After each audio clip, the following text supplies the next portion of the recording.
Hello there. Hold on. Diet Coke time.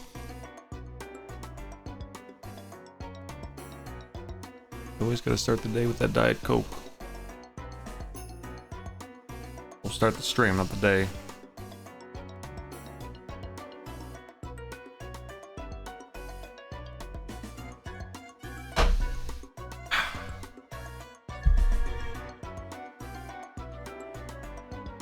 Alright. Diet Coke. Diet cocaine. Yeah. Wonder how that works. You know, no sugar in your cocaine. Is diet no sugar, or is diet is no sugar? That's the point. Whole point. Then there's also the zero sugar variants, which, what's the difference? Beats me.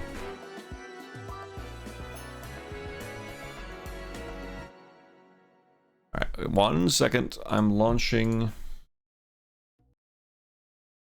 the video game. The Umineko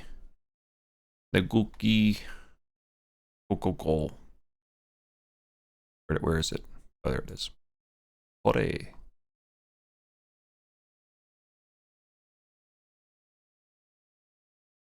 Umineko, when the seagulls cry.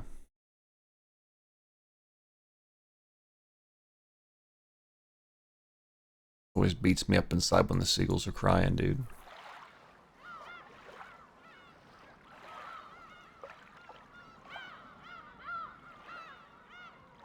Alright.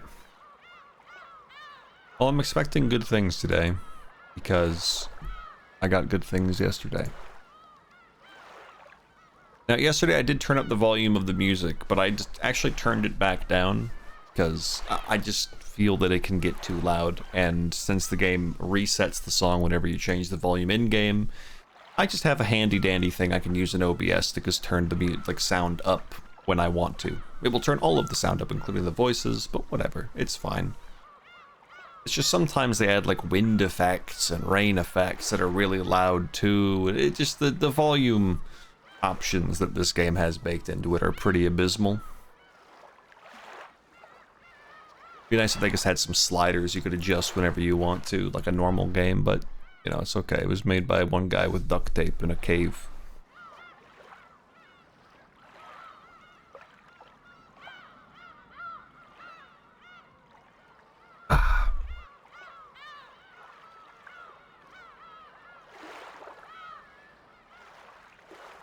That is some good diet cocaine. I know Salty wanted to be here for this.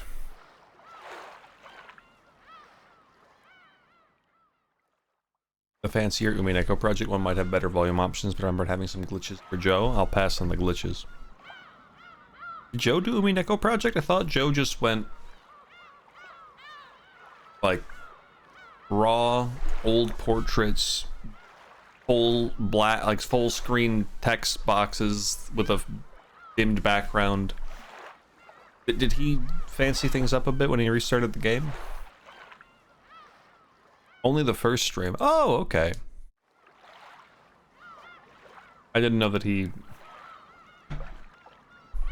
did more the second time around. Okay, cool, cool, cool.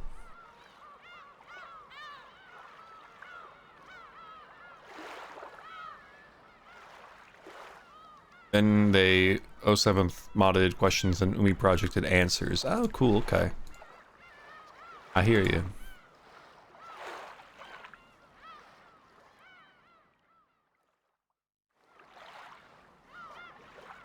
Well, I checked Salty, who really wanted to be here for this, but it certainly appears that they are away on Discord right now, so they will either awake or join or whatever, or they will rot and die as they deserve. Time will tell. I am an hour later than I said I'd be, but me. I had stuff to do. All right.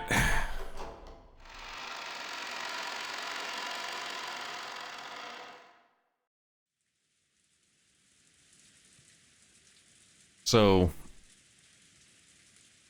before this, last time, Maria read her Beatrice letter that told everyone to go find the gold or lose everything. And everyone was flabbergasted. Kenzo, meanwhile, enjoyed a delicious Chinese meal, a succulent Chinese meal. What is the charge? And he was like, the demon roulette is spun. It was the sickest shit ever. So, let's see how the family's doing.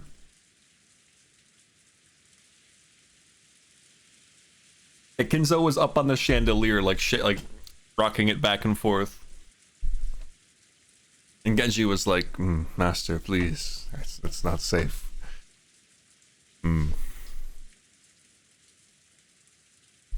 Alright. Let us continue. Oh, hold on. The strange letter that the witch had entrusted to Maria wiped all memories of dinner from our minds. Maria was repeatedly barraged with questions by Aunt Rosa and the other parents, and became increasingly ill-tempered when they refused to believe her. We kids tried to butt in, they'd probably ignore us. Our parents were all stirred up, firing back and forth about the gold and the distribution of the assets, and completely forgetting that we were even there. I'd already guessed they'd been talking like this in the shadows. I hadn't thought they'd be so blunt. It gave all of us kids a considerable shock. From what we could overhear, all the parents wanted more money as soon as possible. Back and forth about grandfather's inheritance, back and forth about the distribution of the gold if it was found, about advance payments in cash. It was so despicable I could hardly bear to watch, even though one of them was my father. Looked like Jessica felt the same way. We left our seats without being asked to and went to hang out somewhere well away from our parents. なるほどな。じいさまが飯の席にも顔を出したくない理由がよーくわかったよ。うちの親たちにはすっかり幻滅だぜ。金だの遺産だの。よくもまああそこまで大っぴらに。俺の場合はクソ親父に幻滅しきってるからよ。これ以上評価の下がりようがないぜ。そんなの私だって同じだぜ。しかし今夜のには呆れたぜ。心底呆れたぜ。Jessica looked down at the floor, irritated. She was always talking about how bad her parents were, but maybe she hadn't really felt that way deep inside. The depths of Jessica's shock made that clear. 未成年の君たちはご両親に養育してもらってるからわからないだろうけど、お金を得るというのは単純な綺麗事じゃないよ。未成年である今にそれを理解しろとは言わない。Are you, George? George, how old are you?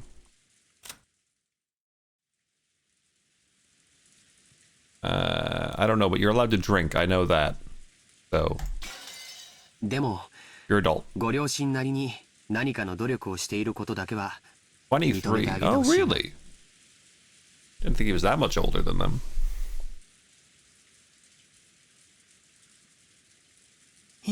Also, points awarded to Baumrin, correct capitalization. ジョージの兄貴は人間ができてるぜ。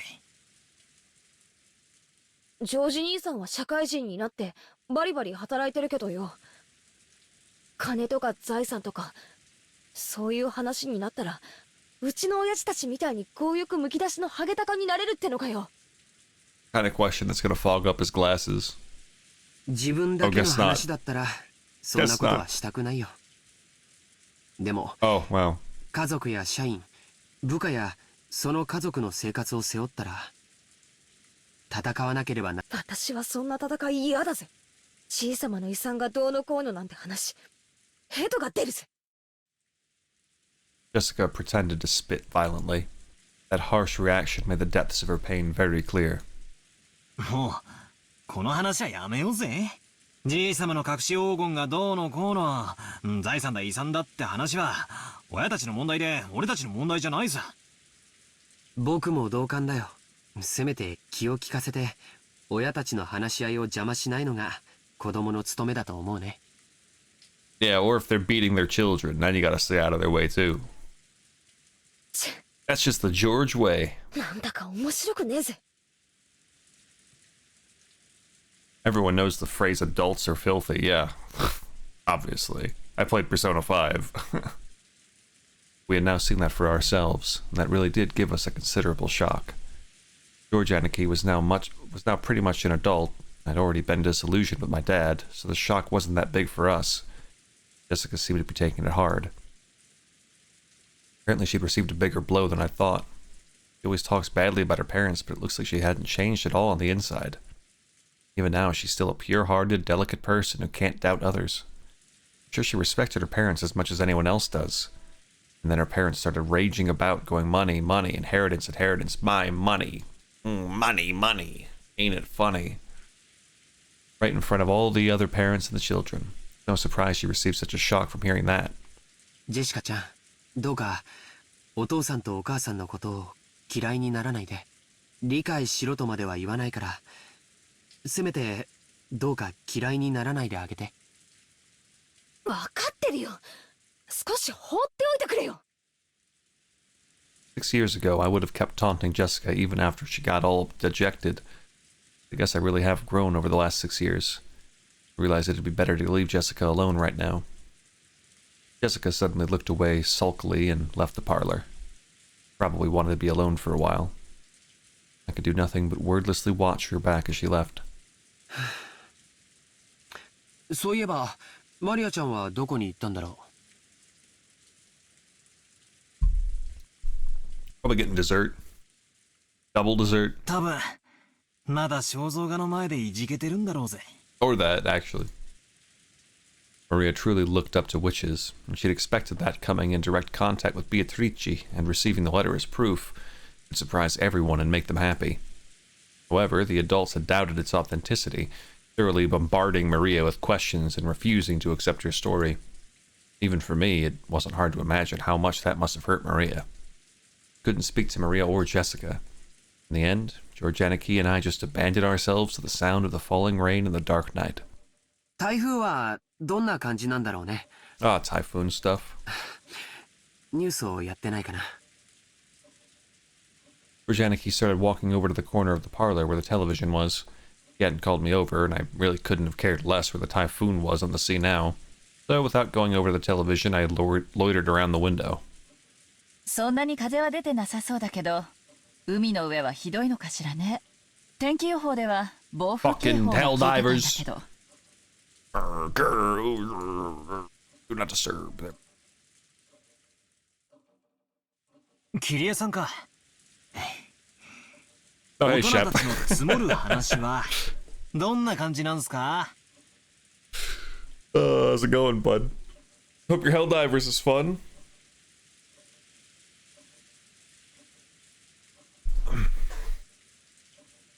You seem to catch the sarcasm. What did you say? You said, I take it those big talks between the adults are going smoothly. Yeah. Hey, you should play Helldiver. Helldiver.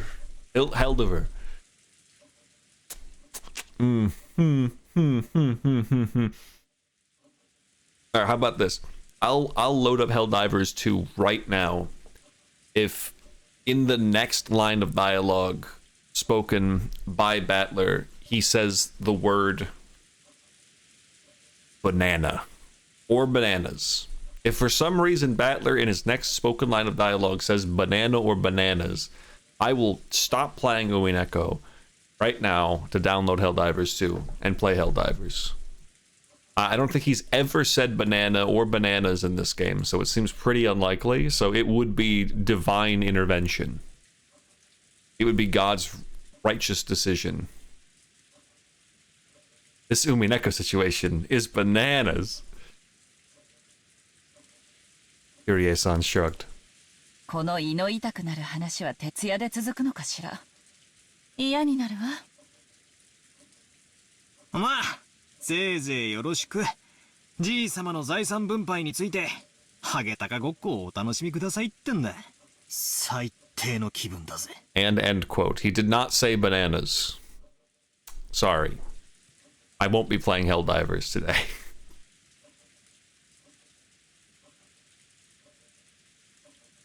Real talk, were you at least a little worried? I was a little worried. I held my breath.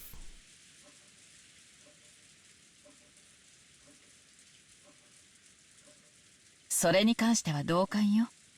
バトラ君みたいに席が外せるなら私もそうしたいわ。でもそうもいかない。たとえ発言権がなくてもね。パートナーも大変よ。Kirie-san took a deep breath, smiling bitterly. That's right. They probably wouldn't let Kirie-san speak since she only married into the family. Still, as Dad's partner, she's had no choice but to stay by his side and support him. He's probably had to bear the full brunt of this mental pressure much more than me. I wasn't going to apologize, but realizing that I'd spoken too harshly, I cut the sarcasm for the time being. どんな感じなんすか？相変わらず謎の魔女ベアトリーチェの話題で持ちきりですか？まあね。あの人たちはおじいさまが亡くなった時の遺産分配について兄弟4人で話をまとめようとずっと密約を重ねてきた。そこへ未知の5人目が現れて話をややこしくしようっていうんだから穏便な話のわけもないわ。互いを罵り合ったりかと思えば共闘しようってことになったり、夏日姉さんでなくても頭痛がしてくるところよ。On the one hand, they all want a larger portion than the other siblings, so they're all rivals. On the other hand, they don't want 1 yen to be snatched up by anyone other than the siblings, so they're also all allies.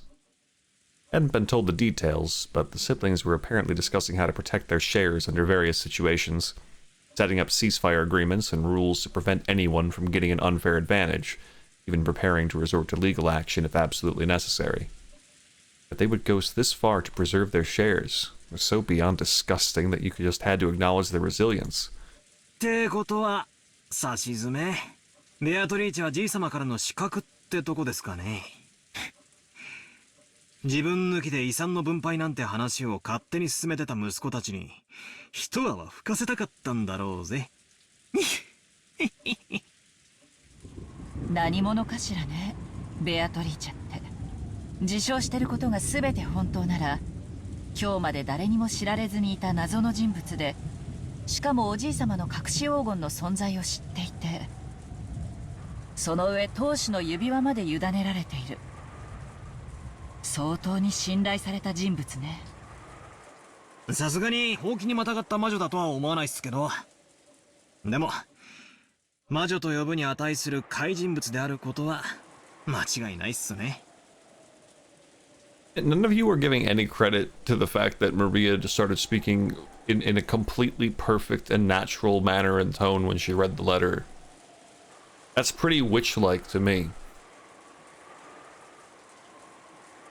マリアちゃんがそのあたりのことを詳しく話してくれればいいのだけど、みんな小さい子にがっつきすぎだわ。すっかり怯えてしまって聞けるものも聞けなくなってしまった。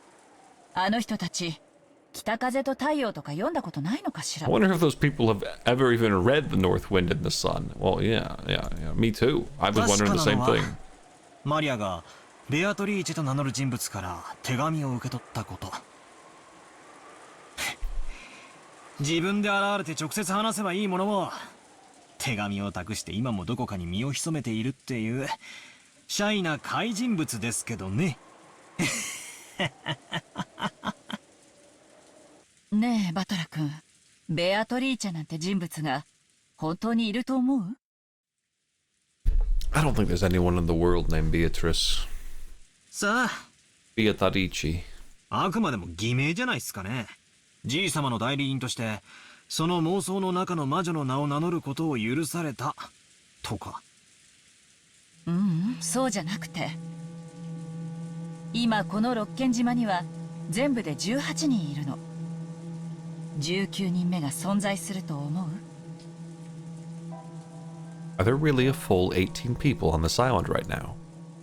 Wondering about that, I began counting on my fingers, and it really did come out to that many. I'll do it too! 1, 2, 3, 4, 5, 6, 7, 8, 9, 10, 11, 12, 13, 14, 15, 16, 17, 18. Wow! It's the truth! 19人目が存在すると思うって。どういう意味ですか？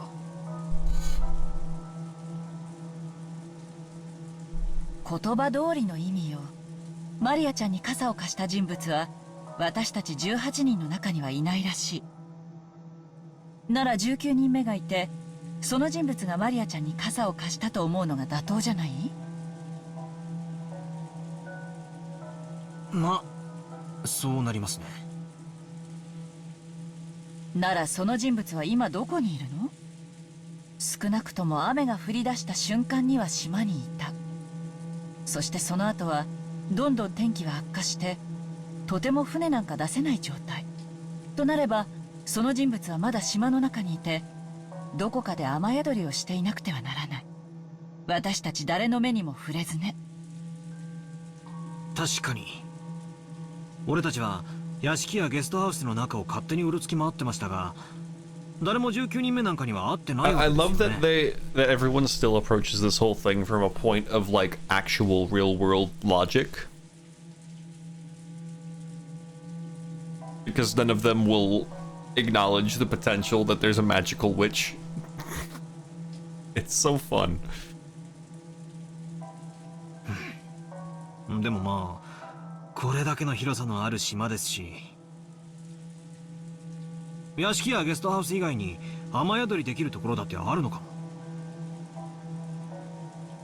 At about this time, I began to realize what direction Kirie-san's suspicions were taking us in. Kirie-san was denying that a 19th person existed. Beatrice was one of us 18. In other words, he thought someone we knew well was tricking us. ベアトリーチェが自称する通りなら、その人物は間違いなく最高の賓客よ。おじい様が信頼する最高の腹心。そんな人物をおじい様が歓待しないわけがない。お屋敷に迎え入れないわけはないのよ。でも私たちは It's great because we do get like these scenes of everyone trying to logically deduct, and then we get the Kinzo scenes, and he's like, "Yes, give me my witch's brew. The miracle ritual will begin. The sacrifices are to be made. I throw away my heart and my soul. Damnation strike us all."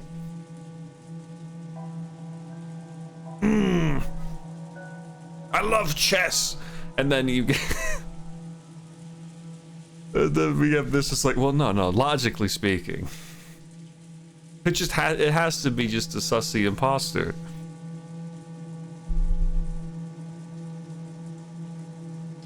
待ってくださいよ。それはちょいと請求な推理じゃないですか？ I would believe him. Truly, we should believe Kinzo. Dude, if the twist of this big thing ends up being that Kinzo is actually a fucking lunatic and there's nothing magical going on at all, ever, that would be so funny. That would be so fucking funny, man.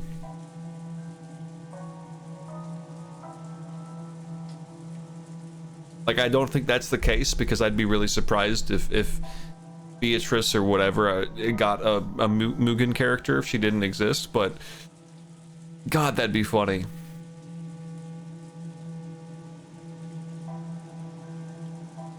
確かに誰の目にも触れてはいないけれど、だからって19人目を否定することにはならないんじゃないですか？何かの理由があってこっそり上陸してずっと隠れているのかも。 Or consider this battler. What if they were already on the island? Because they are the witch of the island and they're magical.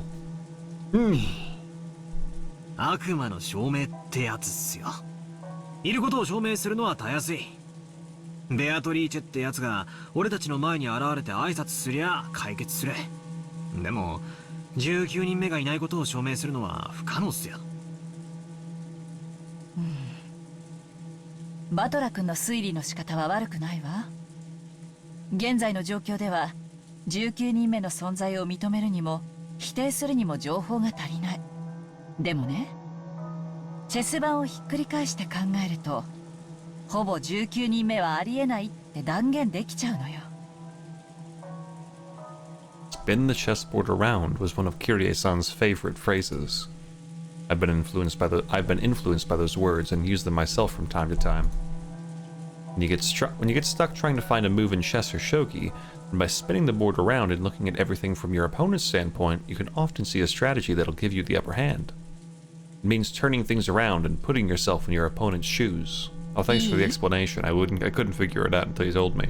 仮に19人目の人物としてベアトリーチェが実在したとして、 Beatrice.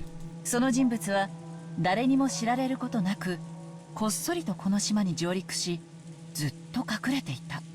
何かの理由があってね。ならどうしてわざわざ姿を現してマリアちゃんに手紙を渡したの？ It really was a contradiction. They had some reason for hiding themselves, and they should have stayed hidden the whole time. But even so, they'd appeared openly in front of Maria. それはほらマリアも言ってた。メッセンジャーにされたって言ってたじゃないですか。I'm so curious as to why they choose to bracket this. Like, that lends a much higher level of importance to the word messenger to me than just the word, hey Yomi, how's it going, dude? マリアが一番年下で素直そうだったからじゃ。Because it was said in English, I assume. Oh! Well, that's actually kind of cool. Good, how's Umineko? It's pretty, Umi epic.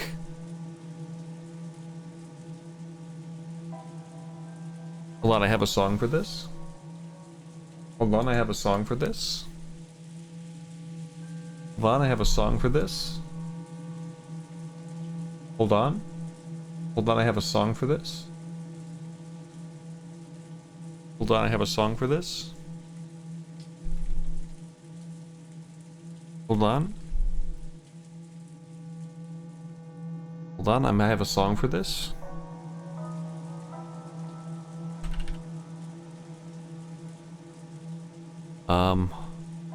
Song with the word epic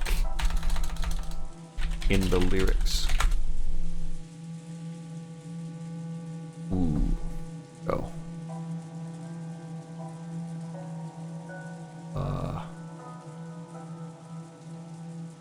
Here we go. Epic. The musical complete. The lyric challenge. Give it up on me now. Let's go get her. Pick me, pick me, pick me, pick me, pick me. This sucks. What the fuck?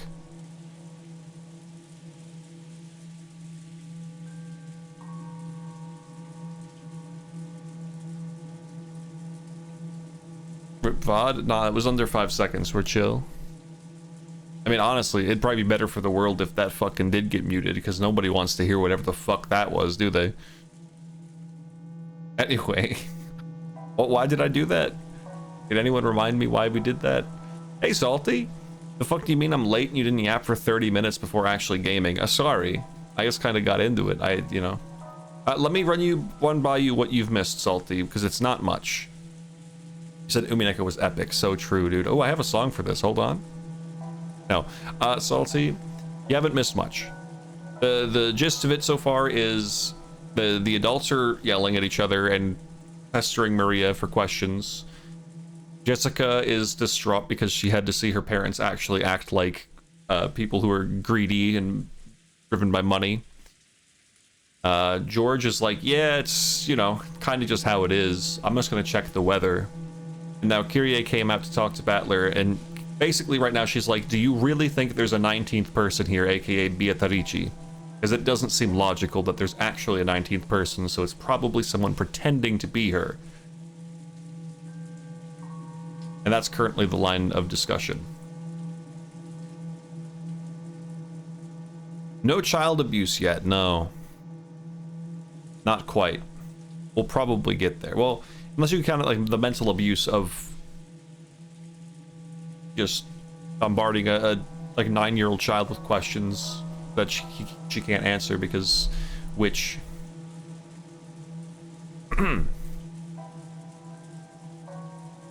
Let's continue. メッセンジャーなんて必要なの？手紙を親族会議の席上に送りたかったら郵送すればいいだけの話よ。Here's something you're missing, Kyrie. Maria has been very confident it was in fact Beatrice. Maria knows what Beatrice should look like, and she also knows what everyone else looks like. So does somebody have a really convincing Beatrice costume? And if anyone does, it would have to be one of the servants under your line of thinking. And the only servant who could possibly maybe pull that off, realistically, yeah, I think we all know, it would have to be Goda. He looks just like her. 4人の兄弟全員に郵送すれば黙殺することもできない。手紙を持参してこっそり手渡す理由がないのよ。確かに。You know, one of the other reasons I think she looks so much like a Blaze Blue character to me is the single belt buckle around her arm for no reason.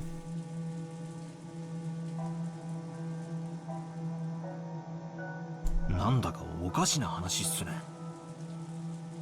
そもそもベアトリーチェが存在していて、その存在をアピールしたいならみんなの前に堂々と姿を現せばいいだけの話。 Another thing Kyrie is not considering. Beatrice is a witch who probably likes making things extra performative. Hence this whole way of handling things. You're not putting yourself in the shoes of the witch yet. You got to spin the chessboard around. Like a Fate character? Yeah, that was also presented.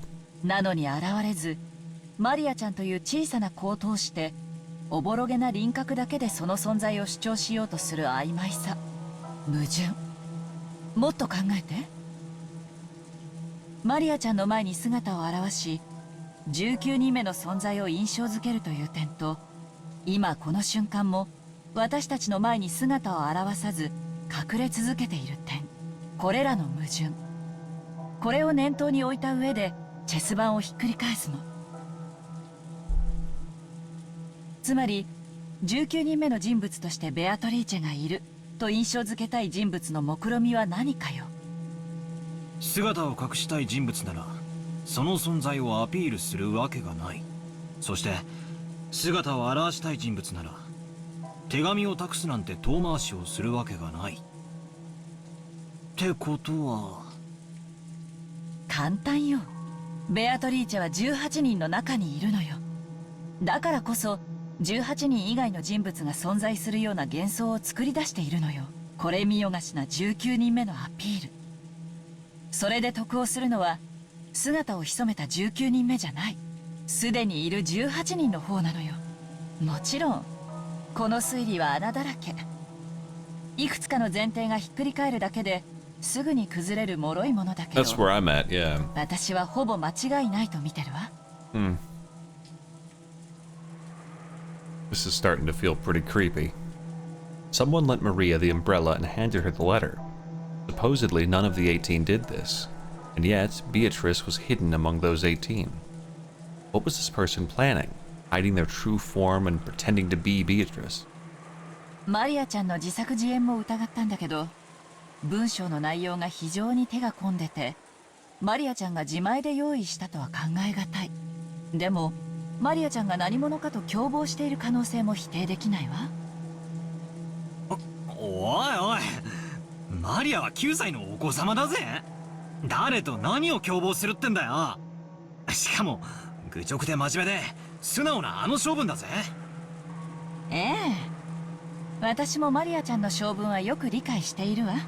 でもだからこそあり得ると思うの。魔女に憧れその存在を盲信している夢見がちな少女。そこにベアトリーチェと名乗る人物が現れて魔女だと名乗ったら、彼女はそれを大喜びで鵜呑みにして信じるんじゃないかしら。つまりあの肖像画のごついドレスを着て変装すればマリアを騙すことは難しくないと。その論法になっちゃうと私たち女性陣はみんな疑われちゃうことになるんだけどね。とにかくマリアちゃんが何者に出会ったのか、それの詳細を聞くことがこの謎を解く一番にして最も身近な鍵なのよ。 Alright, Kyrie, I don't think you're right, but let's pretend you are and go over the facts. It wasn't Kinzo. He was in his room. Kraus was arguing and debating with Eva, Hideyoshi, Rudolph. You were also stuck there, I do believe. And Rosa. No, actually, hold on. Rosa left to assault her child. But we know Rosa assaulted her child, then walked away. We also know that Rosa passed out the second she hit the couch. Rosa does admittedly have the closest hair color to Beatrice. Jessica is a blonde, which I think Beatrice is supposed to be considered a blonde because they mentioned a blonde, but it's somewhere between brown and blonde. It's a dirty blonde, you can say. Beatrice seems to have either purple or blue eyes, which Jessica has, but again, Jessica was with the boys, no problem there. Rosa was asleep. Very, very odd. Very, very strange. Nanjo was playing chess with Kinzo, which we know was true because we saw a scene where they were doing it. Natsui was missing in action where she apparently went to go rest because her head hurt. But she does wear a pretty fancy dress as is, so we know she rocks this kind of shit. Plus, she lives here, so she could have easily prepared a disguise in advance. Plus, she knows the whole mysteries and the stuff of the witch pretty well with that logic. So she would have a good ability there. And again, no one really knew where she was during the whole ordeal. Now, as for the guests, we know that they're kind of in with the whole Beatrice thing, with the whole knowledge of it, talking about could Beatrice have really come back. However, there was a whole discussion among them about, hey, what are the odds she's actually come back, right? Now, Shannon, it couldn't have been Shannon because she had to go back to work with Genji and them. So we know that she was busy, which they even like covered for her. I believe she was working with Kumasawa, if I'm not mistaken. The point is she was covered with the servants. But again, the servants, while they could be lying, I find that unlikely since they seemed genuinely like, what are the odds she's come back? Who knows? So those all seem unlikely, which would imply then that Maria actually met Beatrice. But again, we're pretending that Kyrie is correct here. So if we have to pretend Kyrie is correct, then the most likely people would be Natsui, who just did it. She could probably do a mean disguise. I mean, again, she's got the dress, put in some contacts. It was raining, so Maria probably had a hard time seeing anyway. She easily could have put some shit on and got, you know, stealthy with it. Now, the other thought was that what if Rosa actually has a split personality named Beatrice? For some reason. And she did it, but I don't think that's likely because she would have been wet because it was pouring rain and Genji found her when she passed out. But the fact that she was passed out, who knows? So the most likely suspect, by all of Kyrie's logic, would be the one person who was technically unaccounted for because they just went to go do their own thing, which would be Natsui. She also has the benefits, like I said, of being here for a while already. I wouldn't be surprised if Kinzo had a couple Beatrice dresses just for the fun of it. Maybe he wears them sometimes. So there's no way Rosa would give her own child an umbrella. Shit, you're right, fuck. You're so right, she's a terrible mom. She couldn't do it. Her alternate personality is a witch, so she'd have protection magic from rain.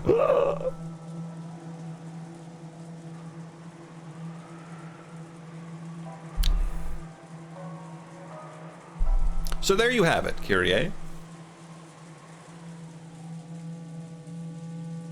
From the information we have, if it is all to be believed, and you truly believe that only one person among those here could be Beatrice, because Beatrice is not actually Beatrice, then Natsui seems like the prime suspect.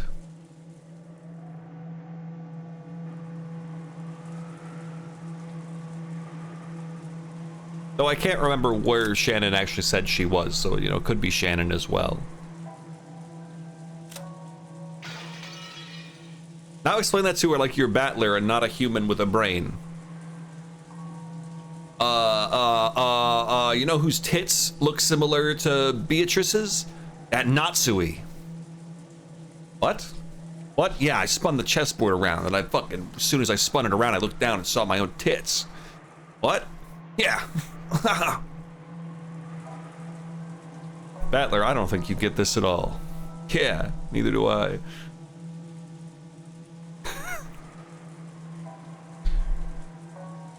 All that said, I don't think Kyrie is right, because I think Beatrice is a magical witch. So, I don't really subscribe to her idea.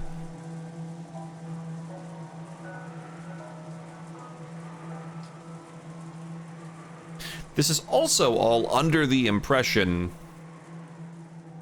that Natsui would even do this.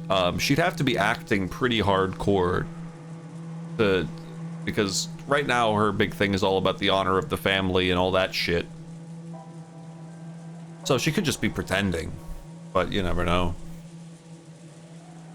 Nice deduction, but did you consider maybe a witch is really here? I mean, that's basically where I'm at. しかしその鍵は少女の心の奥に堅くなに閉ざされてしまったわ。 Careful using the word key. みんなが頭ごなしに魔女の存在を否定し、一体その人物は誰なのかと問い詰めすぎた。 I think that the best question to ask Maria would have been, hey, can you just tell us how it all went down? Like, what did she do? She walked up to you, she gave you the letter, did she say anything? What did she say? Did she look like she did in the painting, or did she look different? Like, can you tell us a bit about Beatrice, Maria? Has anyone considered asking her that? マリアちゃんは当分、大人には心を開かないでしょうね。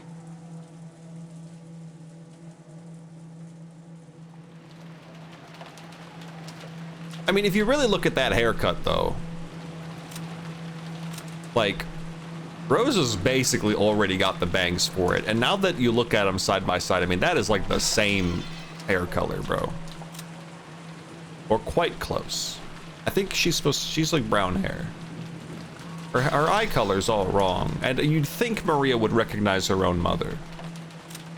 But I also just, again, Rosa would have to literally be like under a second personality or brainwashed, because she seemed pretty genuine when she ran out there terrified for her child, so I don't think that's real. Ever. Unlikely. Again, I don't subscribe to your logic, Kyrie.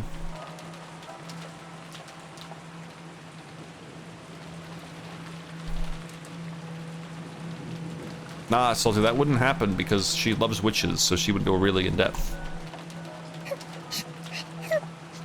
Sorry. In the dim hall in front of the portrait of Beatrice, Maria was sobbing.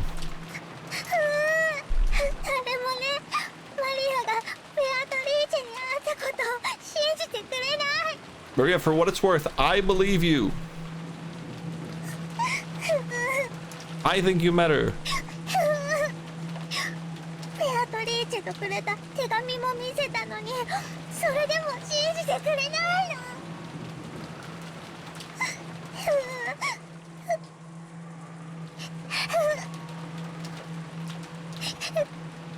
my god, now she's drunk.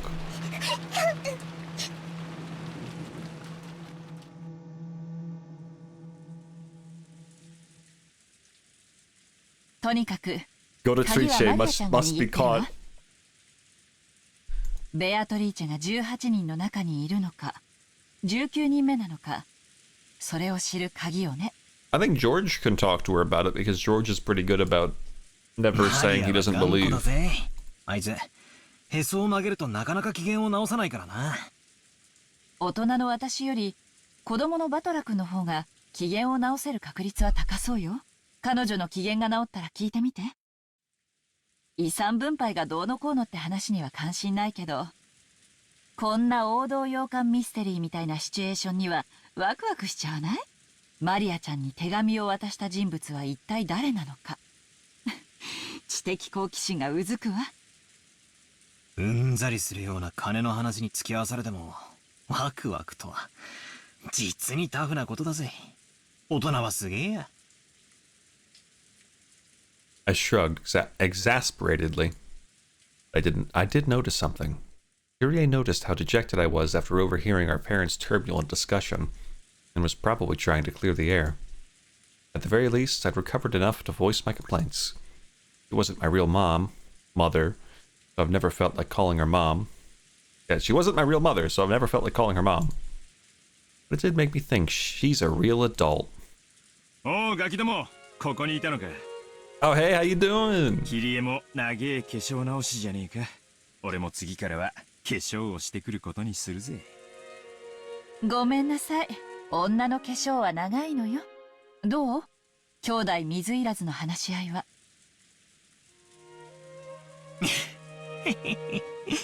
さぞや和気あいあいとしてるだろうよ。Kyrie-san poked the weak spot under my arm with her elbow. 一度頭を冷やそうってことで小休止さ。こりゃ夜通しになりそうだぜ。泣けてくれ。His way of talking hadn't changed, but he couldn't completely hide his fatigue. Didn't say I was sympathetic. He looked pitiful compared to his normal, energetic self. しかしひでえ雨だな。ゲストハウスに戻るのも嫌になるぜ。夏日姉さんが屋敷で泊まれるよう準備してくれたらしい。どうする？3階になった時に考えてもいいんじゃない？部屋に戻る体力もなくなってたら、その時はお世話になりましょうよ。そうだな。その時に考えりゃいいか。バトラーはどうする？俺がいちゃお邪魔だろうからよ。気使って向こうに戻るぜ。そうか。すぐ戻るのか。さあな。一人で戻ったって寂しいしよ。子供全員で揃って帰ることにするぜ。そうだな。そうするといい。それで、バトラー、お前、今夜はそうは簡単には寝ないだろう。多分、いとこたちとおしゃべりしてるだろうからな。夜更かししそうな気配はあるぜ。それがどうかしたのかよ。そうか。もし、大人たちの会議が終わってお前がまだ起きてたら、ちょいと家族でしたい話があるんだ。なんだよ。柄にもねえな。Apparently, Kyrie-san was thinking the same thing. What are you talking about? He asked him in a small voice.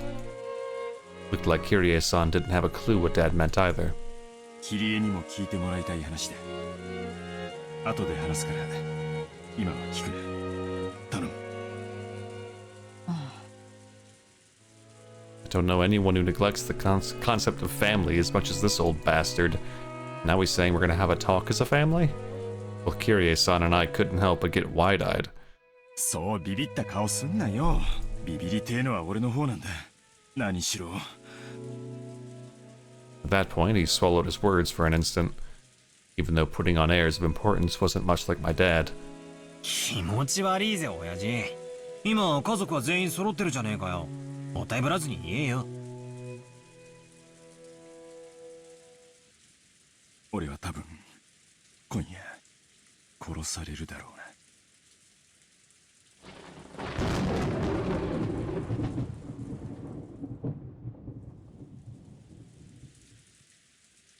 Dad's expression, brightly illuminated by the lightning, was burned into my eyes. Dad's face, which always looked so sure of itself and which always wore a taunting expression, was strangely frail in a way I couldn't really explain. He was so worn out that he looked like a different person. は何言ってんだよ、柄でもね。同感よ。どうしたの？急に弱気ね。あなたらしくもない。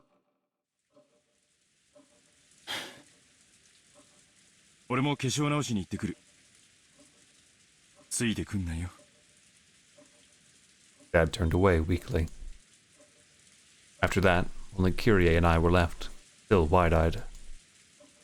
なんだってんだ I just give a huge props to this game real quick for knowing when to use its music, really. Like, it uses the sounds of, like, the rain outside or the wind or the ticking clock as its soundtrack at all the right times. Even if it uses a 30-second rain loop. Like, it's used exceptionally well, but the thought behind the looping could go better. But that aside. 今夜殺されるまさかあの妙な手紙のせいで親父ビビっちまったのか That's a new face. 連続殺人者の映画の見過ぎだぜ Kyrie-san didn't answer my light-hearted words and continued to stare at my dad's disappearing back. バトラ君はルドルフさんに今話せと言ったら話さず立ち去った。みんなに話すことがあると言い出しながら答えなかった。どうして？チェス盤をひっくり返す。すると話すと言っておきながら話せない矛盾なんすかね親父側から見ると何か見えてきますか Like when they first came out with this, they labeled it more as a sound novel than a visual experience, so it was a high priority, I think. Oh, that's cool. ええ、見えるわよ。話したいことがある。でも自分から言い出す勇気がない。だから追ってきて俺に話しかけて聞き出してくれが正解ね。ついてくるなも逆の意味よ。ついてきて俺を問い詰めてくれが正解。まったく甘えん坊さんなんだから。いや、そういう推理でいいんすか？そんなんめちゃくちゃな。名探偵や名刑事が男女の気持ちや心を推理できる？できないでしょ？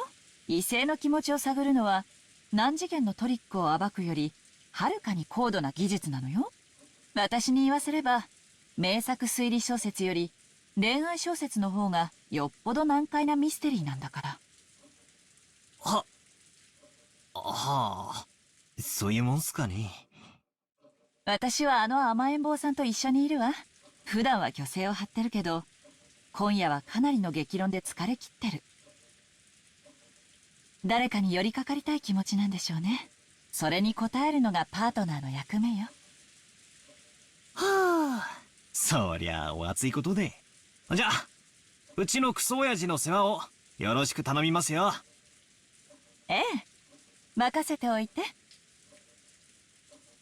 I called out to Kyrie-san's departing back. え？何？いや、ありがとよって。おかげで陰鬱な気分がだいぶ晴れたぜ。ならよかった。コミュニケーションは大事ね。Communication. I like Kyrie a lot. He was good. After answering with a wink, Kyrie-san followed after Dad.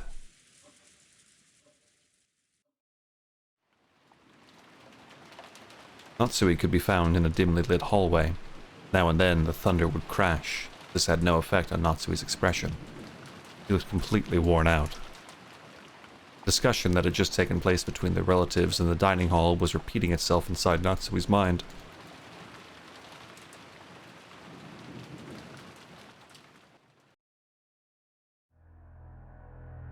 Ietarichi had proclaimed that in addition to the gold, all of the inheritance and property of the Ushiromiya family would be given to the person who could solve the riddle. In other words, she planned to undermine the absolute guarantee that Kraus, as the oldest brother, had to succeed the head of the family head. Originally, the other siblings had absolutely no chance to inherit the headship. To them, this proposal by Beatrice was extremely desirable. It was obvious that they would accept it. There was no need to play some clumsy detective game. Natsui knew that this so-called 19th person, Beatrice, couldn't exist. Naturally, Beatrice was nothing more than a fictional character used to pass a message that Kinzo had written himself. As proof, Kinzo had remained stubbornly neutral as to that letter's authenticity. He was completely ignoring these reckless claims that he shouldn't be able to ignore. He had given up the head's ring. In short, Kinzo had wordlessly admitted that the letter held his own message. Most likely, one of the servants had given Maria the letter. Kinzo had probably worked out an elaborate plan where the dress from the portrait would be prepared, and someone, probably Shannon, would be made to wear it and deliver the letter in the umbrella. By doing that, he could make it seem like the witch from the portrait actually existed. No. If anything, that alone was proof that Kinzo was behind all this. Also, hi, cat. I can't say cat because there's another cat. Hi, Det.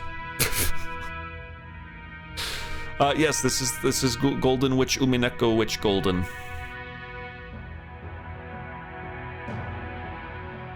In that case, it was the same as Kinzo trying to butt in on the siblings' private discussion. And Kinzo, by announcing that he'd given everything to the person who solved the riddle, weakened Krause's overwhelming advantage. Now it was certain. Kinzo had eavesdropped on the siblings' discussion in the parlor earlier that day, so he had known how Krause had staved off the attack by the other three. To make the scales of the battle go back into balance, he had sent out this strange letter, benefited Krause's rivals. He was trying to push this crazy theory so that Rosa, who had a weak position among the siblings because of her age, would join with Eva and Rudolph. Then, with a 3-to-1 advantage, they'd be able to overwhelm Krause yet again and make their ridiculous theories get accepted by force. And by doing that, gave them the power to resettle what had once been a nearly decided conflict. They had now started repeatedly pressing Krause to pay them a large amount of money, using the condition that all of the siblings would guarantee Krause's position as the successor. Talk about advance payments was being brought up again despite having been rejected once. Of course, even without the story about the hidden gold, the Shiromiya family's store of wealth was vast. That store of wealth alone was more than enough. Even if the hidden gold was buried forever, along with Kinzo's death, it would be more than enough to satisfy. Therefore, even if they weren't that interested in the gold itself, Kinzo had managed to instill the lifelong fear that on the off chance that someone had found the gold, that person would be granted the headship. And this kind of Achilles' heel would definitely be taken advantage of by someone sooner or later. The only person with this fatal weakness was the successor, Krause. The other siblings had found... No, they had been told by Kinzo about something that only Krause could lose. They had thoroughly taken advantage of that. Natsui, as Krause's only ally in his painful position and as his wife, wanted to fight alongside him. She kept trying to explain to him that the existence of the gold itself was a farce. There was no need for him to compromise. Krause had always told Natsui. He had told all of the siblings. He always said that the hidden gold was nothing more than an illusion created by Kinzo. Therefore, Natsui had believed it as his wife, and had supported her husband on that foundation. Even so, Natsui's words didn't reach Krause. Even though Natsui had fought so hard and had lent all of her strength, he continued to fight by himself, and was trying to compromise with the other three siblings. Natsui sadly and weakly wondered why she could not be of use to him, then started getting angry. It happened when everyone decided to take a short break to cool their heads. Natsui had flared up against Krause. Enraged, she had asked why she could not be useful to him. He then told her that he had wanted to talk about something, invited her into a room that she was normally not allowed to enter. That room had been sealed with a heavy-looking padlock, and just looking at it had given her an uncomfortable feeling. 他の3人の言うことも、ベアトリーチェを名乗る不審人物の言うことも、何も気にかけることはありません。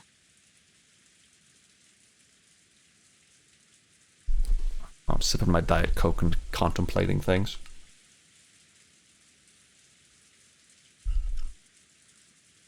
黄金など所詮はお父様が生み出したまやかし。それを見つけられることなどあるわけがない。あなたが跡継ぎであることは盤石です。何を恐れることがあるのです。Krause removed the padlock on the door. He then motioned for Natsui to enter. 入りたまえ。 Then he said it too. 何ですか？見せたいものがある。君に初めて見せるものだ。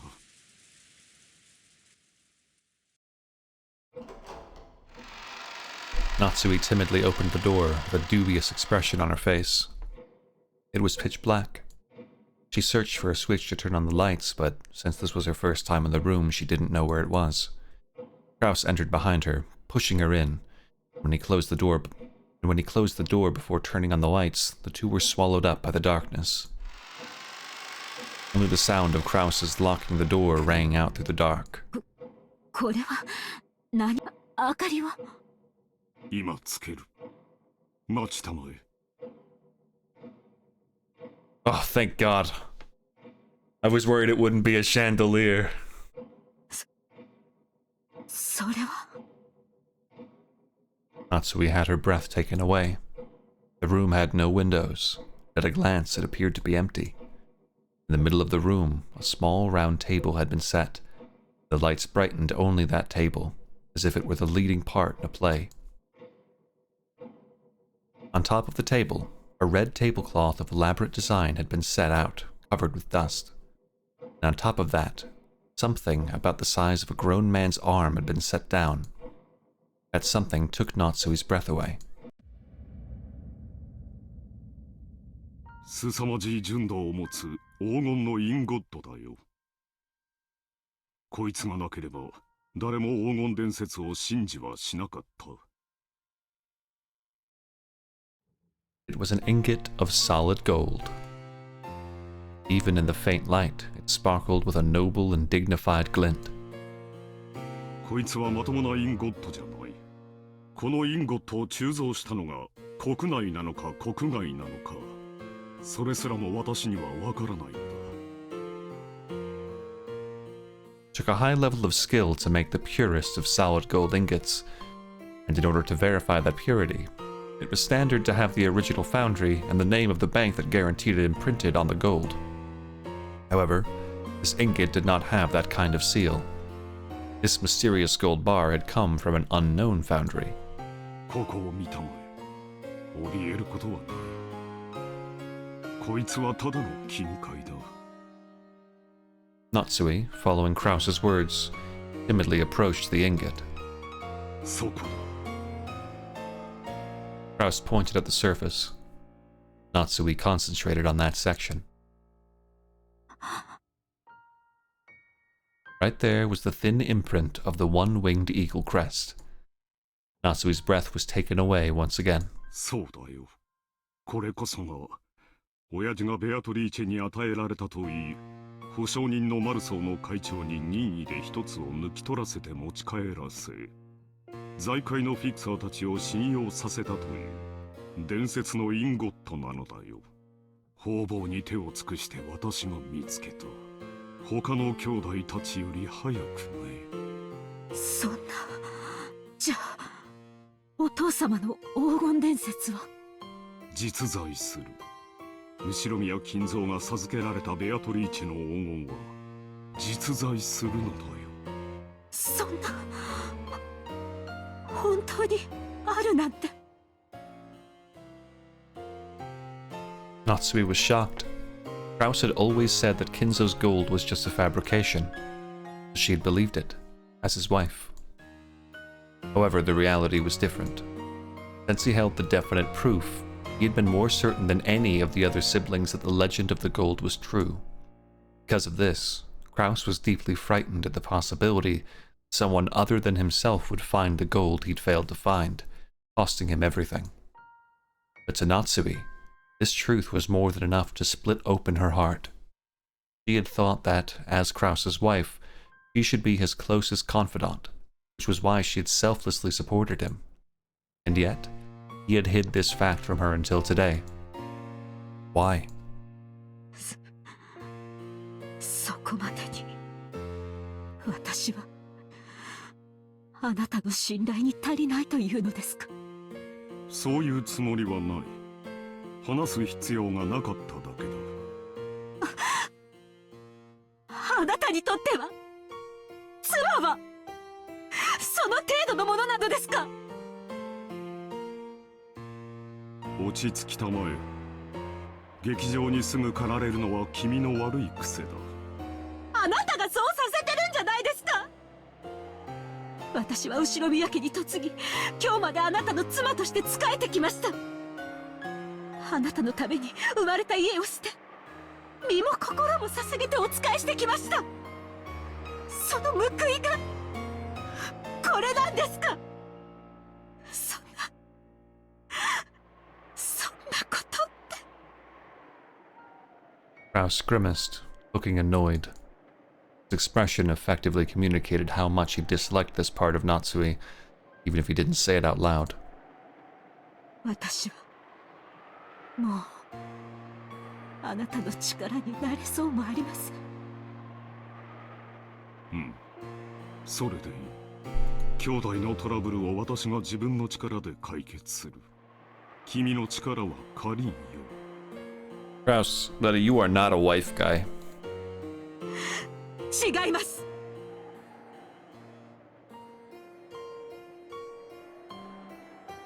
That line about the grimace has caused a whole debate because of Joe recently. Yeah?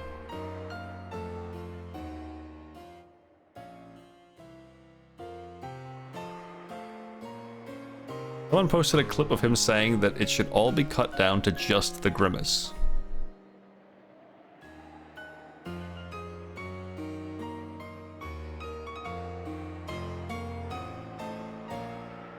I mean, it could be. The rest is fluff. You can pretty much get exactly how he feels from just the grimace. I mean, in general, the problem with this game currently, with its one defining flaw, is sometimes they over-describe or over-repeat things. The last bit is still valuable. Yeah, it's fine on its own, right? Yeah, like if they removed this, I wouldn't care. I would have gotten the point. But it being here bothers me not at all. これは後宮家のトラブルです。確かに私にはこの身に家紋を刻むことが許されていません。 I'm okay with a little over-explanation. My problem lies more with when they repeat the same thing 3 times.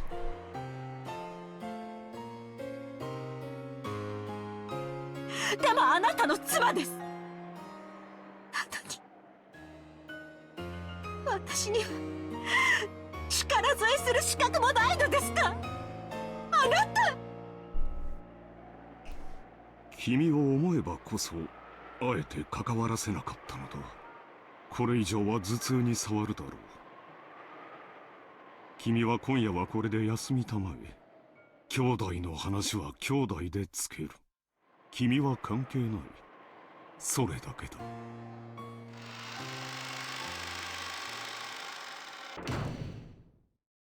Depending how you look at it, you maybe Kraus is just really bad at communicating with his wife, and he actually cares deeply about her and doesn't want to put pressure on her because of her headaches and her stress and how easily she gets passionate. This whole game sparked many arguments between Joe and Chat. I mean, that makes sense. Joe is one of the most stubborn human beings on the planet, and usually he is stubborn about very unimportant things. And he will make those things the most important thing. It's really funny, but also really annoying. But I think it's a definitive part of his platform, of his stream. If he's not debating about the most unimportant, like, hypothetical in the world and constantly changing it so that there's only one answer, even though people keep giving him the other far more logical answer, then what's the point? Or if he isn't arguing about why there shouldn't be an extra sentence for an hour, sometimes it makes me facepalm. Oh yeah, no, he's... his takes are crazy. The hills he dies on are so crazy. It's hilarious, and I love it. the hypotheticals are insane. The hypotheticals where he'll present like the one I always think of is the French fry thing. Like, if you're full, would you eat one, and you had one French fry left, would you eat the French fry? And some people are just like, yeah, I'll eat the French fry. And other people are like, well, I'll just take it home. Or other people are like, I'll throw it out. Because in reality, he just wanted people to say they'd throw it out. But people are like, no, I'll just eat the French fry. It's one French fry. So then he got pissed off when he's like, okay, well, what if every time you eat the French fry, Ronald McDonald appears and puts another French fry in front of you? Would you continue to eat the French fry? It's like, well, that's a whole other question. Now you're asking about the ghost of Ronald appearing to give you more French fry. That's not one French fry anymore, Joseph. And for the record, that's the funny part. Most of the time, his hypotheticals and shit, I'm actually on his side, but then he defends it so much and in bad ways, and then I suddenly am not on his side anymore. It's so funny, man. I love it. I love that shit. Hold on, Natsui, I know you have a headache, but I gotta take a piss. I'll be right back, team. And we'll continue.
But if you were full and you had one French fry left, would you eat it?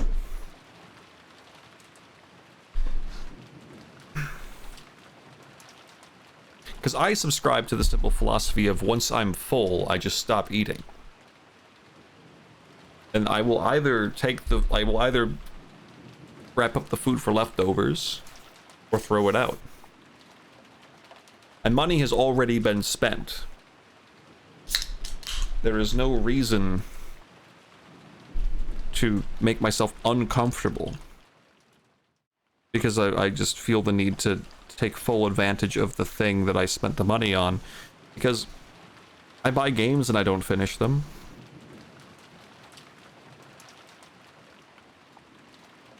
Because there sometimes comes a point when you realize you've had enough of a thing.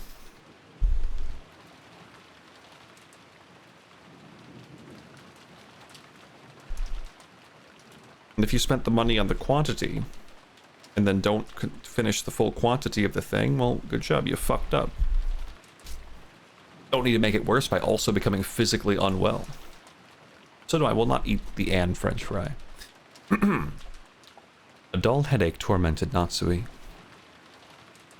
No matter what medicine she took, no matter what scents she burned, wouldn't heal.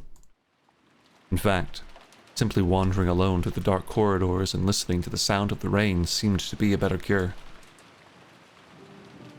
I may be Natsui, but I was never Ushiromiya Natsui. I have been despised and treated as a borrowed womb, and insulted when I couldn't even fill that role. Even so, I have tried to properly perform my duties as a wife. But now, even my husband has rejected me. I've done my best raising my daughter, if it were the last job left to me.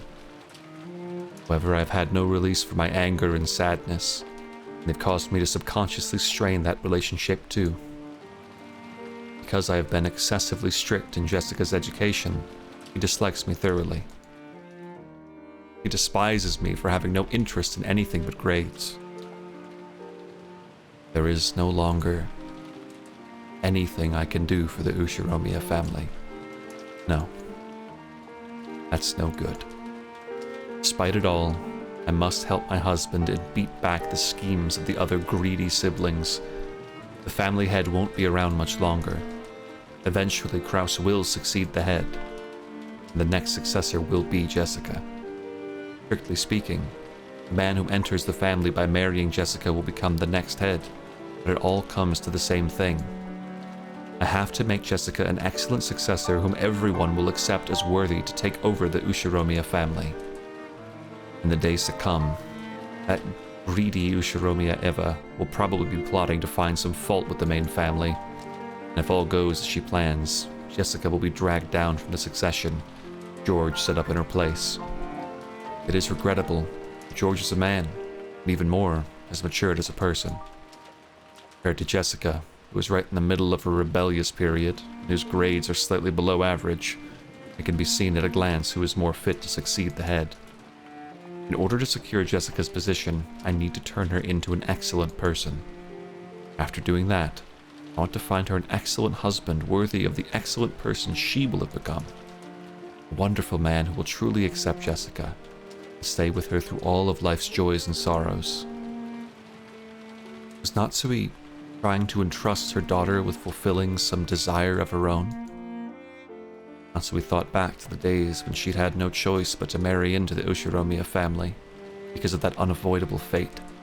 She had tried to block that from her memory. She had consciously forgotten it, and had actively attended to the life she'd been given as Ushiromiya Natsui. And in so doing, she had built up a new life. But just now, it felt like all of that had been casually rejected. 何を考えて生きていけばいいのかわからない。 Natsui helplessly rested her head against the glass of the window. The glass, which was cool thanks to the raindrops beating against it, felt somehow refreshing. Even though it should have been emotionless, right then it seemed to be the only thing that could understand Natsui. At that point, even if someone had appeared, Natsui didn't intend to pay any attention to them. But she did pay attention, because it was her beloved daughter.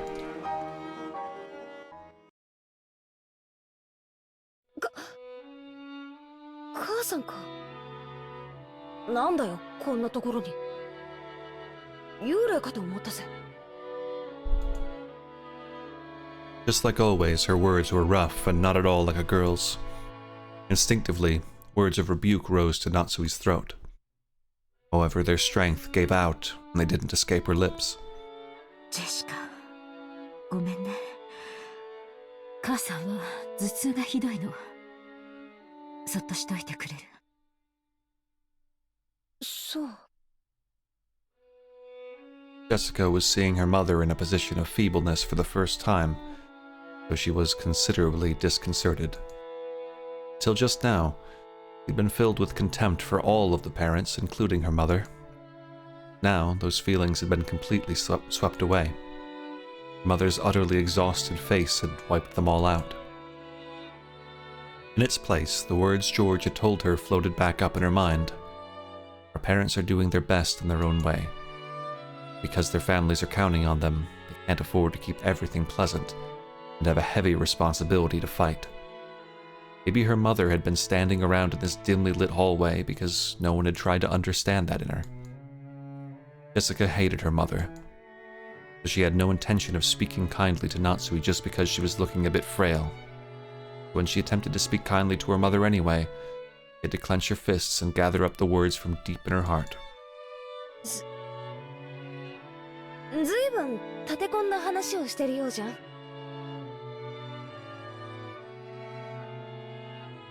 お前には関係ありません。よそへ行っていなさい。頭痛ひどい？あ、私薬もらってこようか。構わないで結構です。お願いだから一人きりにして。 Natsui wasn't being cold. Just wanted her daughter to go far away so that she wouldn't have to bump against Natsui's own short temper. There was no chance that Jessica would realize this.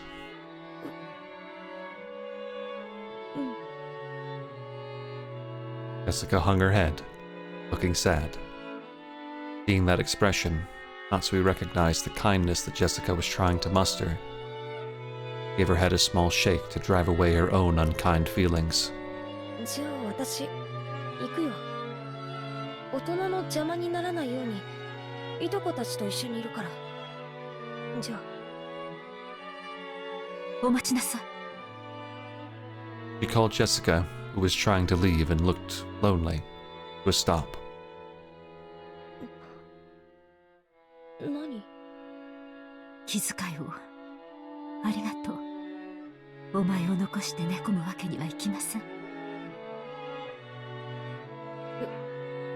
よせよ。縁起でもないぜ。心配をかけました。もう大丈夫です。私は行きます。 If I let my daughter see me this feeble any longer, I'll only make her feel more uneasy. That thought in mind, Natsui left Jessica with words of gratitude and made to depart. This time, Jessica called out to her mother's back. Natsui stopped and turned around, asking what business Jessica had with her. Jessica herself didn't know why she'd stopped her mother. And for a while, she smiled wryly, muttering to herself as she hesitated over what to say. She was poking around in her pocket, and her hand touched something, and she took it out. さ、母さん。私さ、今日お守りもらったんだよ。なんだっけな、魔除けだったっけ？確かその、ドアンノブにぶら下げてるといいんだっけ？忘れちまったぜ。私が持ってても仕方ないし、母さんにあげるよ。It was the scorpion charm that Maria had given her on the beach. Although she'd heard of its various effects from Maria, Jessica's mind had gone blank, and she was just barely able to say even that much. Jessica, thinking that her mother probably wouldn't accept it anyway, immediately drew back the hand she had stuck out, grasping the charm. So when Natsui came back to take it, she was extremely shocked. これは何かの景品？まあその、私も多分そうだろうと思ってるけどよ。こんなおもちゃみたいなお守りじゃご利益は期待できねえよな。But her mother took the charm from where she grasped it in her hand. ありがとう。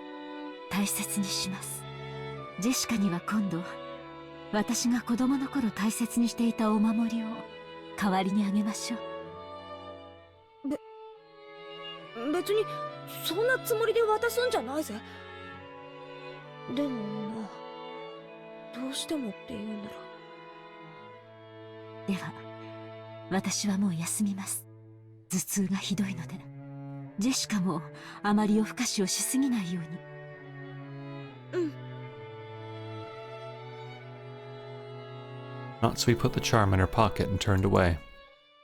She then disappeared into the dark hall.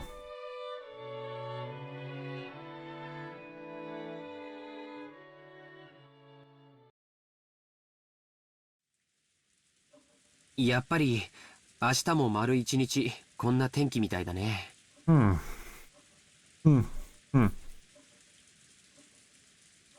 Sorry, I didn't say much outside of just reading there. I was just deeply engaged by the whole Natsui sequence there. Wait, shit. Oh, shit. Fuck. No, the characters are really good. No! Stop it!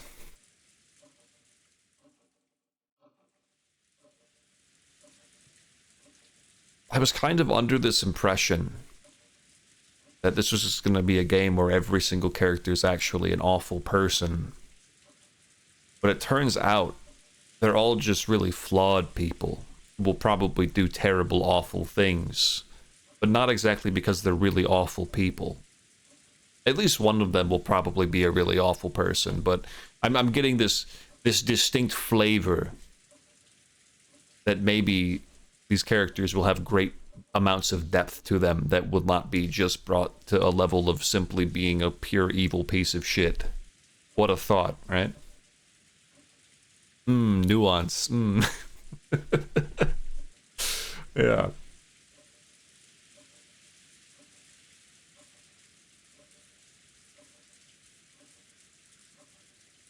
I've really enjoyed Natsui and Rosa, who are both suffering from great amounts of stress in things that they are not really prepared to handle, given how they react to that stress, seemingly. And in the case of Rosa, she fucking slapped her kid around, which was really bad, but then immediately had, like, deeply regretted it and hated that she did it, and was horrified for her child's safety because it was raining outside. And Natsui, who just, yeah, her place in life. And just that one tiny little scene there with Jessica was really great for both of them. Who they both just cried in their own way. And that charm, I'm keeping that charm in my mind. That charm's gonna do something. There are two charms in play right now. We need a charm tracker. Who has the charm? Battler has a charm. Natsui has a charm. Charm tracker. They're one of the best casts of characters I've ever seen. It seems pretty good. Hold on, I need to have something ready to go at any given moment. Hold.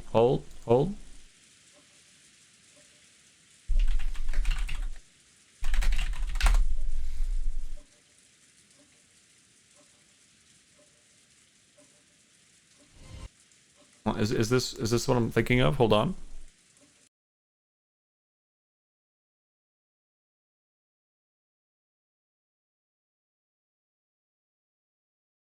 Hold on. Oh, hold on. I can do this. I need to prepare something for the future because I have a feeling I'm going to need it frequently.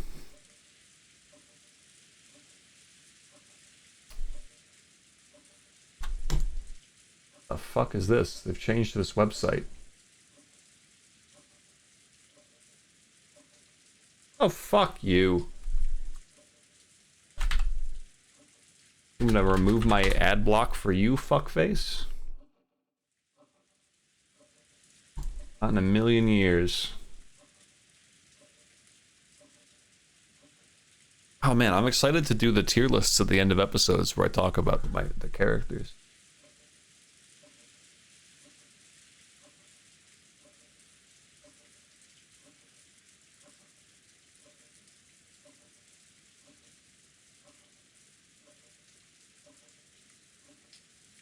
Hold on. I'm gonna mute this again so I can prepare this. Boom, over here.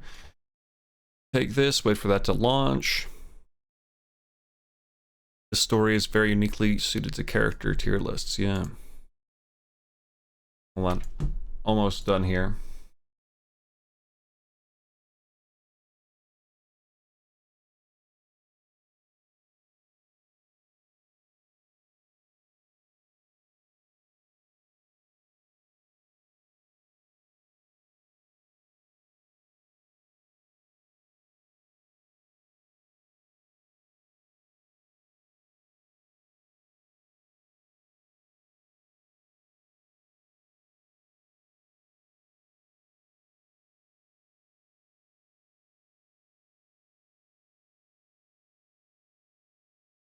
There we go. Okay. Then export that. Then go to here. and go over to here and scroll down right here to save and overwrite, then close. No, then open that, then close that, and then have this ready to go at a moment's notice. That's the wrong one. Over here, go to that, open this, do that, and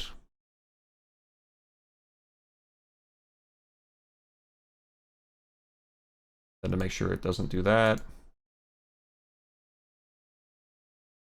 There we go. Right, now I have this ready. So this feels like it's going to be very useful very frequently. So now I can press this button and do this whenever I need to. Thank you, Star Wars. It's about family, and that's what's so powerful about it. It's about family.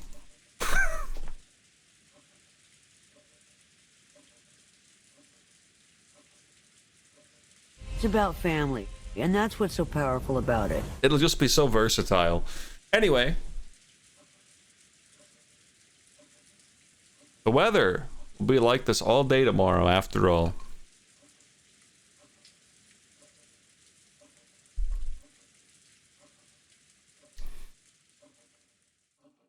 やれやれ。今日の日中が嘘のようだぜ。George Aniki and I were killing time in front of the parlor television. At that point, Jessica returned. Somehow Jessica returned. Speaking of Star Wars, so funny. Well, her face was still blank, but it looked like she'd calmed down a little since we'd last seen her. マリアはまだ肖像画前？いや、さっき戻ってきて。今はそっちのソファーで寝てるぜ。Yeah, use your fucking eyes. They're so fucking big. You can't see her over there. マリアにはもう遅い時間だもんな。Looking at the clock, I saw it was a little past 10 p.m. Even if we were planning to stay up all night, it was about time to head back to our room. 一応うちのお袋が屋敷にも部屋を用意してくれたんだけどよ。どうする？僕はゲストハウスに戻りたいかな。親たちの様子を見る限り、僕たちはお屋敷にいない方がいいと思う。俺も同感だぜ。子供は邪魔せず引っ込んでろって感じみてえだからな。おとなしくそうするさ。As we were talking about this, Aunt Rosa came into the parlor. She was looking all over restlessly, probably trying to find Maria. ローザおばさん。マリアならそこのソファーっすよ。ありがとう。すっかり眠っちゃってるわね。ベッドに移さないと。よかったら僕がベッドまで背負っていきましょうか。ありがとう。助かるわ。ジョージ君たちはゲストハウスに戻るの？それとも夏日姉さんが用意してくれた部屋に泊まるのかしら？今話し合ってました。ゲストハウスへ戻ろうかって話になったところです。そう。ならマリアも一緒にしてあげてもいいかしら。いとこのみんなと一緒の方がきっと安心できると思うしね。Behind those words, she seemed to be concealing some regret that the adults, herself included, had deeply hurt Maria's feelings. 任してくださいよおばさん。何しろこっちにゃマリアをあやすことに関してはエキスパートがいるっすからね。それは僕のことかい？僕だけじゃ無理だよ。みんなでだよ。そうだぜ。バトラだってあんなにもマリアと意気投合してふざけ合ってたじゃねえかよ。As we said this, Aunt Rosa smiled, looking truly happy. みんなありがとう。私たちの話し合いはだいぶ遅くまでかかりそう。だから申し訳ないけどマリアをみんなにお願いするわ。おーいマリア、熟睡か？ゲストハウスに戻るぞ。Maria muttered something indistinct, rolled over, and fell back asleep. It looked like she was sleeping deeply. すっかり寝込んじゃったようだぜ。起こすのは悪いな。僕が背負うよ。 It's so funny, chat. I have this weird thought in my head. I'm just so used to feeling it when I play things. I'm like, oh no, this game, I'm like really into it. Oh, but what if it actually isn't that good though? What if it like starts to shit the bed or something? But then I'm like, oh wait, no, but it's like universally praised by everyone who plays it. I have no reason to stress about that. But in the back of my head, I'm like, oh yeah, but what if it's like actually not very good? Like, what if it totally mishandles everything at the end? It's like, oh wait, no, actually people love this game, and it's like people say it's like one of the greatest VNs ever. And then in my head, I'm like, oh, but what if it's actually not that good? It is simply quite good, yeah. Maria's body was much lighter than it looked. I lifted her up and put her on George Aniki's back. Oh, that was very tough for you, Battler, wasn't it? Real tough. It was raining hard outside. Aniki couldn't hold an umbrella and carry Maria at the same time. Looked like Aunt Rosa would come with us as far as the guest house to help out. However, when she heard Uncle Krause's voice call out to her, she had no choice but to return. 困ったわね。もう戻らないと。あ、皆さんゲストハウスまでお戻りですか? After we left the hall on the way to the entrance, the door to the servant room opened and Shannon-chan stepped out. だいぶ暗くなっておりますので、私がご案内させていただきます。ちょうどよかったわ、シャノちゃん。I bet you would know your way through the rain, wouldn't you, Beatrice? ジョージ君がマリアをおぶっていってくれるの。傘をさしてあげてくれないかしら。はい、かしこまりました。Jen and Sean brought umbrellas for each of us and a flashlight to guide the way.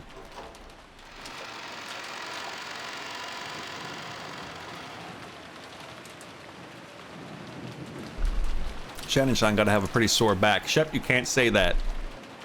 Can't say that.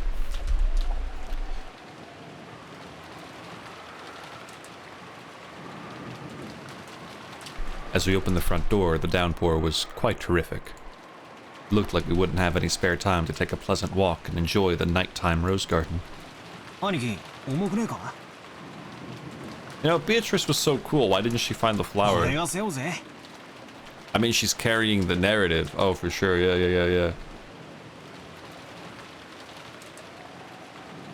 大丈夫だよ。 What are you talking about? Well, I was referencing her large breasts. マリアちゃんくらい背負えるよ。本当にありがとうね。マリアをよろしくお願い。うん、わかりました。じゃあ、おやすみなさい、おばさん。Breasts that are about the size of her head? That's untrue. If you breast collectively, the collective breast may be the size of her head. But individual, what's the singular breast? Brie? The individual brie or bria is only half a noggin.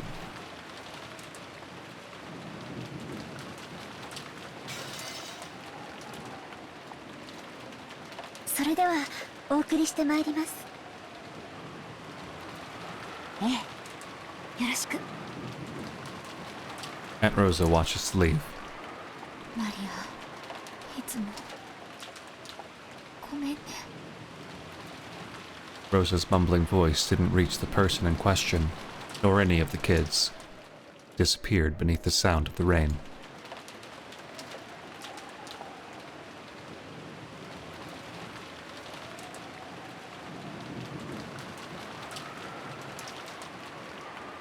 After cutting through the rainy rose garden, oh, it's still kind of hard. We arrived at the guest house. 俺がマリアを背負って立候補すりゃよかったぜ。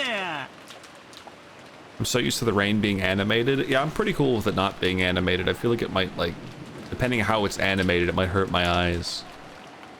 I am curious how the Umineko project thing looks, but also, like, I'm fairly happy with this experience thus far. I don't think I need mouth flaps. And I don't feel that I need anything too animated.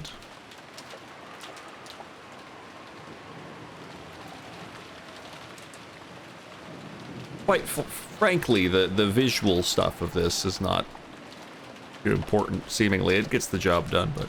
Cheery game. It was very cheery for the first, like, 5 hours, Shep. Too cheery. It was really boring. And then the second the adults started talking about splitting up money, it got really interesting. And not so cheery anymore. Then we read the epitaph. And things got really cheery. On the first twilight, offer the 6 chosen to be the key to buy the key of sacrifices. On the second twilight, those who remain shall tear apart those two who are close. On the third twilight, those who remain shall praise my holy name. On the fourth night, gouge the head and kill. On the fifth twilight, gouge the chest and kill. On the sixth, gouge the stomach and kill. Gouge the knee and kill. Gouge the leg and kill. It's really cool, really pleasant, nice vibes. Everyone's in a good mood. You don't understand? You're supposed to play how I want you to play? That's so real. That is so real, actually. The knee? Yeah, the knee for some reason. Not sure why they went for the knee. Really, they mean like a goat? You're supposed to play the... Okay, Bomberin, here's a quick question. How long is the install process for Umineko project, and can I easily turn it on and off if I please? Basically what I'm asking is if I want to just test it out to see how it looks.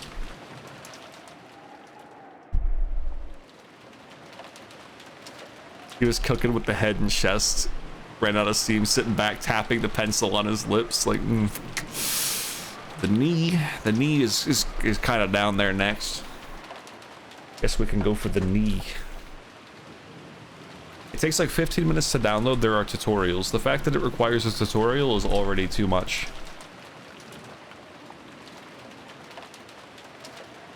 But I am curious. Is there just a visual like thing? It would be a separate install of the game. Yeah, fuck all that. Like, just for some animated, like, rain in the background? That's okay, dude. I don't need that. そうすりゃ傘を差してくれるシャノンちゃんのでっけえお乳を二の腕でたっぷり堪能できたってのによ Battler, this is really serious, man. Your dad said he's gonna be killed tonight. Did you not? そんなつもりじゃないよ。誤解だよ。そうしないとジョージ様が濡れてしまうと思いまして。ほーら、バカなこと言ってないで入るぜ。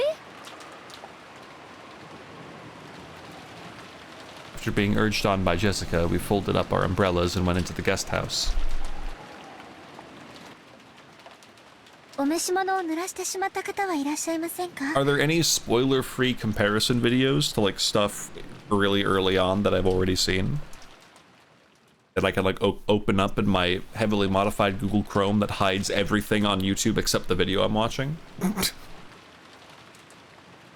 So that I could look at like a visual and decide if it's worthwhile. I wouldn't want to change the translation. I'm fine with this translation. I don't want that changed. I know that you said there was an option for that. So. I really don't feel... I don't know. I don't even know. You know what? Fuck it. Let's not even talk about it. I don't even want to bring it up. Fuck the Umineko project. タオルを用意いたしますが。そこまで気を使わなくていいぜ。ありがとうよ、シャノンちゃん。そうだ。僕たちはこれからトランプでもして少し遊ばないかって話なんだけど、よかったら少し一緒しないかい？あれ？今日のシフト、深夜勤は誰になってんだ？親族会議中は特別シフトになってたと思いました。少し変更も出てるみたいなので、ちょっと確認してきます。It's fine, Bunny. It's fine. If I want my VN to be flashy, I'll go play a Fate thing. ああ、わざわざ屋敷に戻らないとわからないんなら無理に。大丈夫です。ゲストハウスの使用人室でわかりますので。ちょっと失礼しますね。Jen and Sean gave a quick bow and went into the guest house servant room. The rest of us headed for the cousin's room and decided to put Maria to bed for the time being. Maria was sleeping very deeply, and there was absolutely no sign of her eyes opening.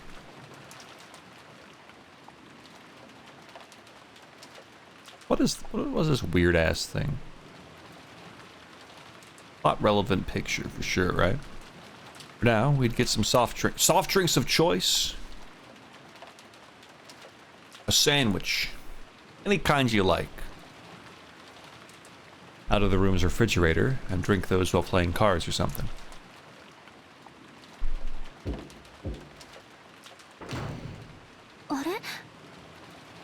Hello, Cannon. カノン君源氏様までこちらに Oh damn. What's with the full house? 今夜のシフトはどうなっているのでしょうかクラウス様の命令があってね、シフトの大掛かりな変更があったんだよ。うん。ゴーダがお屋敷の深夜勤に変更になった。シャノンとカノンはゲストハウスの深夜勤。私と熊沢はゲストハウスに泊まるようにとのご命令だ。お前も今夜はこのままこちらに留まるよう。たった今電話があっ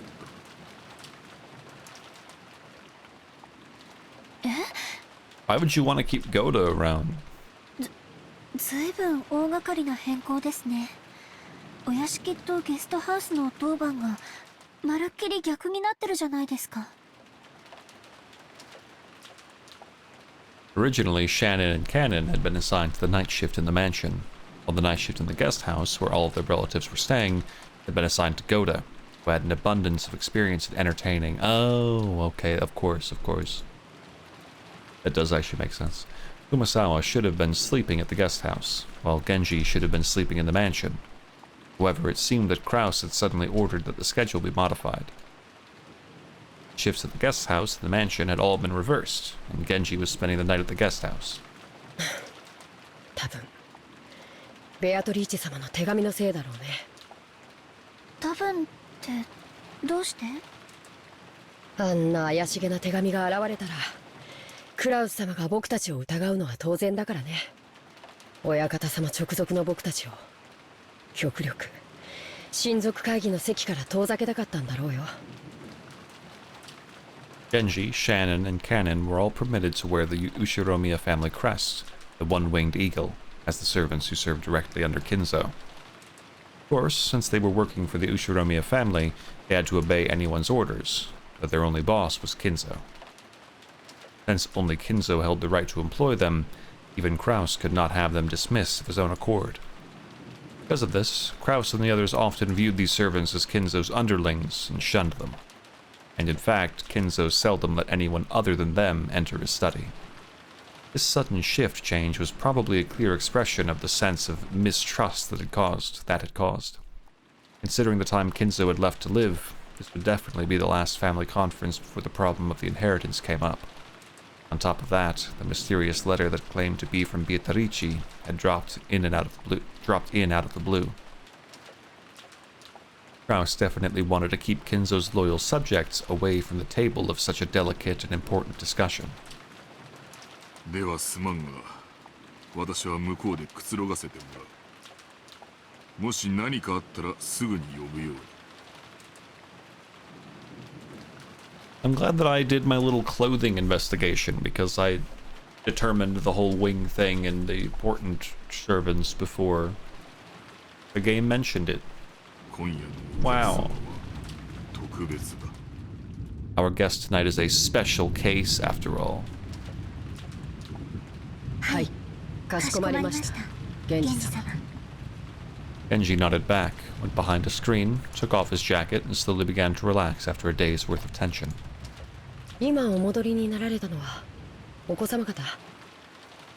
うん、親族の方々はお屋敷で会議を。だいぶ長引きそうな雰囲気だったかな。なら気楽だね。これ以上の深夜になって多分親族の皆さんはお屋敷の方のお部屋にお泊まりさ。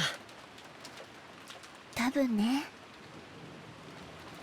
源氏様がいないから言うけど、ゲストハウス行きになってちょっと嬉しかったかな。どうしてだい？意地悪な奥様やエヴァ様から離れられたから？それとも別の理由があるのかい？別の理由なんかありません。そっか。なら二人で深夜勤を頑張ろう。よろしく姉さん。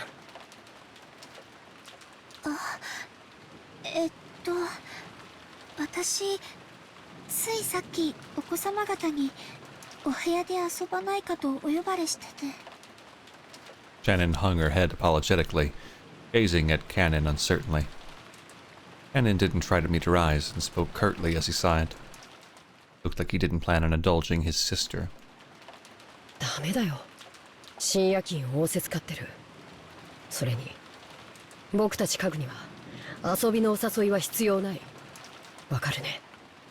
I mean, on now.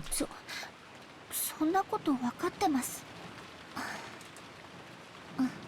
Cannon's shoulders drooped slightly.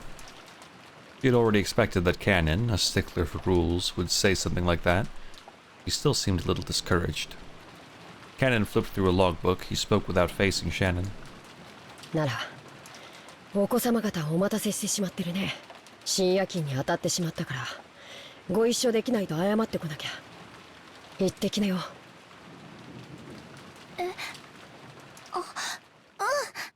私謝ってくるね。 Shannon hurriedly stood from her seat before her brother's mood could change and flew out of the servant room after giving a quick bow. As he watched her go, Cannon took a single deep breath. Genji's voice came from beyond the screen. Kano. Kano. The chandelier. 私がここにいるからお前も行くといい。源氏様、誘われたのはシャノンだけです。僕は別に誘われては。その場にいなかったからお声をかけられなかっただけだ。言えばお前も誘われている。たまには子供らしく遊んでくるといい。いえ、僕には必要ない行為です。人の子には遊びも必要でしょうが、僕らは家具ですから。そうか。姉さんだって家具です。人のふりをしたって後で苦しむだけなのに、僕はそれが分かっているから人に近づきたくないだけなんです。 Genji did not say anything after that. After a while he stood up and used a pot of hot water to make powdered cocoa, serving some to Cannon as well. Yo, Genji's such a real one. Genji's such a cool dude. そりゃ本当か But よ。 he would be so, he'd be the coolest furniture to have around. I'd fucking put him in the living room. Nah, but legit, real cool dude. そりゃ知らなかったぜ。 Chad, I'm sorry, this is unlike me. I have to use the bathroom again. I've been drinking a lot of soda pop. Forgive me.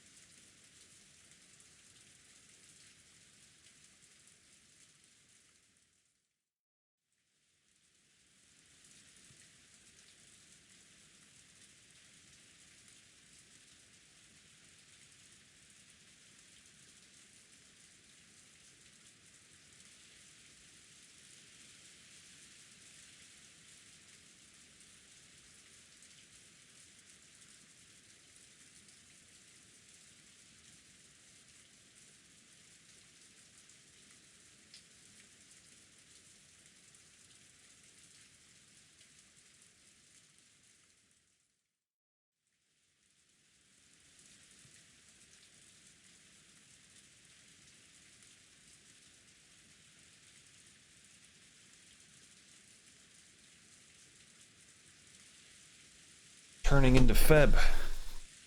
All these damn bathroom breaks.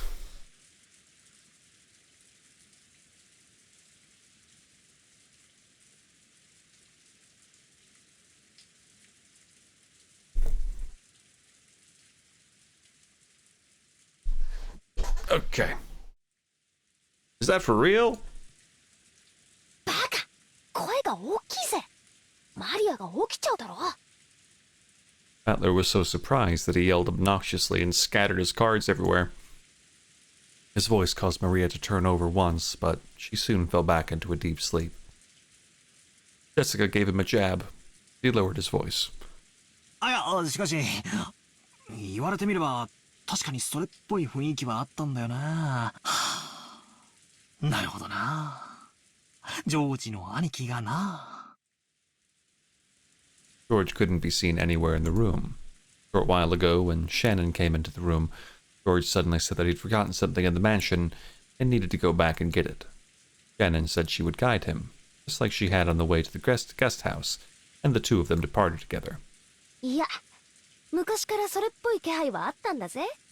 好きなものを聞いてきたり、趣味を聞いてきたりさ。単に関心を持つだけにしてはどうもなんて思ってたらよ。そういや、昔っからジョージの兄貴はシャノンちゃんにやたらと優しかった気がするぜ。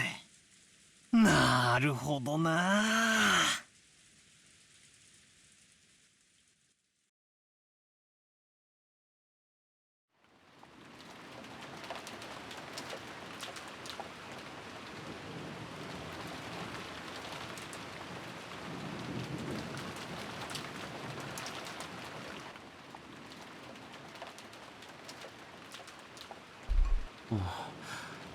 天気予報によると今夜が一番ひどいみたい。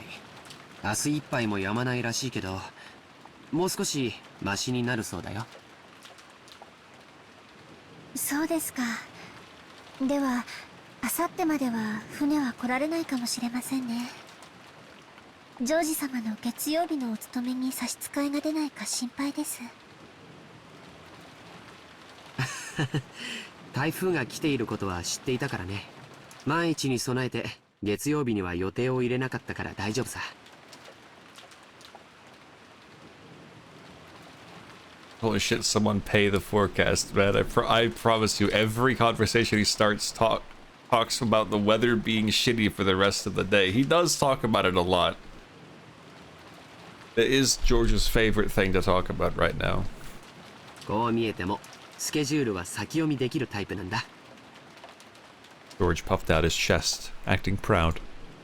Compared to the calm appearance George always had as the oldest cousin, he now looked amusingly like a little kid. Shannon chuckled at this abrupt contrast. さすが、やがては会社を起こされる方はしっかりしていますね。やっぱり会社を起こすというのは大変だね。お金とかそういうのだけじゃないものがとても大事だって父さんのところで勉強していてわかるよ。会社を起こすということは城を持ち部下を率いるということ。うちの父さんは秀吉って名前だけあって戦国武将のエピソードがとても好きでね。会社経営の哲学をよくそこから語るんだ。知ってるかい？戦国最強の騎馬軍団と恐れられた武田信玄も最初は部下たちの結束がバラバラで統率力をまるで発揮できなかったんだそうだよ。そうなんですか？なんだか意外ですね。信玄は部下たちを結束させるため数々のリーダーシップを発揮してるんだよ。例えば戦場で武功を立てた部下に対しすぐその場で報奨を与えたり、普通こういうのは戦が終わってからまとめてやるものだからね。それを戦場の本陣の中にいながらまめにやり続け、部下の武功を素早く評価しやる気につなげたというのは非常に大きいことだよ。それから部下が病気で伏せった時には誰よりも早く駆けつけお見舞いをしたとかね。What a nice guy. 武田信玄は戦国最強の騎馬軍団を率いただけじゃない戦国一の部下思いの人だったんだよ。Yo, George, tell me about the weather again, bro. そんな方だから部下の皆さんもついてきてくれたんですね。Yeah, I definitely asked.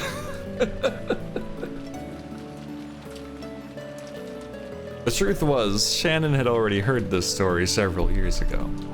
Whenever a discussion of his father led to this sort of topic, George would always glow and look like he was having a great time. But Shannon just smiled without interrupting, urging him to continue. 確かに資本主義の世界ではお金は力で石垣の高さでもある。 George points down. でもね、戦も城も自分一人じゃ成り立たない。大勢の部下に支えられ、その力を借りて初めて成立するものなんだよ。それを理解してから父さんの背中を見ると、自分がいかに未熟で、父さんがどれほどの切磋琢磨をして今日を築き上げてきたかがよくわかるんだ。If I were Shannon, I'd start saying what he's going to say verbatim and kill the vibe. Yo, Salty, that's horrible, dude. She wants to fuck him. It's not the route. ジョージ様はお父様のことをとても尊敬されているんですね。羨ましいです。あ、ごめん。別にそういう意味で言ったんじゃないんだよ。すみません。 No way, bro. She's into cool bad boys like Battler. I don't... First of all, Battler's not a bad boy. Second of all... Two of them awkwardly looked at their feet. Shannon had no parents. He had been brought up in an orphanage owned by Kinzo, called the Fuck You In House. The Fuck You In House. Under the guidance of Kinzo, their honorary director, the orphanage offered members who excelled a chance for on-the-job serving experience. There you go, Jesus. Their efforts met with Kinzo's approval. They'd be able to leave the orphanage and work as servants for the Ushiromiya family. This was considered to be the highest honor for those who lived in the orphanage. Servants from the Fuck You In house all took names with the character on in them while they served. So Shannon, wasn't her real name. Same went for Cannon. All of the members of the Fuck You In house were orphans. At least, they were all people who had been separated from their parents under special circumstances. Because of this, the orphans had been taught to think of each other as their only family. That's why it seemed so natural to both of them when Cannon called Shannon his sister. And while both Shannon and Cannon were working in the mansion today, there were several other servants possessing the On character in their names, such as Manon and Lennon, who often worked in a rotation schedule. However, there were not many servants who stayed with the Ushiromiya family for long.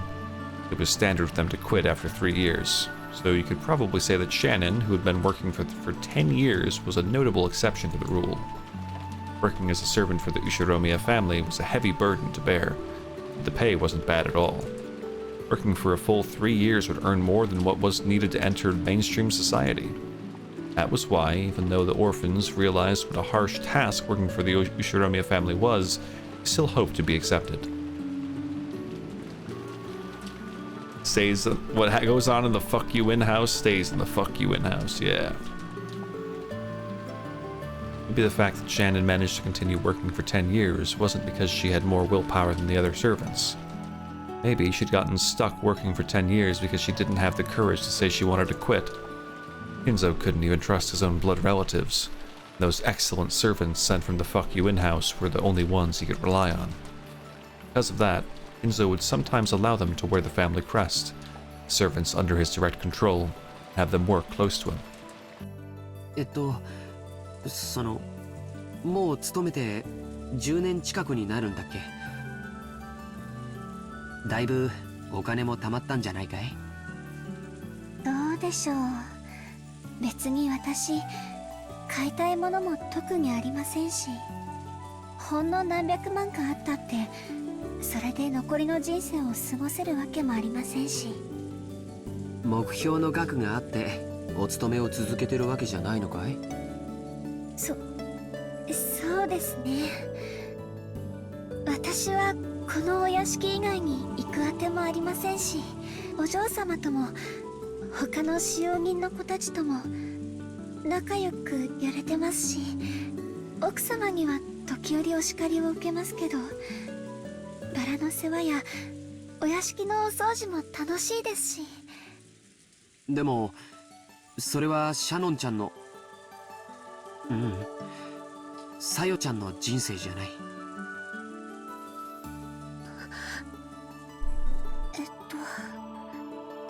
Shannon cast her eyes downwards when she heard her real name. He understood what George was trying to say and fell silent. 僕は成人し社会人になってからも勉強して分かったことがある。子供の頃僕らが思っていたほど人生は単調で短くないんだ。All school-aged kids have certain fears they can't shake. They wonder whether they'll live the rest of their lives like sleepy classes after a monotonous and boring school day, spending their time in a carefree laziness without anything interesting happening until it's all over. However, life's only like that for underage students. Do people feel that way? Is that a thing that kids are concerned about? Are kids really like, oh god, I'm gonna live a boring life where nothing will matter? That's like the kind of shit you start worrying about when you're older, I think. When you're a kid, you're ignorant to that because school life is so simple and you're only worried about the simple stresses of going to school and like doing homework. But maybe not all children are the same.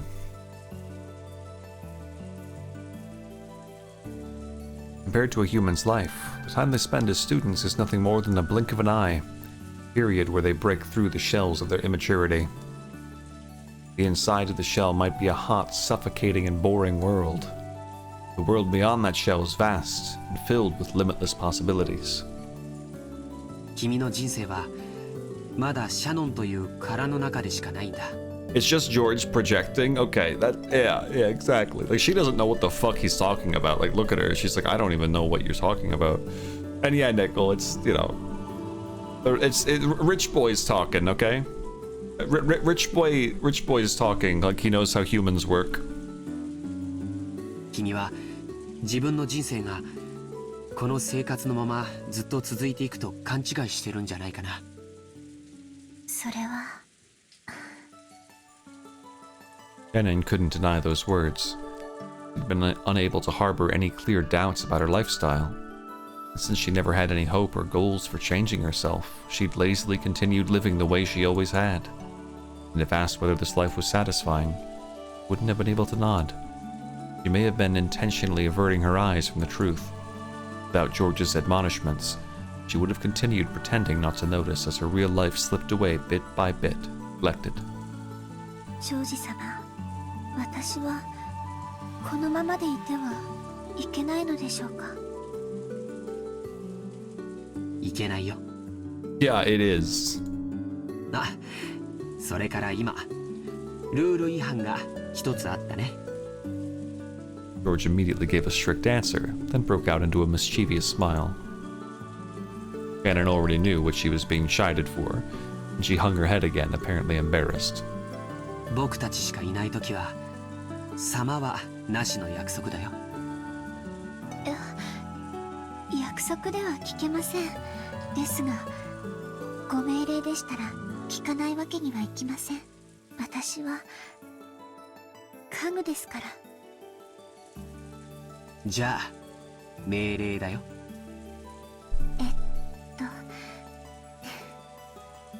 はい、かしこまりました、ジョージさん。Shannon hung her head, her face red. Sick beats off the top of the bed. She said George's name again, this time following it with song. それでいいよ、さよちゃん。George smiled at Shannon. No, Sayo, to praise her small act of bravery. This short exchange alone made it clear how far back their relationship must have stretched. For a long while, the two talked as if the weather raging about them didn't even enter their thoughts. They talked about the many memories they'd built during their relationship that no one else knew about. Every once in a while, a flash of lightning would attempt to interrupt them, This could sully neither the roses nor the time they spent blushing at each other.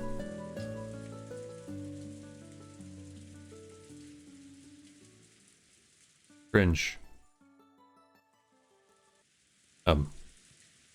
Okay. そうだ。君に見せたいものがあって。なんでしょうか。George, who had been speaking eloquently, suddenly started to stutter. Watching him, Shannon seemed to guess something. George timidly searched through his pocket. Something got caught in the depths of his pocket, and just like the stuttering George, it took a little while to get it out. It was a very small box. Small box covered in a deep blue velvet. That peculiar shape was enough to tell anyone what was resting inside. Shannon had prepared her heart somewhat, certain beforehand that this was what he'd been planning. But even so, when she actually saw it, she couldn't avoid blushing once more. George opened the small box, took something out, and held it out for Shannon to take. これを君に受け取ってほしいんだ。このような高価なものはお受け取りできません。受け取れない。いえ、こんなもの私には過ぎていて。さよ、これはお願いじゃない。命令だよ。この指輪を受け取ってね。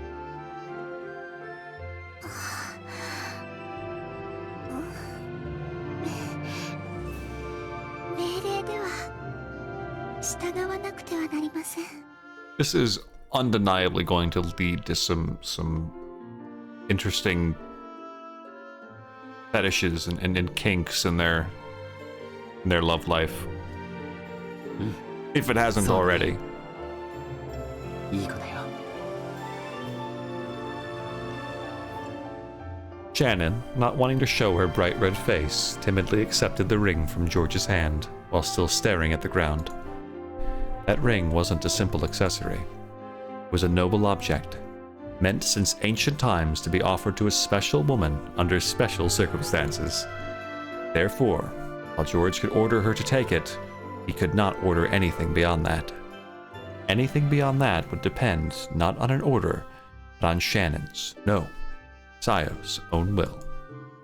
だから、ここからはもう命令じゃない。さよ。Rudolph right now is like barricading his door because he thinks his siblings are gonna murder him or something. George is like trying to get fucking married. 明日までに言葉でない形で返事がもらいたい。わかるね。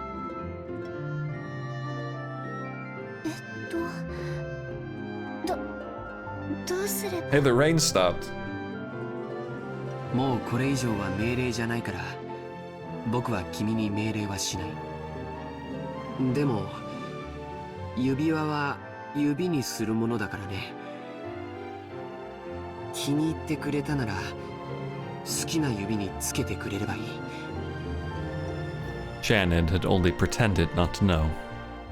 He already understood what he wanted her to do. He was standing at a huge crossroads of her life. もうこんな時間だね。今夜はこれくらいにしよう。George turned away from Shannon, acting just a bit bluntly. 君に左手につけてほしいと命令することもできるかもしれない。君も命令されればそれに従えるという臆病な甘えがあるかもしれない。でも最後のここだけは君のさよの意志でしてもらいたいんだ。わかるね。は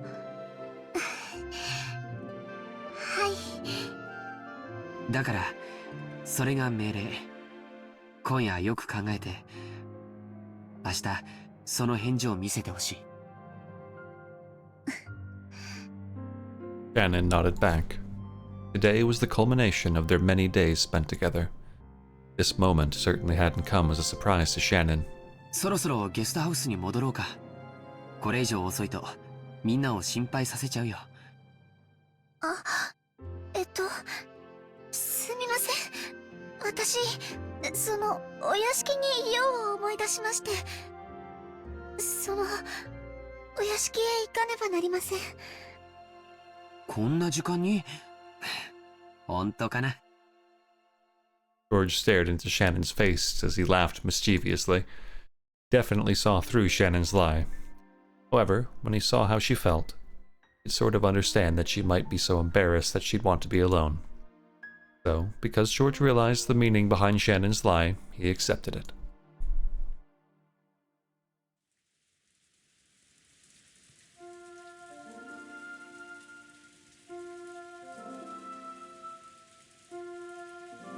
What? Ah! Okay. Something about that particular, like, scene has a way of, like, freezing up.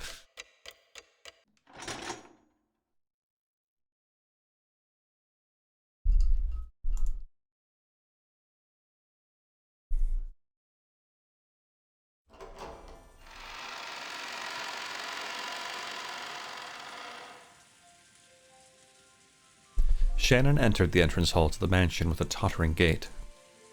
A mixture of exultation and uncertainty gave her a feeling that she couldn't easily describe. It swelled up in her chest until it felt like she was about to burst. After stopping for a second in front of the servant room to take a deep breath and calm her heart, she opened the door. Inside, Goda, who had been ordered to take the midnight shift at the mansion tonight, was absorbed in a worn-out crossword puzzle magazine. He looked up for an instant to see if one of the family had come, but when he realized it was a fellow servant, he returned to his puzzle as if nothing had happened. 源氏様より郷田さんのお手伝いにつくように言われてまいりました。ああ、そうですか。それは助かります。そろそろ戸締まりの見回りに行きたかったのですが、ここを開けてもいいものか困っていたのです。何しろ旦那様方の会合はまだだいぶ続きそうですからね。いつ何時お茶のご用命があるかもわかりませんし。そうですよね。ではどうしましょうか。私が留守番を。ではシャノンさん、申し訳ありませんが、お屋敷内の見回りをお願いします。This fucking guy, dude. Holy shit. Bro's got crosswords on the brain. Can't be going anywhere. He's got to finish. 私はここで親族の皆さんのご用命の待機をしておりますので。はい。Alright, if there's one character who maybe that we ought to just knock down a notch. Maybe, you know, Oda. Shannon was slightly disgusted. Even though she'd come here to help out as a favor, she was casually being forced to do the job of the person actually on duty. Furthermore, after one-sidedly forcing that task on her, Oda returned to his magazine once again and became immersed in his crossword puzzle. Shannon bowed her head as a token sign of respect for her elder, and left the room to patrol the mansion. Thanks to her being a bit ticked off, she managed to suppress that floaty feeling she'd been having until just now. And anyway, she couldn't let Genji or Kennen see her looking like this. She wanted a little time to herself until her heart calmed down, so maybe going on patrol wouldn't be so bad.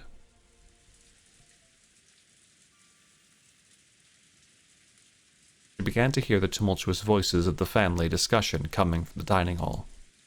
Someone was speaking at great length, only to be interrupted by someone else. Hold on 1 second. I keep stepping away, but I need to grab a can of Coca-Cola.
Alrighty.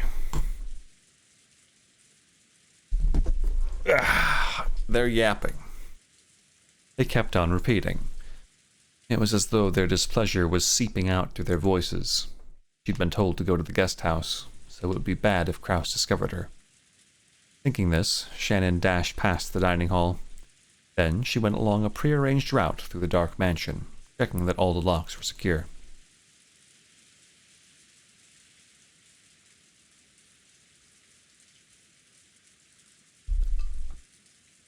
She walked down the hall, checking each window. There were no humans on Rokonjima other than those connected to the family. The locking up didn't really serve much of a purpose. No one had been in the habit of locking up at the Ushiromiya head family, at least not until Natsui had scolded them for being careless. Metal fixtures on the windows were ice cold, and as she checked them one by one, the glow in her heart seemed to cool down. Oh shit.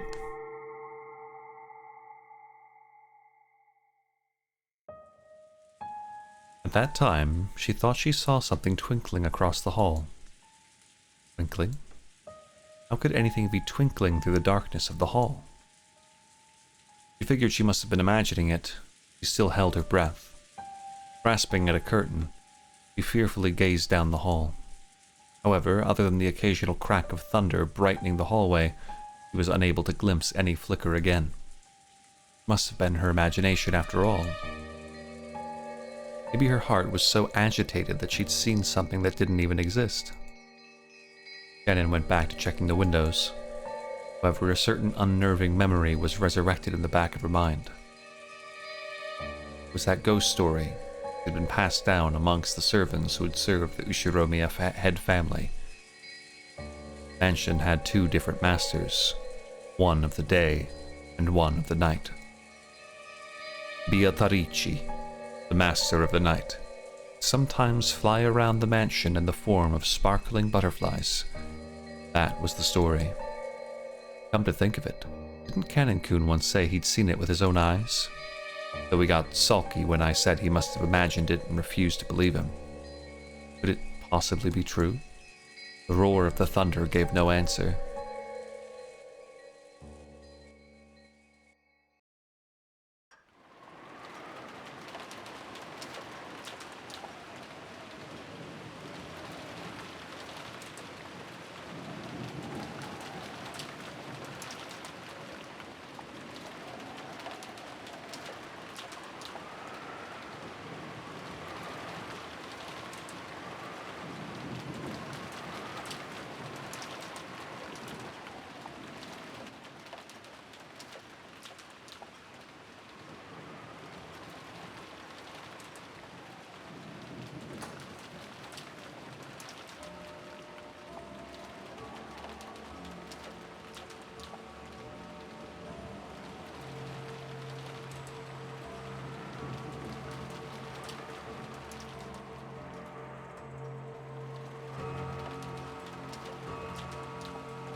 Okay.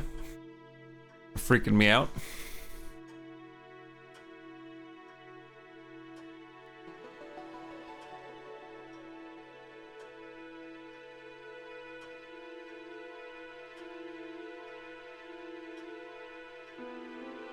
Dickhead doing crosswords. They're different rooms, I promise. Wasawa's on the chandelier, get her down! Tanjo's lost!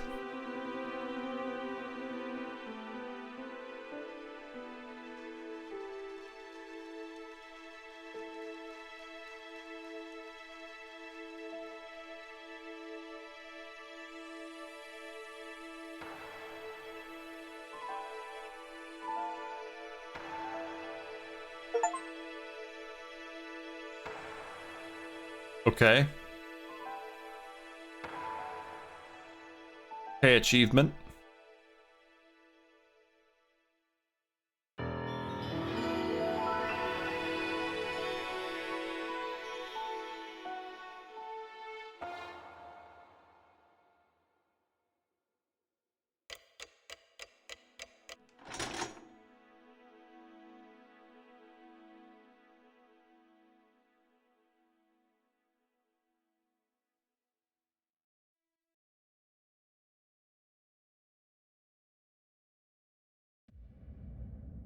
The second day, October 5th, 1986.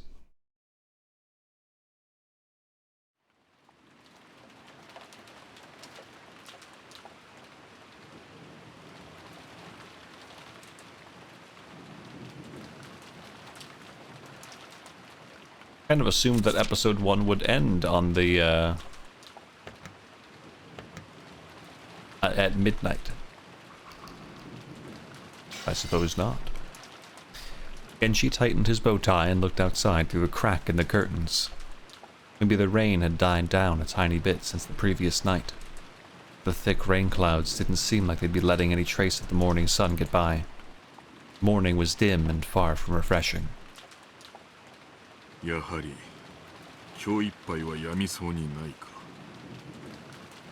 お待たせしました、源氏様。Cannon finished checking his appearance and exited the washroom. On their normal schedule, it was rare for anyone to have to suffer going straight from a midnight shift to an early morning shift. They were on a special schedule for the 2 days of the family conference. However, unless the typhoon passed today, relatives' stay on this island would last until tomorrow. Cannon thought it best to be prepared for the special schedule to last an extra day. The two of them left the guest house, opening their umbrellas. Rose Garden had been devastated by the wind and rain the previous night. Even though they'd spent several days making it beautiful to welcome the guests, one stormy night was enough to ruin it. Cannon sighed. The two headed for the mansion. They were supposed to meet up with Goda and prepare breakfast. Goda was such a perfectionist that he had probably already woken up and was probably already preparing a breakfast as exquisite and elegant as glasswork. You got corned beef hash? Because that's my pick. They reached the overhang by the entrance to the mansion, and folded up their umbrellas. Genji took a bundle of several keys from his pocket and unlocked the front door. The Yoshiromiya family mansion was the only thing on Rokenjima, so in the past, they hadn't been in the habit of locking up. However, Natsui had ordered that the mansion be locked up from midnight to early morning. Ever since then, unlocking the door in the early morning had become part of the servants' morning shift. This task had been given to Genji and Cannon, so that Goda could start preparing breakfast as soon as he woke up. Silence had fallen in the mansion, giving the impression that the mansion itself was still asleep. では、朝の仕事を始めよう。はい。Two of them split up and began opening the curtains throughout the mansion. The curtains stayed closed. The mansion would remain enveloped in faint darkness, as though it was still trapped in the previous night. Following a well-rehearsed procedure, Cannon went around the mansion, opening the curtains for one window after another without having to retrace his steps once. Even with this horrible weather, drawing the curtains made it feel just a little bit like morning. While doing that, he passed in front of the kitchen. Even though he hadn't smelled anything yet, his stomach started aching for some of Goda's prized cooking. おはようございます。 I guess he's a prick, but he actually is a good cook. Like, it seems like everyone agrees on that.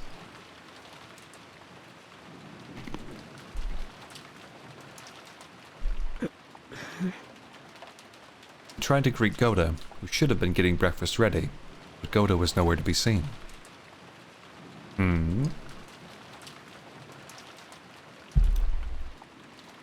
Gotta be good at something, yeah. The kitchen was darkly lit. Not only were the curtains not open, but the fan wasn't even running. It was still cold, without any trace of a fire being lit. So of course there were no signs of breakfast being made either. Though it would have been inexcusable, perhaps Goda had overslept. Even servants are only human. They sometimes sleep in and show up late. Actually, I have it on good authority. The canon doesn't think servants are human. In the rare case that such a thing happens, it's part of a servant's code to hide the unsightly scene before anyone notices, smoothly cover it up, and make sure the family never even realizes that anything has gone wrong.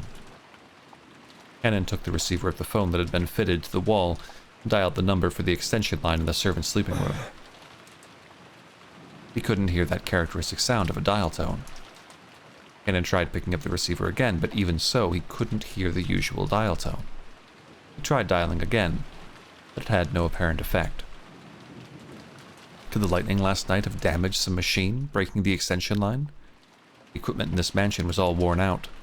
Kenan fully understood that even the smallest thing could have caused it to break down. He gave up trying to wake Yoda with the phone and dashed over to the servants' sleeping room.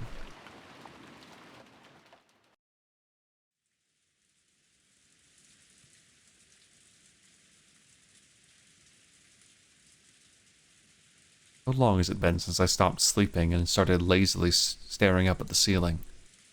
That vague sense of awakening was part of Natsui's usual morning experience. She always slept lightly. She couldn't sleep at all without without medicine. Thought she had like a sleep apnea thing. Natsui, sleep was definitely not a happy thing. When she looked outside, she saw that it was still pouring. She hadn't sensed a tiny amount of light. She might have mistakenly thought that it was still the previous night. She herself was one of the hosts, so she mustn't wake up later than her guests. Urging herself on, she raised up her body, which still hadn't completely recovered from yesterday's wariness. No one would torment her as long as she remained inside this room. Her headache wouldn't get any worse here. This room was the only place she could find peace. But when she left, it meant returning to the world where her husband's siblings kept trying to stab each other in the back. In that case, wouldn't it be better to just stay locked up in this room forever? That ridiculous notion brought a bitter smile to Natsui's face. He was starting to sound like Kinzo. Though she often complained about Kinzo staying locked up in his own room and refusing to attend to everyone else, the truth was that she longed to do the same. Natsui gave her head a small shake, and her fantasy was replaced by the reawakening of her usual headache.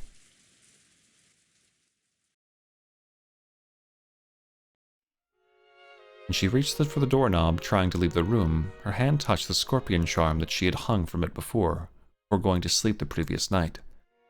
It was Maria's charm, Natsui had received from Jessica. Didn't Jessica say something about it having the power to repel magic, telling her to hang it from her doorknob? Maybe it was thanks to that charm that at least this room had been protected from the malice of her husband's siblings. As she thought this, her mood began to get a little more cheerful. ジェシカのおかげで少しはゆっくり眠れたということかしら。 Then Natsui remembered. That's right.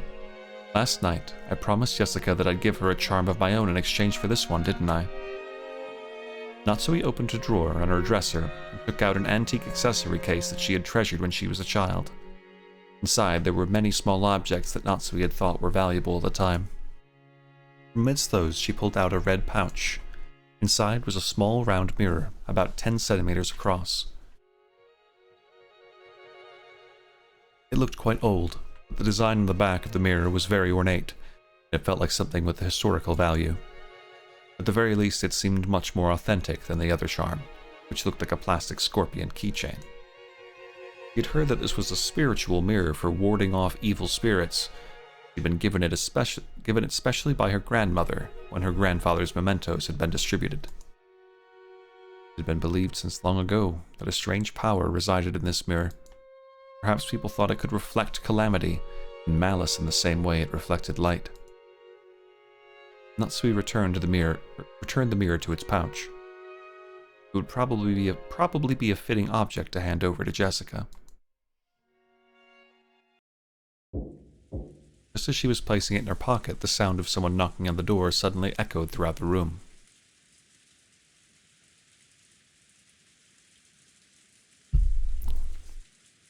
What's going on? I'm just gonna say it. I'm just gonna say it. What's going on? はい。おはようございます、奥様。早朝から申し訳ございません。今行きます。何事ですか?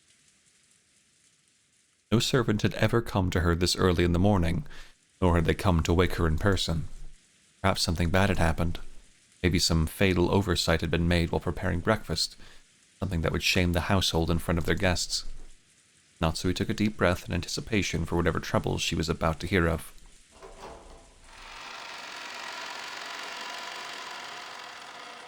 When she opened the door, Genji once again gave a morning greeting while bowing deeply. Natsui tentatively responded. Hold. Hold.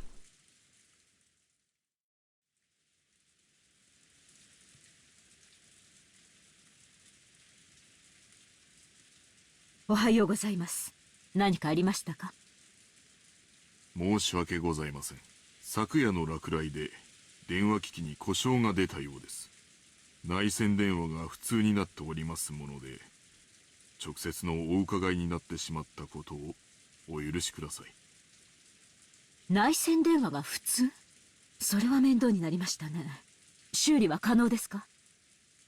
残念ながら故障箇所がわかりません。後で業者を呼んで修理させたいと思います。ということは、この台風が過ぎるまでは修理不能ということですか？つまり、客人たちの滞在中はずっと普通ということですね。客人たちのお世話に支障は？出ないよう最善を尽くします。結構です。粗相のないようよろしく頼みます。Natsui let out a small sigh of relief. He had been prepared for the worst, but damage to the telephones wasn't the kind of trouble she was worried about. Then again, even this would probably be enough to spark sarcasm from Eva. Natsui gave her head a light shake. 朝食の準備は順調ですか？それが、ゴーダの姿が見えません。朝食の支度もまだ行われておらず。何ですって？ Natsui was indignant. To her, this was a much bigger problem than the phones not working. And despite that, this piece of information was the part that had been postponed. God, huh? Why did everything go well most of the time, and then come to something like this when the relatives were visiting? Natsui put her hand to her forehead and just shook her head. 大方朝寝坊でもしているのでしょう。とにかく、誰でもいいから急いで朝食の準備を。Natsui exited into the hall and turned around for a second to close the door to her room. The creepy thing she saw there silenced her completely. It was an unpleasant sight, as though someone had dipped their fingers in a reddish-black liquid and scratched at the door around the doorknob. Probably some sort of awful prank, arranged by some person who wanted to make it look as though they'd tried to force the door with bloody hands.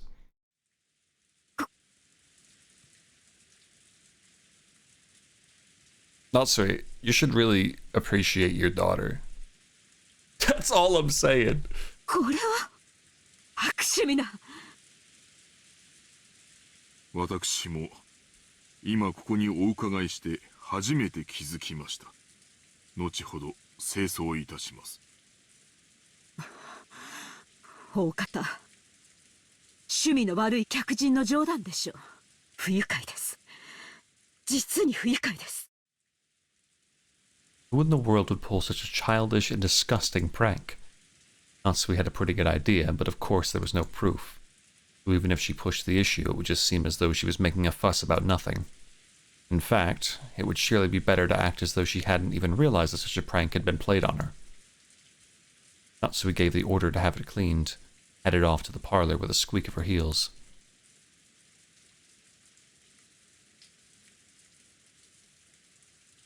When Natsui and Genji arrived in the parlor, Eva and Hideyoshi were already there.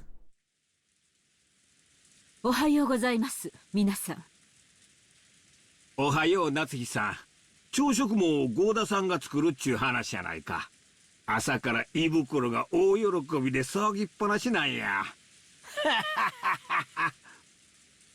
本家の楽しみは食事くらいがせいぜいですものね。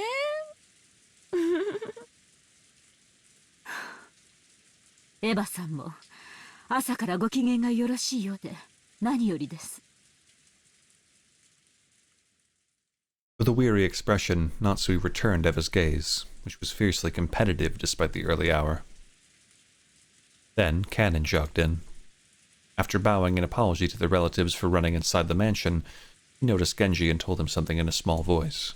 カノン、ゴーダはまだ見つからないのですか？申し訳ございません、奥様。お屋敷内もゲストハウスも回ったのですが、まだ。一体どこへ行ったというのです。とりあえず今はゴーダより朝食の準備が先決です。至急対応しなさい。はい。Cannon glanced at Genji. Hard sentence. Seemed he had something else to report, but was uncertain whether or not the words should come from him. Genji nodded and decided to give the report himself. 奥様、ゴーダだけではありません。旦那様の姿もありません。主人が？はい。奥様より先に旦那様に朝食の準備がないことをご報告しようと思い、それから旦那様だけではありません。Okay. ルドルフ様ご夫妻とローザ様のお姿もありません。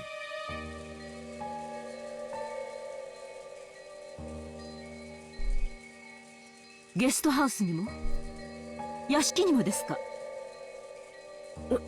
はい。ゲストハウスの部屋にもおられません。She'd heard that Goda alone was missing. She'd assumed he had slept in or was loafing around somewhere. However, now that she'd learned that several of the relatives were also nowhere to be seen, she began to take a slightly more optimistic view. Could last night's family conference have continued all night up until the present moment? If so, they might have wanted to cool their heads after being shut in a stuffy room, going out for walks, or on their own through the rain. The part about cooling their heads really sounded like something Kraus would say. Goda had probably been summoned to accompany them and aid them in some way. Goda was not a man who lost track of time. He had to understand that preparations for breakfast would be hindered if he did not return. However, maybe the family conference had continued until this very moment. An atmosphere that would make it hard for anyone to slip out. Yes, that theory would be quite convincing for Natsui. She remembered the illusion she'd felt that morning, as though the previous night had never ended. When she learned that the feeling wasn't just an illusion, she once again took a deep, weary breath. After all, that banquet of filthy vultures circling Kinzo's property was still going on. 大方、庭園のどこか、あるいは海岸の方で相も変わらず遺産の話を繰り返しているのでしょう。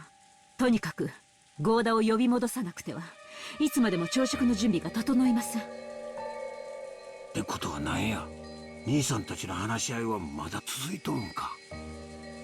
He had planned to say it in a small voice, but Hideyoshi overheard Natsui and managed to grasp the situation. 兄さんもルドルフもタフね。ローザの場合は若さかしら。私たち夕べの24時過ぎにはもう眠くてベッドに戻らせてもらったんだけど、確かにあの時点でもまだ兄さんたちは熱論を交わしてたわ。男って熱くなると嫌ね。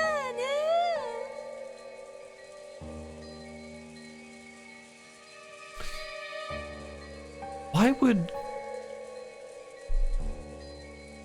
would you two be okay? Okay, let's assume that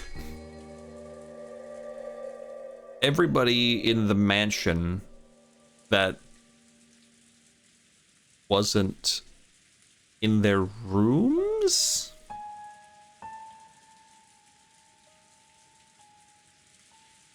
got grabbed by magical witch power, I guess. Did they just grab Goda because they didn't like him? They just grabbed him because they're just like, well, also fuck this guy though.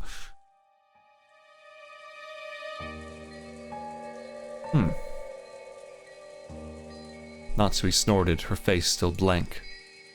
カノン、表を探してらっしゃい。ゴーダを見つけたらすぐに戻って朝食の準備をするよう伝えなさい。Like, we know she had the charm, which means that it tried to get into her room. Because the thing... かしこまりました。夏日姉さん、表とは限らないわよ。お父様の書斎ってことはないかしら？なるほど。考えられん話やないで。どういう話の流れかはわからんが、お父さんの主催に場所を移してお父さんにも混じってもらって議論を続けてるっていう可能性は十分あるやろ。Everyone knows that wouldn't be what happened, man. そのような汚らわしい話題を好んでお父様が書斎へ招き入れることなど考えられません。Who are you liking so far, Blue? Kinzo. I like Kraus. I like Natsui. I like Jessica. I like Nanjo. Eva's a bitch, but a good character. Hideyoshi's around. George, I like George. I like Rudolph. I like Kyrie. Battler's alright. I like Genji. I like Rosa. Maria's around and a child, so she's got the child debuff because I don't like kids, but she's fascinating. Shannon is alright. I like Cannon. Goda is a despicable guy who's enjoyable to dislike. And Kumasawa is around. There's my review. あらそう。じゃあ仕方ないわね。源氏さんとカノン君は申し訳ないけど外を探してきてちょうだい。確かに兄さんなら頭を冷やすために外を散歩しようなんて言い出しても不思議はないわ。たとえこんな天気でもね。私はお父様の書斎に行ってくるわ。ひょっとするとそこにいるかもしれないしね。客人であるエヴァさんにそこまでのご足労はおかけできません。私が行ってきます。朝のご挨拶も兼ねて。あら、じゃあお願いするわね。でも朝の挨拶を交わしてくれるかは疑わしいわね。夏日姉さんってお父様とは仲よろしかったかしら？仲が良いかは分かりかねますが、後宮家の跡継ぎの妻を許されるだけの信頼を得ていると確信しています。Surely, yeah. Well, yeah, definitely. なら、きっと返事くらいはしてくれるわね。お父様とは朝食くらいご一緒したいの。ぜひ降りてきてくださるよう説得してくれないかしら？私たちはすっかり嫌われちゃってるみたいだけど、そこまで信頼を得ている夏日姉さんの言うことなら聞いてくれそうですもの。そこまで短歌を切ってお父様を説得できず信頼を得ているなんて二度と言えないかもね。 Man, you are just fucking something else. 自信はありませんが努力はします。 Natsui responded, looking discouraged. However, knowing Kinzo's temperament, she had absolutely no confidence in her ability to bring him out. Eva was clearly mocking her, confident that Natsui wouldn't be able to get Kinzo to come down. But even so, Natsui would lose face if she gave up, saying it was impossible and letting Eva go instead. Eva's mean-spirited and unreasonable demand made Natsui clench her fists slightly. When Genji realized this, he spoke softly over her shoulder. 奥様、よろしければこれをお持ちください。それは？ Genji handed Natsui a sparkling gold key of ornate design. It was the key to Kinzo's study. The study had an auto-lock and couldn't be unlocked as long as Kinzo forbade entrance. However, since Genji was especially trusted by Kinzo, he was allowed to carry a key to that door. でもこの鍵を使ったらあなたも咎めを受けるのではありませんか？親方様は深くお休みになられている時と、それに親方様にお部屋を出ていただくよう説得するにはぜひ。源氏。 Until now, Natsui had thought of Genji as a cold servant who wouldn't do anything for her, since he worked directly under Kinzo. But it looked like she would have to alter her understanding of him. She wanted to communicate her gratitude, but by then, Genji had already turned his back on her, and was walking down the corridor with Cannon. But as Natsui watched them go, the words directed at her from behind were sneering. じゃあお父様を必ず連れてきてね。息子のかわいい嫁の言うことですもの。きっと聞いてくれるわよ。Really, just as I get to know Natsui more, I dislike you more and more for being mean to her. 私たちは客人だから、ここでのんびりくつろがせてもらうわ。予算買えば口が過ぎるで。すまんが夏日姉さん、お父さんのことよろしく頼むわ。Without answering, Natsui forcefully spun around on her heels and quickly left that place.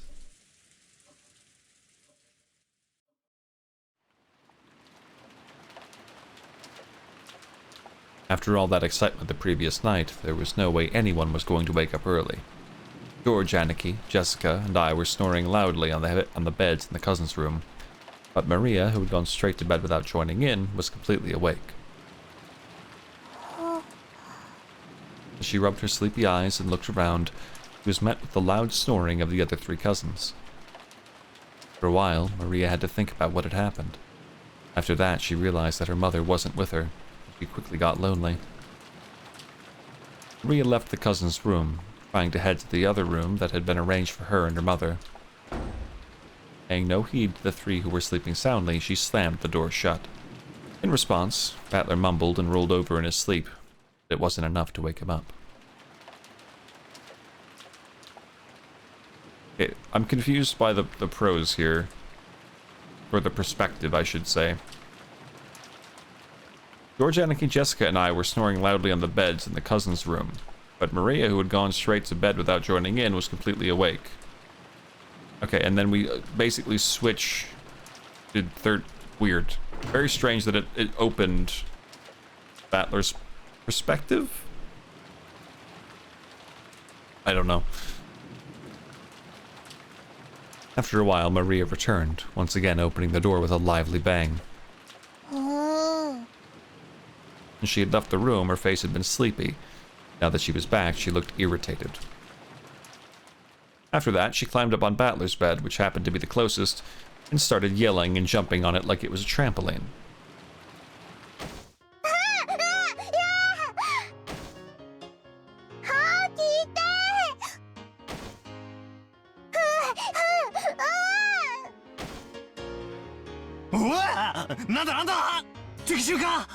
Is it an enemy raid? After making sure I was awake, Maria moved over to George Aniki's bed and started jumping on that too. In that manner, the three of us were all greeted with an extremely pleasant awakening. ありがとう、マリアちゃん。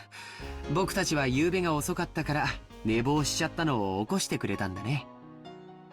でも、もう少しだけ起こし方を優しくしてくれると完璧だったかな。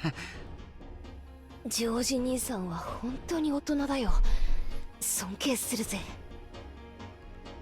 もうすぐ7時なんだな。ま、確かにもう起きてもいい頃だぜ。Fuck off, that's way too early, brother.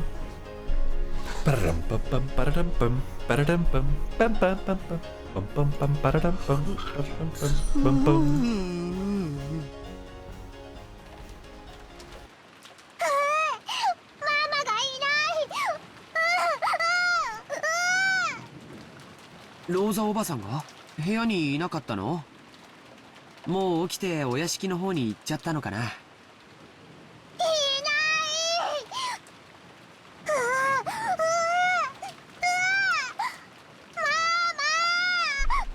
Hold that thought, loud child.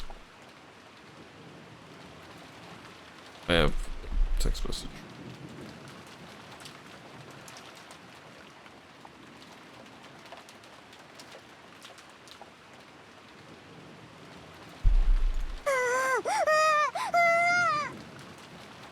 Maria kept droning ooh ooh and looking unhappy. She didn't exactly seem lonely because her mother wasn't around. More like she was irritated and thrown off balance because her mother wasn't where she'd expected. If we could just tell her where her mother was, that alone would probably calm her down. But, unfortunately, we had no way of knowing where Aunt Rosa was. except that she wasn't here. どうせ朝食に行くことになるんだし、屋敷の方に行こうぜ。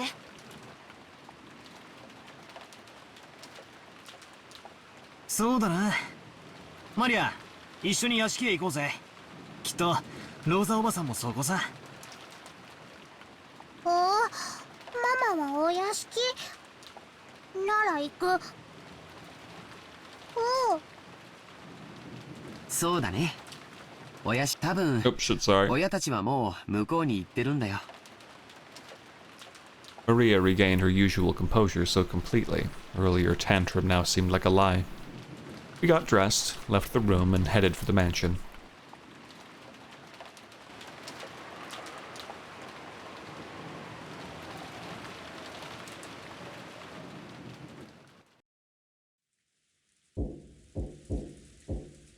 Once more there was a knocking sound on the study door, but there was no answer.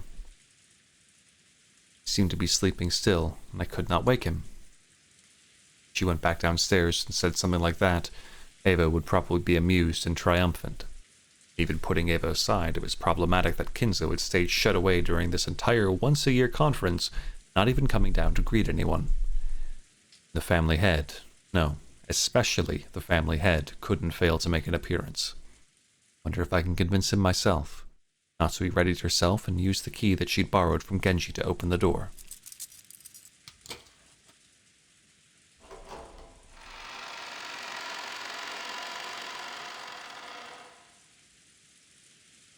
Even though she was prepared for the sweet stench, which seemed to eat into one's brain as it poured out the small crack in the door, couldn't help but grimace.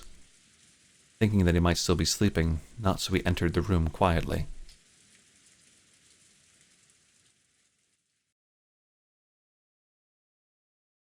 When she did, Kinzo was already awake, looking down out the window.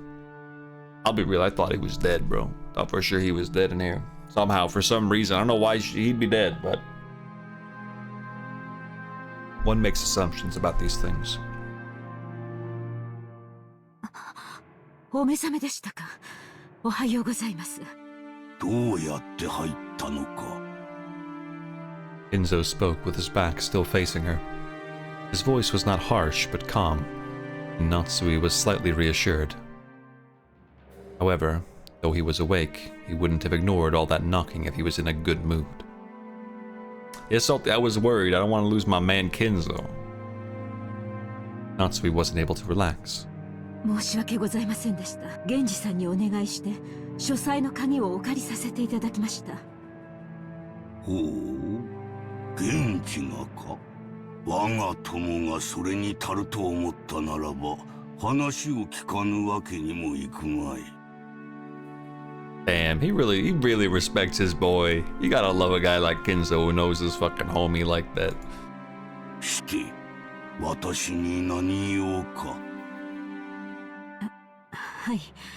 もうじき朝食の準備が整いますが、ぜひお父様にもおいでいただきたく思いまして。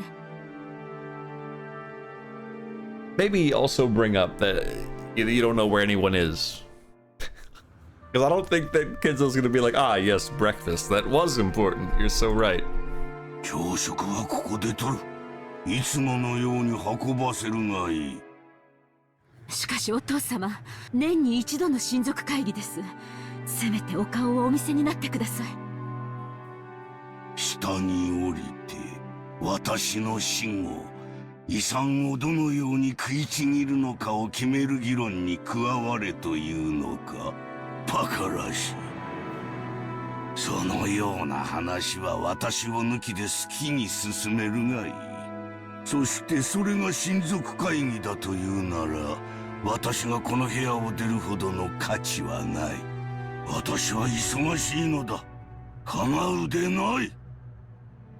His last words carried the threat that any further questions would not be appreciated.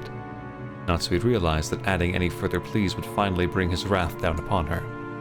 He didn't look forward to facing Eva's sarcasm, but there was nothing more Natsui could do. そうですか。わかりました。みんな残念がるでしょうが、そう伝えます。Maybe bring up the other thing too. Natsui decided to give up. Bowing slightly, or silently, she tried to leave the door before Kinzo's spasmodic temper could flare up. As she did, Kinzo spoke to her. His voice was so calm and gentle, it felt like it came from an entirely different person. Natsuki, 後ろ宮の家に嫁ぎ、もう随分になるな。はい。後宮を名乗ることを許されてからもう随分になります。前の家が恋しくなることもあるか。いえ、嫁ぐとは成果を捨てることです。私は後宮夏日。帰る家も懐かしむ家も全てはこの後宮の家のみです。She truly wasn't exaggerating. Such was the resolve she felt whenever she applied to the Ushiromiya family name to herself. And that's precisely why she was so saddened when her husband didn't treat her like an Ushiromiya, leaving her to race about in vain. クラウスが女で、お前がその夫であったなら、いや、それは言うまい。それはどういう意味ですか? This is my first time hearing this song. I could be wrong, but the motif is here, that like main motif thing. But the song sounds familiar at the same time. I partially don't feel like it is new, but I could just be misremembering. Anyway, Kinzo is basically calling you a fucking real one, Natsuki. You are getting the fucking respect you deserve, I think. And if so, that's so real. Natsuki was shocked. I've definitely heard it before, I recognize this part, but... Kinzo's words just now were what they seemed. It would have been more than enough to make up for all she'd suffered up to that point. 忘れよ、年寄りのざれ言だ。Kinzo once again faced away from her. He told her to forget it, but Natsui couldn't help feeling a warmth in her heart. お父様、この夏日は血はつながらずともお父様の娘です。後宮家の名誉も栄光も、そしてお父様が残されたものもすべて、この夏日が必ずや守ってみせますから。お前に片翼のわしをまとう資格はない。しかし、お前の心には確かに片翼のわしが刻まれている。No! ならばお前は間違いなく我が血族で、後宮家の栄光を引き継ぐものだ。お前の衣服にわしがないことを嘲笑う者もいよう。Holy shit, dude! しかし、それに耳を貸すことはない。心にわしを持つ者だけが真の私の血族なのだ。お前を後宮家に迎えられたことを今は光栄に思っている。Fuck yeah, man! Wowee! Without saying anything more, Kinzo remained with his back to Natsui. However, Natsui couldn't help but feel something warm well up inside her she hadn't felt since long ago, when she had been just a child. Natsui bowed silently to his back and left the room.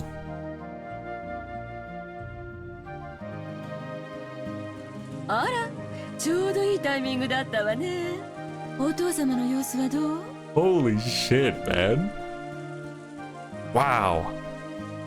I feel so much pride for my fucking girl. Holy shit. Wow, I feel something welling up in my fucking heart. あんまり遅いから様子を見に来ちゃったのよ。 Taking so long. Yeah, sorry. They're on good terms, so sometimes they have a little chat. You wouldn't know what it's like. When Natsui left the study, she saw Eva climbing the stairs, and their eyes met. Eva was smirking unpleasantly, thinking that Natsui would leave drudgingly after failing to convince Kinzo. However, the way Natsui was now, such a frivolous laugh would not disturb her. She was not permitted to wear the family crest on her clothing, but she was permitted to wear it in her heart. So she spoke calmly, clearly, and confidently, the dignity of the one who would protect the Ushiromiya family's glory. お父様は親族会議にはおいでにならないそうです。汚らわしい議題に関心はないと仰せです。とかなんとか言っちゃって。お父様を説得できなかったんなら素直にそう言えばいいじゃない。哀れですね。お父様が嘆かれるお気持ちも分かろうというものです。それはどういう意味よ。 Natsui did not answer. Just as Kinzo had done earlier, she showed Eva her back as she headed down the stairs. Eva finally realized that she was being made fun of. Something had happened to quickly bolster Natsui's confidence. Even so, she apparently didn't have the courage to risk Kinzo's wrath. Unable to even knock on the door, she could only click her tongue, make a motion as though scratching at it, and follow after Natsui. それで兄さんたちはいたの？ Hold on, sorry, 1 second.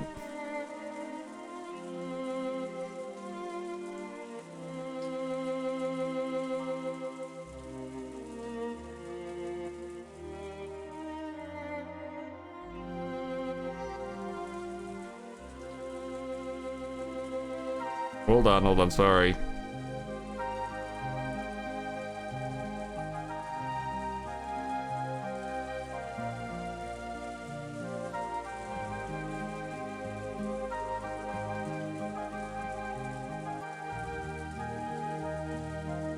Hold on.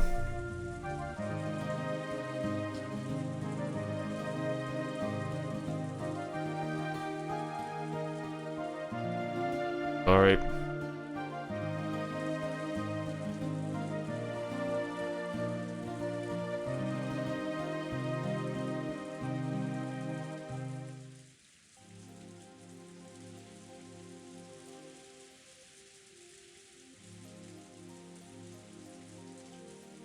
Alright, sorry. So anyway, Ava, let's continue to fucking eviscerate your soul. お父様に聞いたの？聞きそびれましたが、書斎の中にはいませんでした。お父様が夫たちの下船な話のために入室を許すこともありえませんから。Oh, she's really laying it on thick now. I love it. 下に降りて使用人たちが探してくれるのを待ちましょう。We do still have the problem of the family being missing, but you know, whatever, dude. 朝食は遅れますが。 Ooh, give her the smile. でもいかがです？ Give her the smile. The smile. 別に結構よ。 That'd be fine. Eva couldn't hide her confusion at the complete difference in Natsui's attitude. He was acting so boldly, and while Eva hated to admit it, she even had a sense of dignity about her. Unable to find fault with anything, Eva could only follow Natsui's back to the parlor.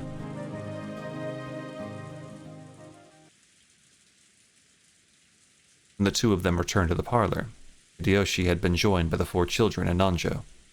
Genji, who had been talking with Hideyoshi, reported the current situation when he noticed that Natsui had returned. 主人たちはまだ見つからないのですか？はい、申し訳ございません。あと、熊沢が朝食の準備に入りました。 Dude, honestly, real shit, Natsui's the main character. Fuck that battler guy. Who gives a shit about him? And has had no hardships in his life. This is my hero right here. もう少し時間をいただきたいとのことです。 Clock read a little past 8.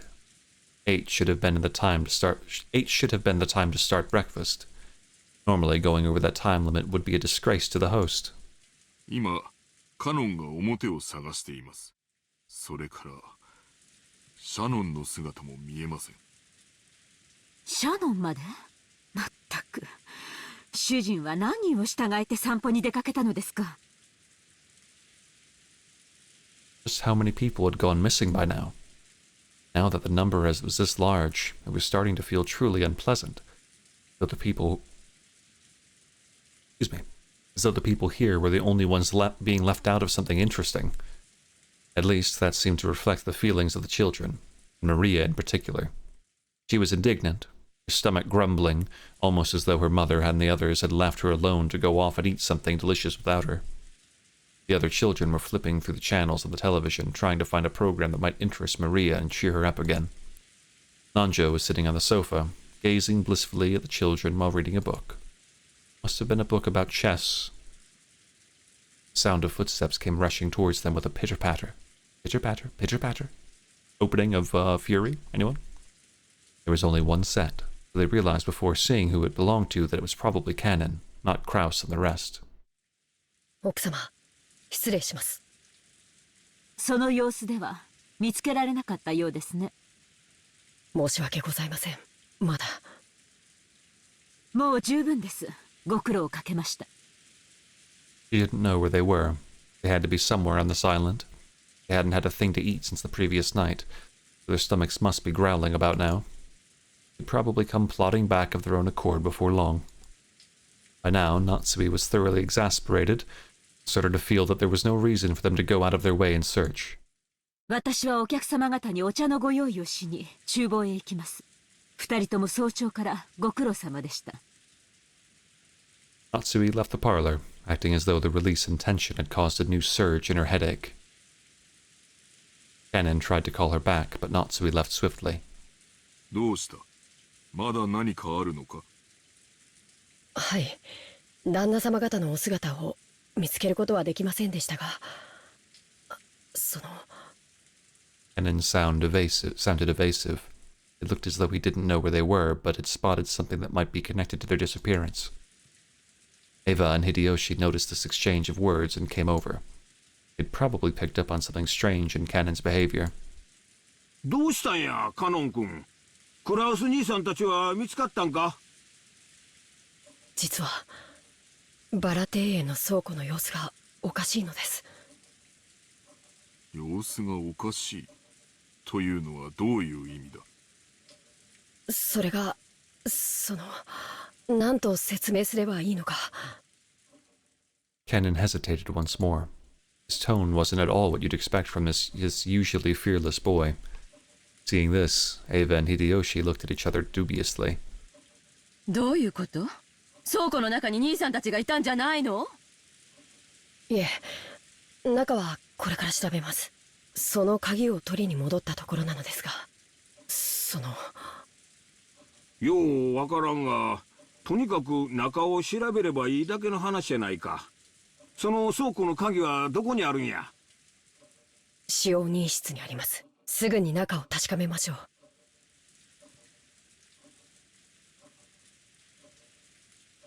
Cannon dashed off to the servant room and returned with the key. Genji left the parlor, saying that he would go check, but then Eva and Hideyoshi followed after him. What was this something strange about the storehouse that had caused the usually fearless Cannon to hesitate? It was still pouring outside, but perhaps their curiosity over this something that Cannon couldn't talk about won out. While the children made a big fuss watching television, Cannon and the rest dashed over to the entrance.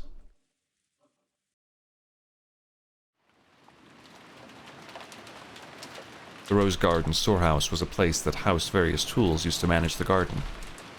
Definitely not a pretty building. Because of its appearance, it had been built so that it was hidden in a corner of the Rose Garden. Kannon, Genji, Eva, and Hideyoshi came cutting across the Rose Garden holding umbrellas. They entered a small path just off the Rose Garden. Stop saying Rose Garden, which was normally off limits for those appreciating the garden and only used by those maintaining it. As they dashed down, the storehouse came into view in front of them.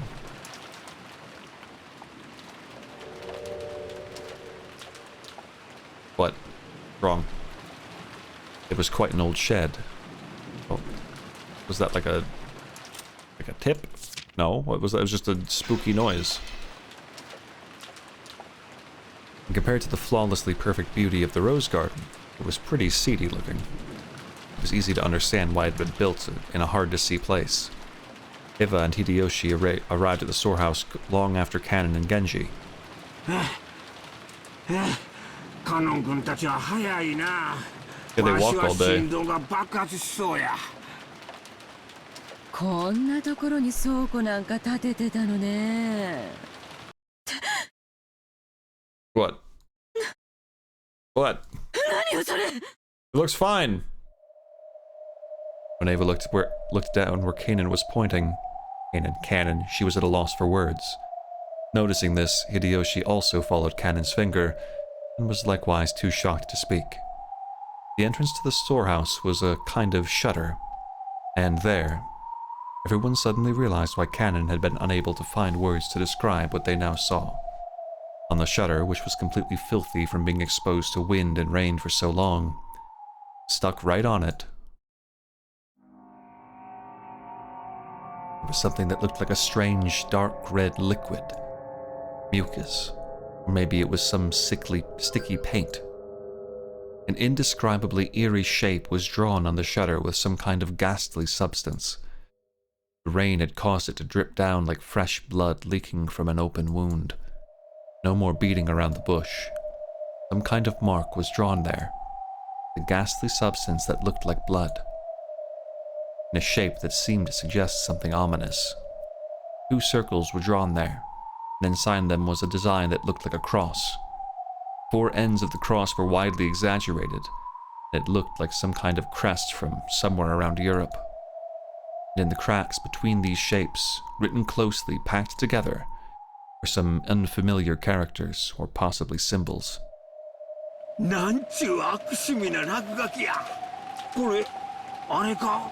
悪魔の儀式とかの魔法陣いうやつとちゃうか？ It wasn't surprising that Hideyoshi would say that about such a ghastly shape, drawn with a deep red dripping substance. これ、いつ書かれたの？ Sure, it's fine, guys. 昨日、雨が降り出す前にここに来ましたが、その時には Well, Goda's just 何も going 書かれてません around でした。 being goofy, that's all. 他の方々の目に触れる前にご覧になられたらご不快になられるだろう。そうね。ただの倉庫小屋とはいえ、こんな気持ち悪い落書きを1秒たりとも放置したくないわ。Oh yeah, but now y'all need to debate who did this. 倉庫の中に塗料もあります。応急処置でとりあえず塗り消して、後日天気のいい日に改めて塗装し You're ま gonna しょう。 paint in the rain. Genji remembered that he had just recently seen another scribble, and that it too had been made with a strange dark red substance of the same color as this. That must have been... That's right. He had seen it on the door to Natsui's room. カノン君、さっさとこの落書きを消して戻りましょう。たとえ倉庫とはいえ、実家の落書きは本当に腹立たしいわ。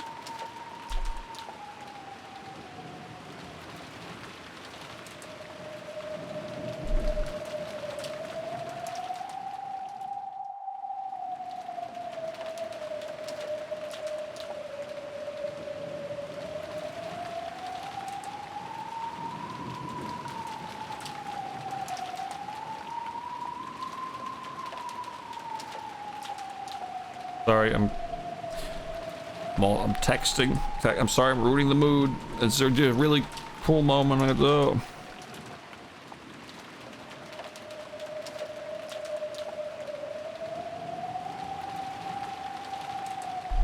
Alright.はい。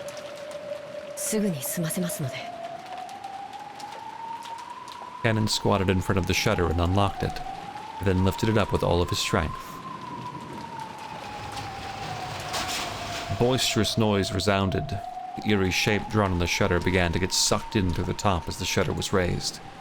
At least for the time being, that ominous drawing disappeared from their direct gaze, and they all breathed a sigh of relief.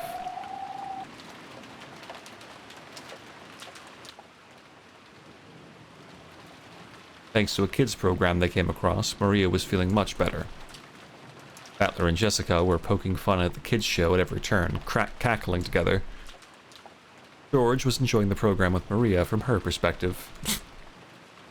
Sanjo sat on a sofa by himself, passing the time by reading quietly.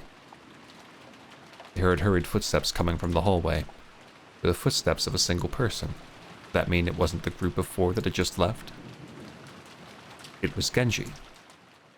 was very rare for Genji, who considered being out of breath a violation of a servant's virtues, to be gasping for air. He had probably come dashing back from outside the mansion. His shoulders were soaking wet, and he didn't have his usual trim appearance. When Genji noticed Nanjo looking at him, he gave a small, silent bow and quickly approached him. Nanjo-sensei, 申し訳ございません。 Oh, bros, what's happening? 至急お越しください。 Oh, we know we need a doctor. 何事ですかな? As Genji whispered something into Nanjo's ear, Nanjo went pale. He rose from the sofa, trying not to be noticed by the children who were still engrossed by the TV. The two of them rapidly left the parlor, muffling their footsteps. Just as they were about to exit the parlor, they came across Natsui, who was pushing a serving cart loaded with a tea set. Genji whispered something into Natsui's ear. She went pale, too, in apparent shock. Then, leaving the serving cart where it was, the three of them dashed towards the entrance. Oh boy. George noticed them running down the rose garden through the window. なんだろう、源氏さんと南條先生と、あれは夏日おばさんかな。どうしたんだよ、兄貴。何かあったのかな。ひどい慌てようだったね。Jessica and Maria saw that Eva, Hideyoshi, and Nanjo were no longer in their seats, that the serving cart had been abandoned in the entrance of the parlor. They also realized that something was the matter. 何か事故でもあったとか? Graffiti's very important. 行ってみようぜ。俺たちだけのけ者なんて面白くねえしな。For some reason, what Battler said sounded extremely indiscreet. They couldn't deny that they were a little insecure and concerned after seeing the adults run off into the rain without regards to their appearance. 行ってみようぜ。何があったか気になるぜ。Jessica's uneasy words spoke for all of them. おい、マリア。お前も来るか？それともテレビを見てるか？おお、マリアはテレビがいい。Alright, enjoy TV. 僕たちだけで行こう。マリアちゃん、すぐ戻るからね。 Someone should stay with her. Leaving her alone is テレ bad. ビを見て Remember? 待ってるんだよ。Oh, she'll be fine. She just keeps doing the same thing. She's not really in danger if she doesn't, like, you know.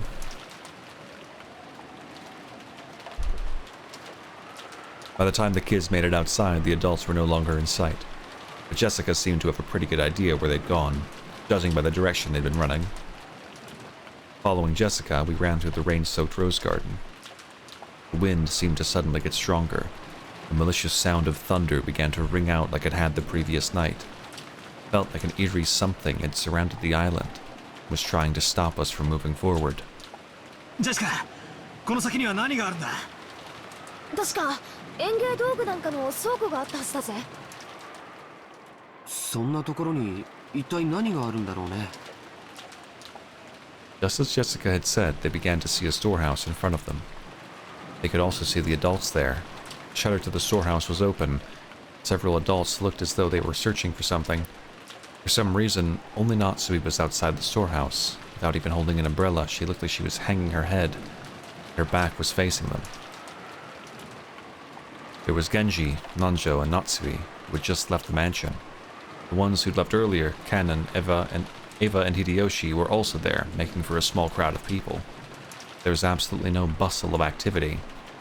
Natsui realized that the children were approaching. A terrible expression rose to her face. She ran at them with her arms spread wide.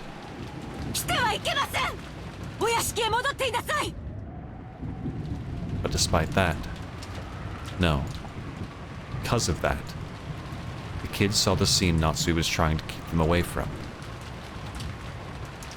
Inside the storehouse, with its shutter wide open, a faint fluorescent light shone down, and right there was...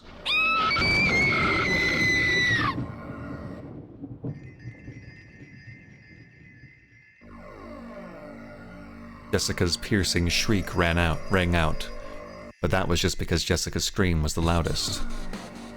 Oh hell yeah. The same thing spilled out of Battler and George's mouths as well. Eva spread her arms just like Natsui, roaring at the kids with a bone-chilling expression on her face. ジョージ、みんなを連れて屋敷に帰っていなさい。早く、今すぐに。 When Natsui spread her arms, I thought she was trying to prevent us from advancing any further. That wasn't why Ava was spreading her arms right now. She was trying to stop us kids from seeing that terrible scene. It was her mother's heart, trying to protect the eyes and hearts of us children by blocking our view of that terrible scene by at least the width of one of her arms.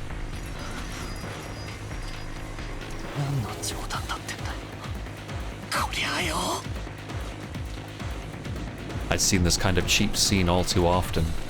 In manga, TV, anime, movies, I'd seen it over and over again. This was just seeing something appear in real life that I'd seen plenty of times before in some of those more sensational movies, right? It's all chill, rather. That alone shouldn't... But that suit... It's that old... Oh shit, Goda's... Yeah! They killed Goda! No! They killed Kraus! Wait, what? No! Wait, that's way too many! Wait, what?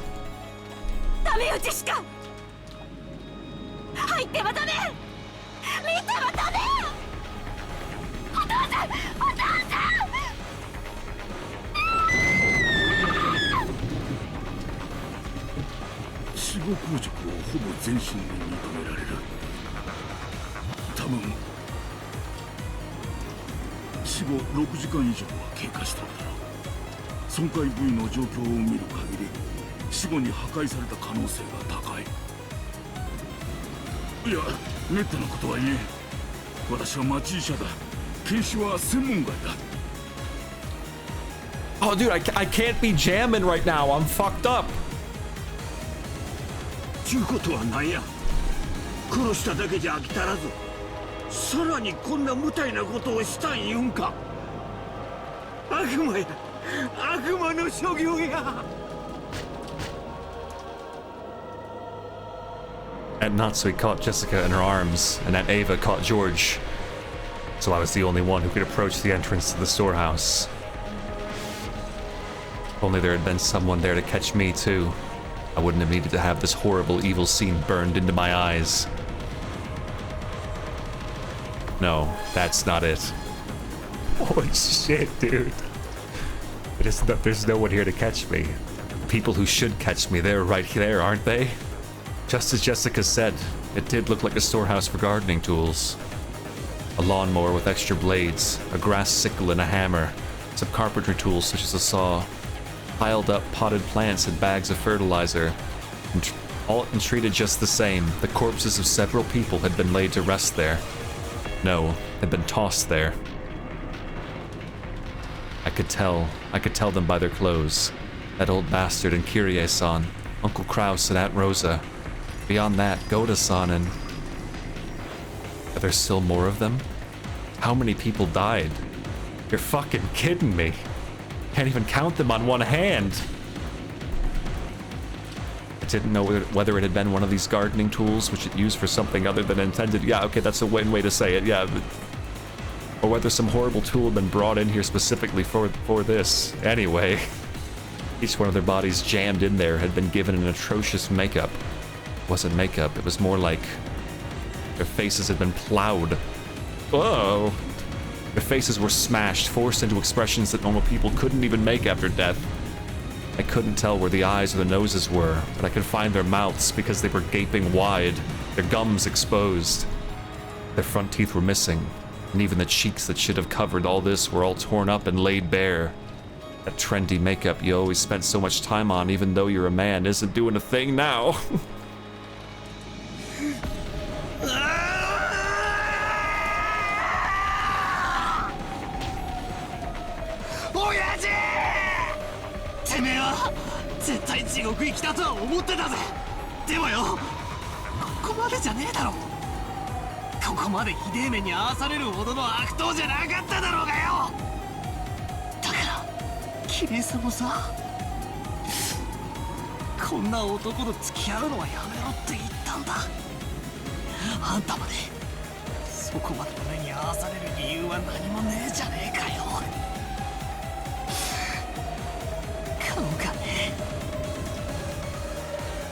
顔がねえよ。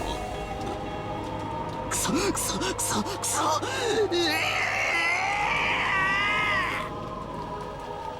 バトラさん、これ以上見てはいかん。 Salty, I'm afraid there's a 0% chance Shannon is alive right now. こんな姿をお父さんもお母さんもあんたに見せたいわけがない。 Brother, what the お父さんとお fuck? 母さんのためにもこれ以上見てはいかん。 They show a clock all the time.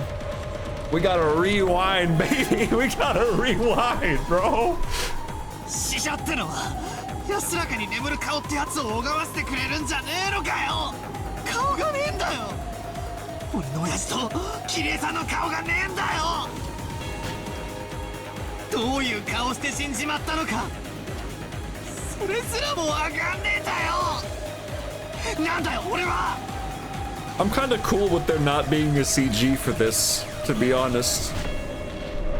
親父たちのことを思い出すときはこのくちゃくちゃの化け物みてえな顔をいつも思い出せたのかよ。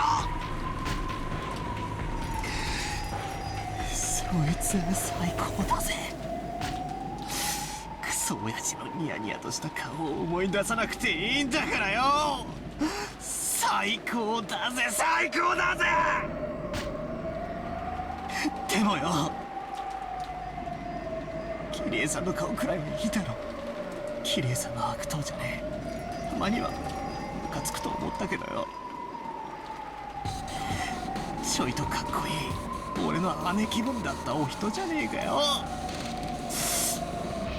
こりゃねえよ。こんなのってねえよ。黒蔵寺さんなんかまだマシじゃねえか。顔面じゃなくて側面だぜ。少なくとも顔半分は残ってるじゃねえかよ。まだマシだぜまだマシだぜ。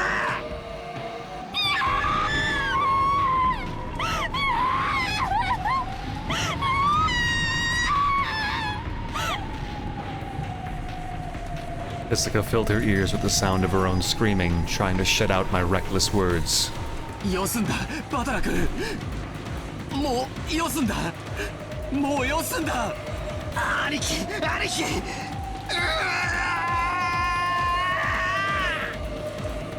Disregarding age and appearance, I fell to my knees, clinging to Aniki's waist and sobbing. It was as if I was crying on behalf of everyone there, representing the feelings of everyone there. I screamed over and over.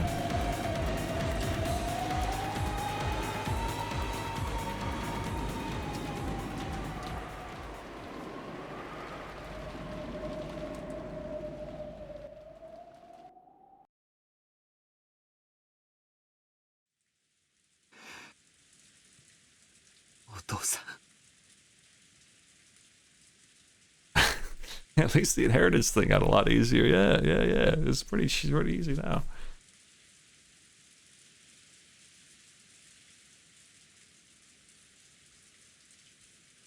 It's one of the only scenes we have a dub of because this is what they revealed Umineko Gold with. Oh, nice. Very nice.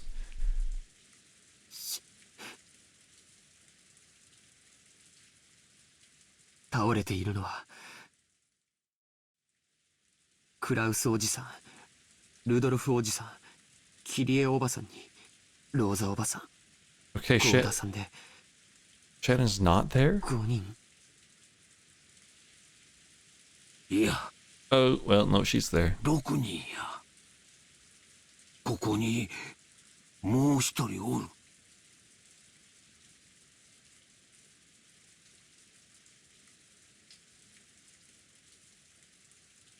Body Hideyoshi was looking down on now happened to be hidden among the shadows in that mountain range of objects, a blind spot to George, who stood by the entrance.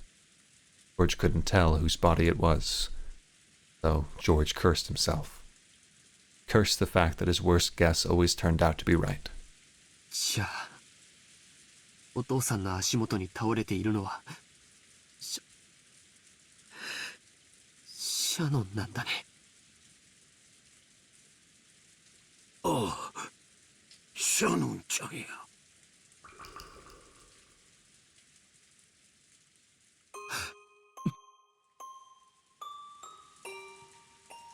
George fell completely silent, He shook slightly, his lower lip trembling. Normally, he would have wanted to run to his beloved's body, screaming and crying. However, before rashly rushing forward, he worked to keep his composure and asked his father. シャノンもクラウスおじさんたちと同じなのかな。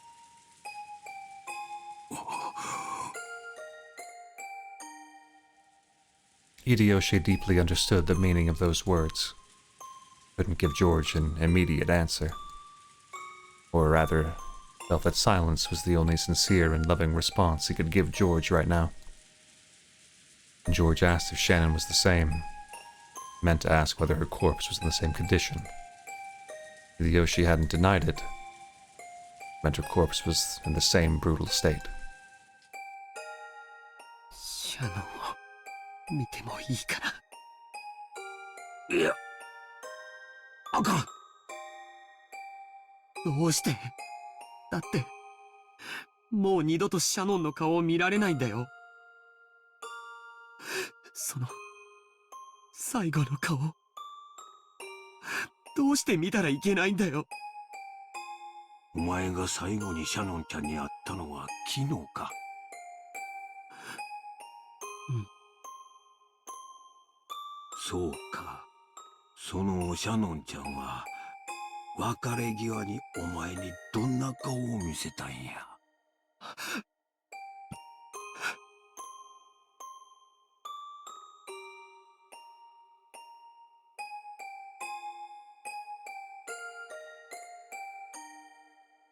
素敵な笑顔だったよ。After he handed her the ring, he hesitated, even though she must have already made up her mind. Then she looked bashful and ran away because she was embarrassed to let him see her face looking like that. That's the expression that was revived in George's mind. そうか。ならシャノンちゃんもその笑顔をお前に残したいと願うはずや。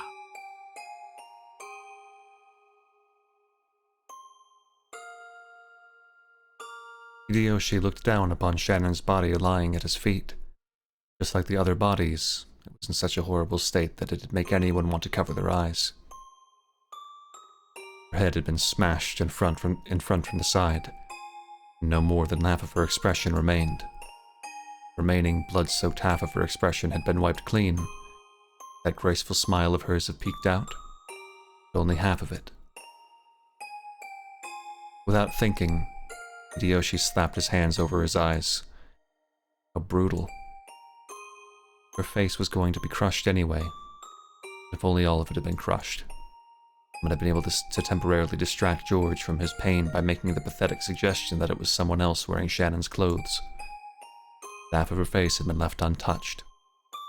Caused the body so much humiliation, still proving beyond doubt that the body was Shannon's and no one else's. How inhuman. Brutish. And there, trying his best to burn the image of the remaining half of Shannon's expression into his eyes as she lay at Hideyoshi's feet, was Cannon. Cannon was not crying. Tears had risen to his eyes, but they did not drip down. Didn't mean he wasn't feeling as much sadness as everyone else. Losing Shannon, who had lived with him in the same orphanage he had loved as a sister, must have been just the same as losing a blood relative. ジョージ、シャノンちゃんはきっとありがとう言うてるぞ。お前に恥ずかしいところを見られとうなかったんや。きっとお前が耐えてくれたこと、感謝しとるで。わかってる。わかってるよ、父さん。わかってるよ。George leaned against the outside wall of the storehouse, crouching down limply. 父さん、頼みがあるんだ。なんや。僕の代わりに見てほしいんだ。シャノンは指に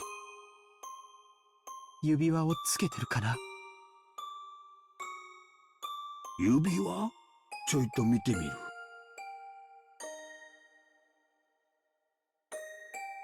Hideyoshi crouched down. As he did, Cannon silently pointed to one of Shannon's hands. ああ、あるで。こりゃ、ダイヤの指輪や。クズダイヤとちゃう。なかなかの値打ちもんや。それは、どっちの手の、どの指にあるのかな。と、左手の薬指や。そっか。シャノンちゃん、婚約しとったんか。ジョージ、あなた、まさか。エヴァ、今はそんなん関係ないで。シャノンちゃんは男に将来を約束されとったんや。一生を幸せにしちゃると男に言わせたんや。それが誰かは問題とちゃうで。男にそこまで言わしめて、女の本懐やないか。いつこの指輪をもらったんかは知らん。誰が渡したかも知らん。だが、それでも、シャノンちゃんは指輪をもらえたんや。そして、それを受け入れ、指輪を送った男も、きっと喜んだんとちゃうか？ Most of the people there, Hideyoshi was simply disturbed by this extraordinary situation and blurting out nonsense. However, someone who knew of George and Shannon's true relationship would understand the full meaning of those words. そっか。ありがとう。Hello, Pedro. I'm thinking still. George stood up. The traces of tears still streaked his face, but his expression had returned to its usual calm one. 行こう。バトラ君、ジェシカちゃん。これ以上、僕たちがここにいると、大人の邪魔になる。そうだな。Jessica sniffled once, showing her face to her mother, who had been holding her the whole time, to let her know she was okay now. When she faced George again, she once again had on her usual expression, although she still couldn't smile. バトラー、しっかり。Battler kept on crouching in front of his parents' bodies. すまねえな。がっつり泣いたら落ち着いたぜ。親父の野郎。普段はクソクソ言ってるくせに。ちょっと死んじまったくらいでピーピー泣くんじゃねえぜって。笑ってやがれ。仕方ねえだろ。親が死んだら泣くように。遺伝子すり込まれちまってったからよ。Battler's face was still bright red from the tears. He had at least recovered enough to fake a smile, if only a bitter one. カノン、お前もこれ以上ここにいてはいけません。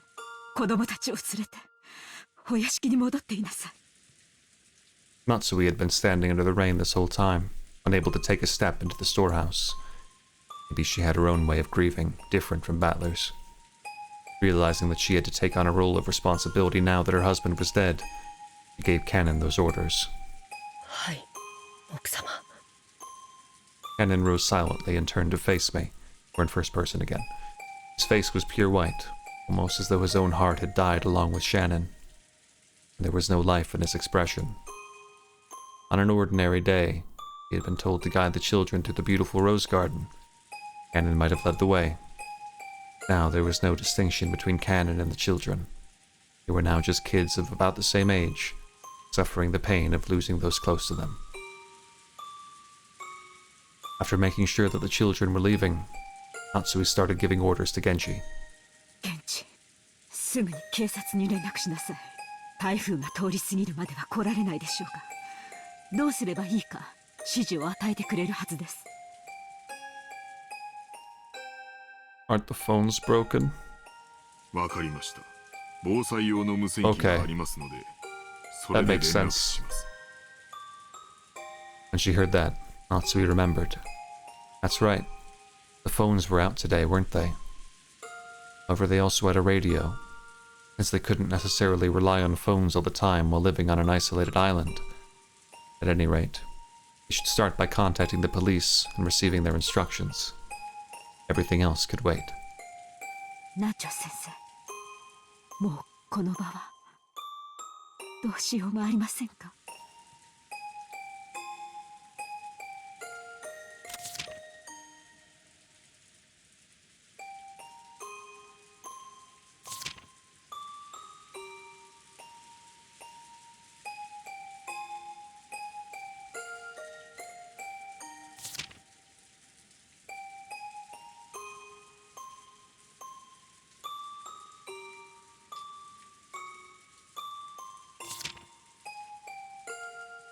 When did we do the first parts, man?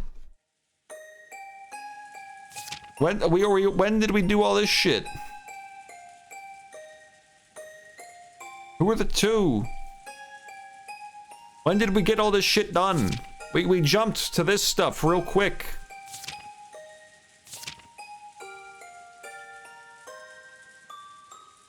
Six chosen by the key.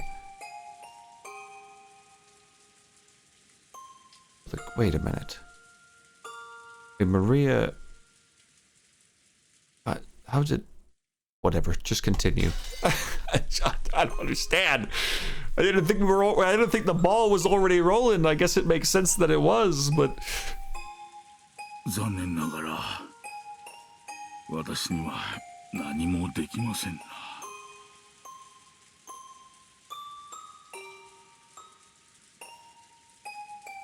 かりました。源氏、せめて主人たちの顔を何かで覆ってやることはできませんか。Oh fuck! Why'd we get rid of a lot of the ones I liked, man? I liked Kraus and Rudolph and Kyrie. And Rosa was great. Oh no! Oh god! It says what? His corpse was found inside the Rose Garden storehouse. The direct cause of death is unknown, but it seems the side of his head was smashed after his death. Oh, it shows. It shows like the parts of their. What the fuck?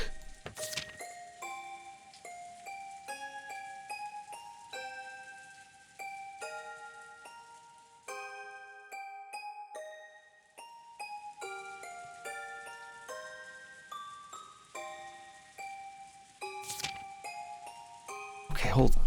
Behold the Sweetfish River running through my beloved hometown. You who seek the golden and follow its path downstream in search of the key. See a village.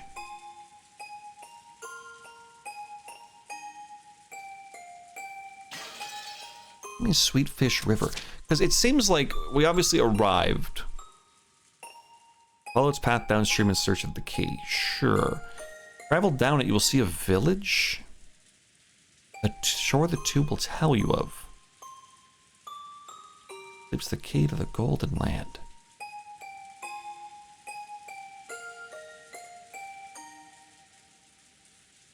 Because we already did this.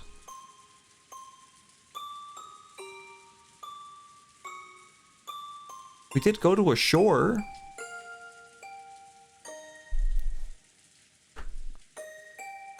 The two will tell you of. Whatever. このような姿を晒すことは It's just horrible. 当人にとっても屈辱的でしょうか。はい。Genji picked up several dried up towels from inside the storehouse. And Ava stopped him with a shrill voice. ちょっとお待ちなさいよ。ここは犯行現場なんでしょ。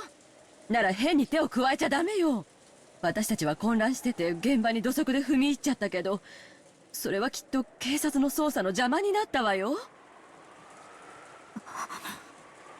So we glared at Ava, offended. Objectively speaking, Ava was right. Even so, she glared at Ava as though accusing her of refusing to do those tragic corpses which had been humiliated. Ava as though accusing her of refusing to do those tragic. Oh, yeah, you know what I meant. I don't think that's good grammar. The simple kindness of covering their faces. Okay, it was good grammar. However, Ava had spoken both calmly and correctly. This horrible situation definitely wasn't an accident. It was a crime. Someone had killed them. It was a murder case, so they needed to be careful to avoid disturbing the site any further. They had to do what little they could to aid the police, serving clues that might help catch the detestable culprit. 私もエヴァさんに賛成ですな。警察が来るまでここは手をつけずにしておくべきです。奥様、いかがなさいますか？そうですね。わかりました。ここを閉ざしなさい。それから念のためここに別の施錠をするように。別の施錠？ええ、ここに来た時シャッターの鍵は閉じていました。ということはシャッターの鍵を使い犯人が施錠したということです。確かに通りや。じゃあここを開けた限り犯人の指紋が残ってるんとちゃうんか。警察に証拠として提出する価値はあるでしょうけど、カノン君が普通に持ってここを開けるのに使用しちゃったわ。多分カノン君の指紋も付着しちゃってるわよ。そしてその鍵はさっき源氏さんに手渡され、源氏さんも素手で受け取ってる。大した証拠にはなりそうにないわね。それは不用心でした。申し訳ございません。源氏さん、この倉庫の鍵は他にもあるんか？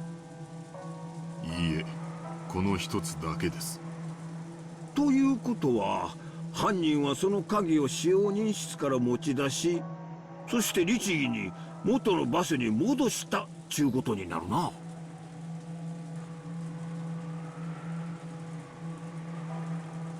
Diyoshi's theory sounded plausible, but was actually very strange if you thought about it. Why would they go to all the trouble of returning a key they stole?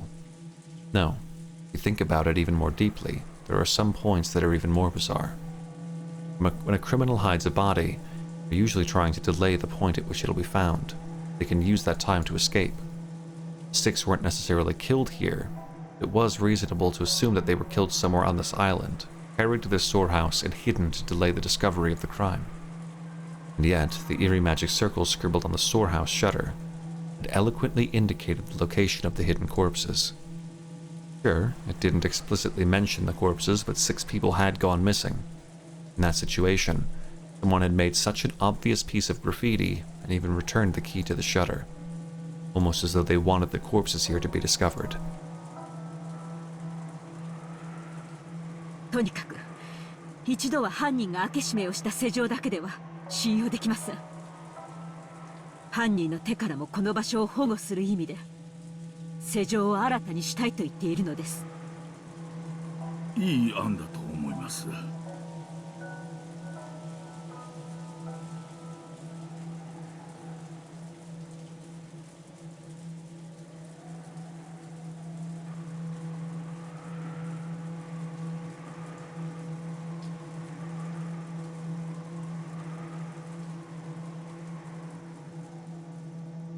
私も賛成です。Genji fished around inside the storehouse and unsealed a brand new padlock that had been inside a small box. 鍵はどうなさいますか？私が持ちましょう。責任を持って警察に手渡します。Natsui took the key to the padlock from Genji's hand. After that, they all exited and lowered the shutter. And so, the corpses were once again sealed behind that shutter. It was still covered with that creepy magic circle. Genji crouched down in front of the shutter to fasten the new padlock. Shutters, this is the 4th time you said it back to back, make it 5 at the end, often have a place in front where you can attach your own lock, in addition to the main lock. This was one of those types. In the midst of the roar of thunder and the pouring rain, the storehouse stood there ominously, with its closed shutter still covered in a blood-like creepy substance, swallowed up the bodies of the 6. Natsui, putting the new lock on wasn't mainly to preserve the scene for the police. It might have felt like she wanted to shut that mouth for all eternity, prevent that eerie beast from swallowing up any more victims. さあ、行きましょう、南條先生。ご足労をありがとうございました。源氏は急いで警察に連絡を。戻りましたらすぐに連絡します。The adults left the storehouse. Ghastly magic circle drawn on the shutter kept the 6 bodies in its throat, booming eerily as the lightning occasionally lit it up.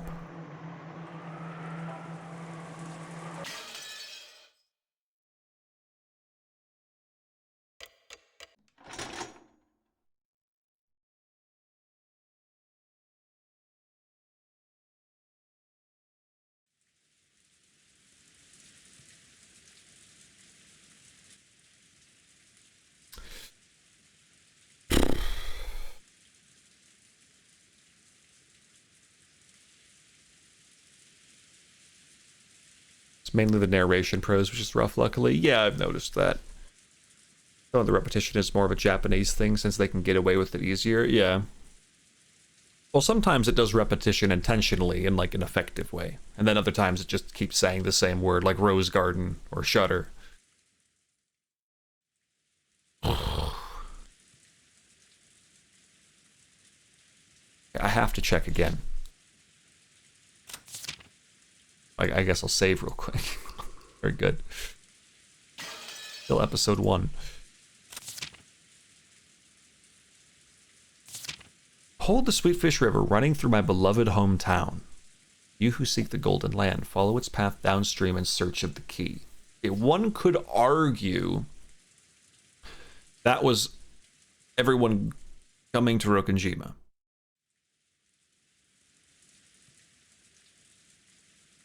Okay, you could argue that's what that was or something. As you travel down it, you will see a village.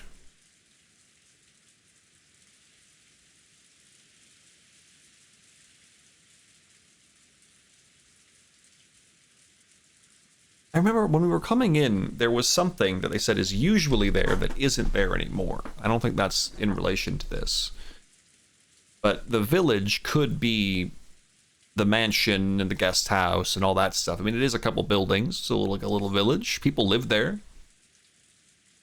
So you could argue that Rokkenjima is the village, I guess, maybe. I don't know how hometown is, whatever. Look for the shore the 2 will tell you of, and there sleeps the key to the Golden Land.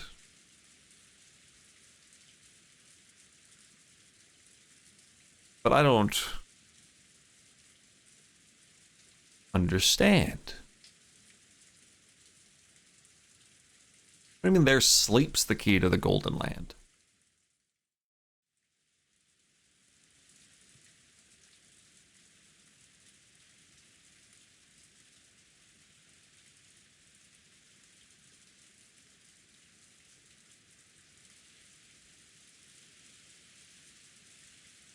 Because at some point, the key was acquired.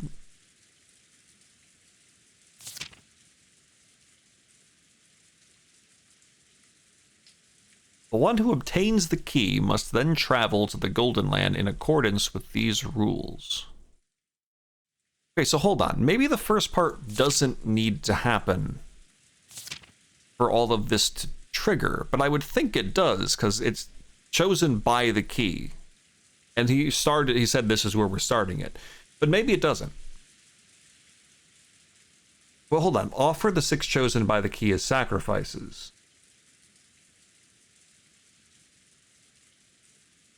The big question here is...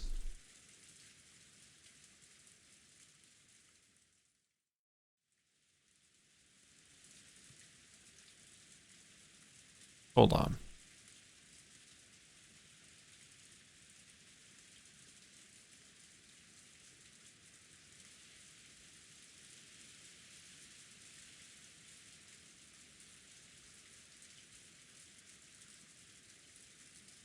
That doesn't seem likely, does it?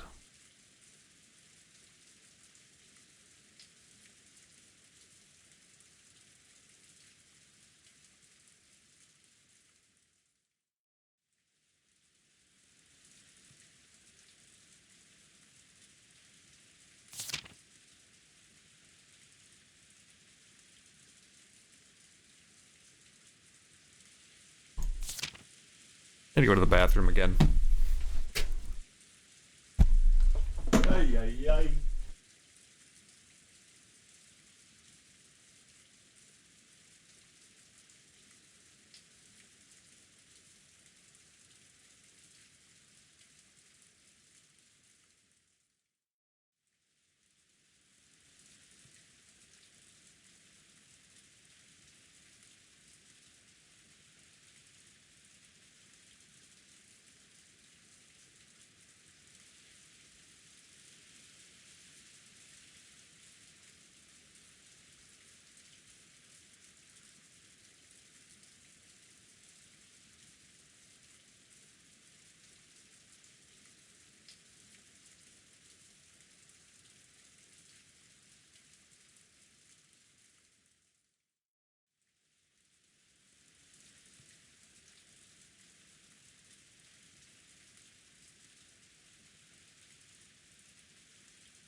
Okay, so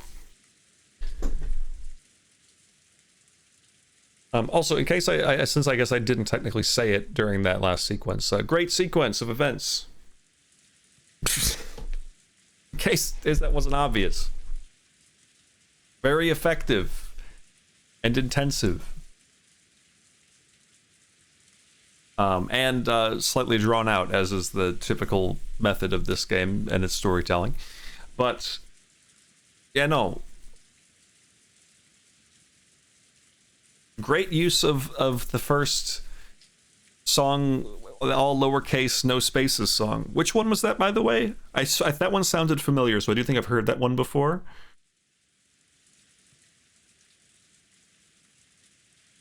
Okay, so hold on. All right, so let me lay out where I'm at right now. So clearly all of this has happened. Great. Or seemingly. I assume that this shit can't start until the key is acquired, because offer the 6 chosen by the key as sacrifices. So presumably the key must be in play. Or, hold on. Well, the one who obtains the key must then travel to the Golden Land in accordance with these rules. But presumably you need to, yeah, get there. But, so, on the first Twilight, offer the 6 chosen by the key as sacrifices. That sounds like it has to be an intentional action.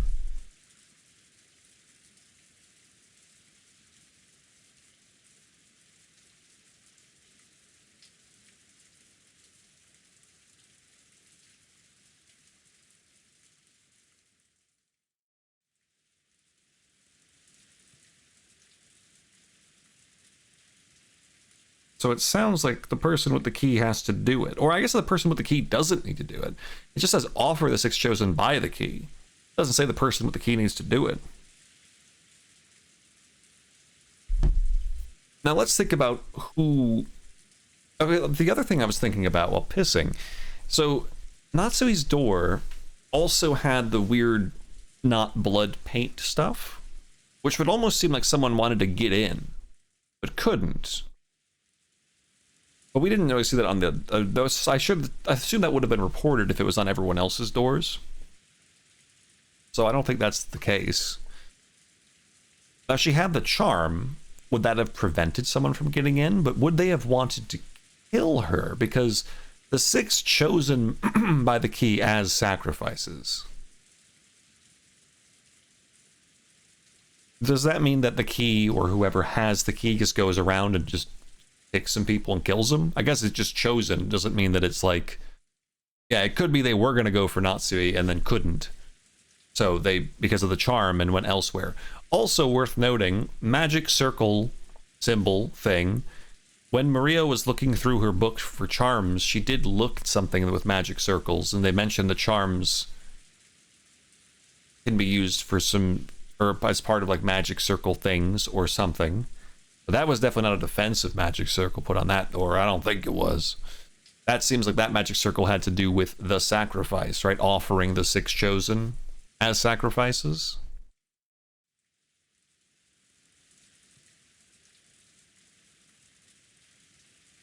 And also, notably, it says the witch shall revive.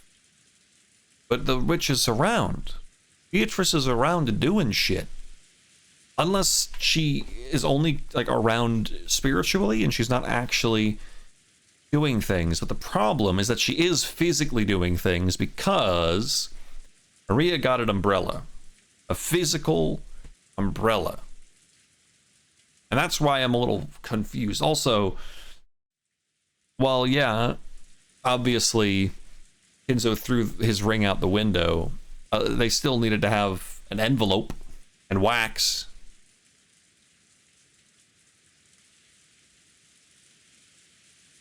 Because I was thinking, like, okay, what if it is Maria, right? What if she's going around killing people because she has like a weird secondary, like, fucked up witch self or something? I don't know, some weird shit like that.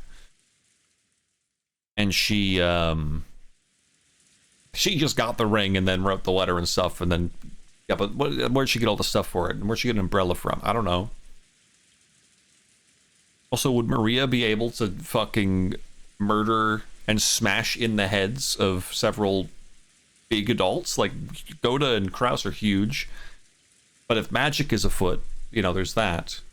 But is Beatrice just killing? We don't even know anything about her. Would she just go around killing people? That'd be kind of weird. That doesn't sound like that's logical, because Beatrice is like, if you guys don't do this, I'm going to take all your shit. So why would she be initiating it? Unless it's because she also wants to revive on the 9th Twilight, but doesn't want the 10th Twilight to happen. But that doesn't seem right based on the initial letter. Obviously, I don't have enough information to really work this out right now, but I still want to think about it. Beatrice.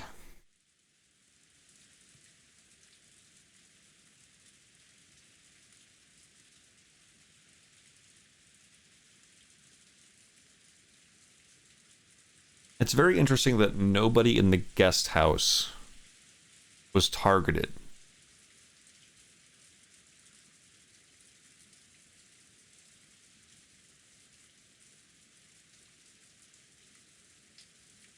Nobody in the guest house was targeted. It was all in the mansion. The butterflies that Shannon saw was before she presumably got killed were also just in the mansion. Which again, the fact that she saw them does just lead me to believe that it is just Beatrice, the ghostly witch.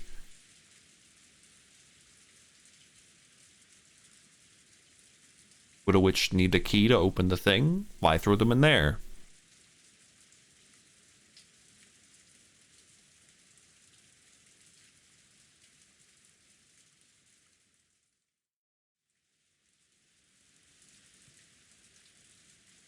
Did it just go for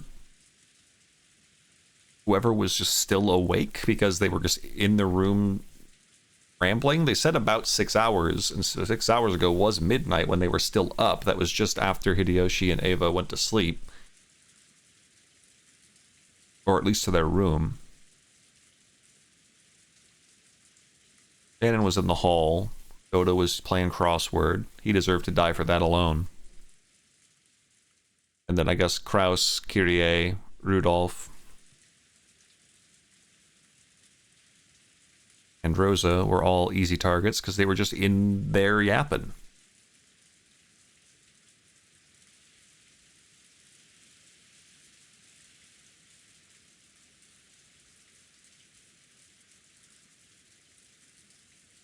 Plus, I don't think it could be Maria in that case. I don't think it was a possessed Maria, because it sounds like Battler and all of them were up pretty late yapping themselves. They even said they were going to be. And they seemed like Maria was sleeping the whole time, hence one of the reasons she got up earlier.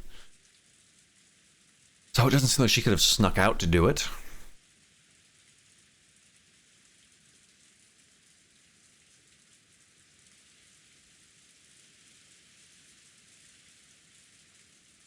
So that again kind of brings things back to what if it is Natsui?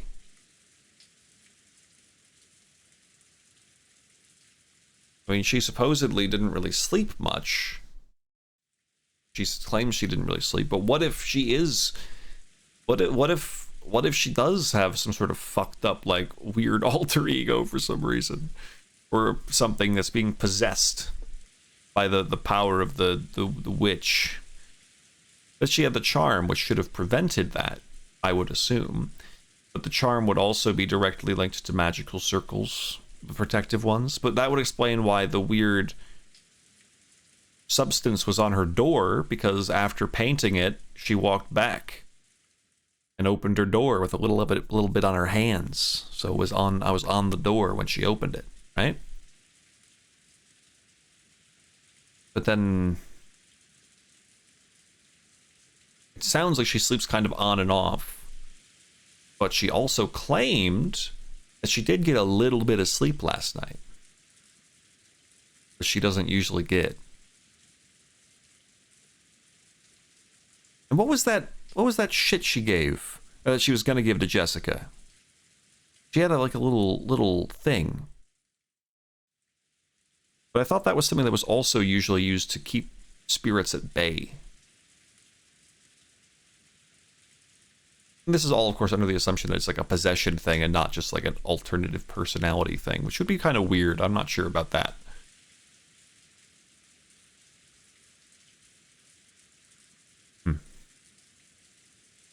Once again, I have no idea what's going on.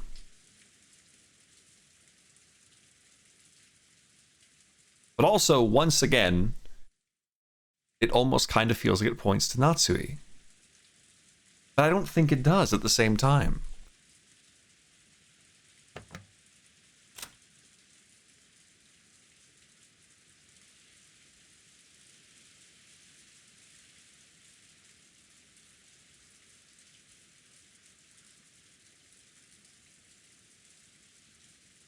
It just doesn't seem logical.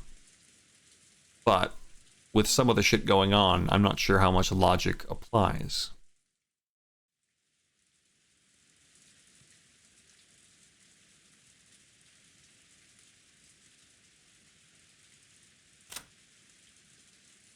Where the fuck are you?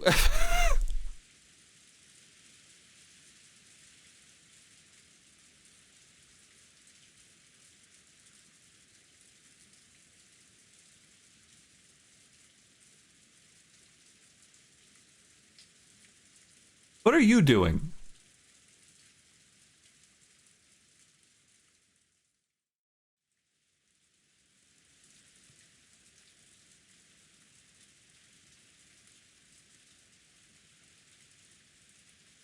That's what he said, she was working on breakfast. Yeah, but we didn't get a scene with her. And that bothers me. But she always supposedly has, and she's always apparently doing stuff. But I'm more so wondering, where was she last night?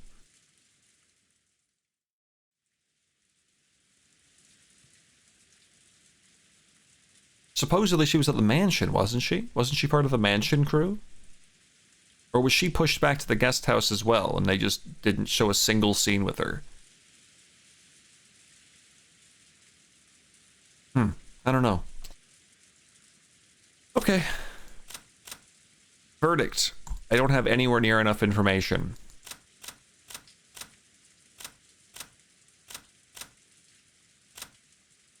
She was pushed to the guest house. Okay, then never mind. She's fine. She's chill.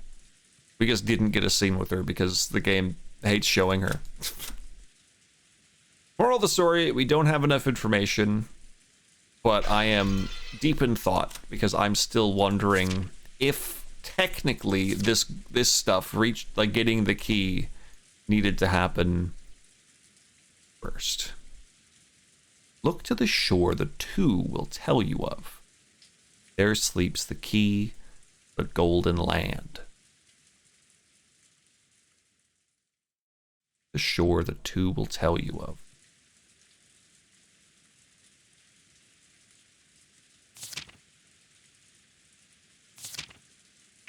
Well, it's okay. We'll get to the answers arc. Then I'll learn plenty. Alright. Let's, keep going. Surely I'm close to finishing the first episode at this point. All that could be heard was the sound of the rain, the voices from the kids' TV program Maria was watching, and the engrossed Maria's cackling voice.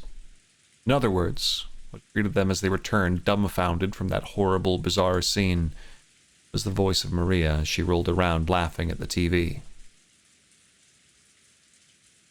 Also, for the record, huge props to these kids, man. They moved on pretty quick. Not moved on, but they collected themselves very quick. What incredible lads and lasses.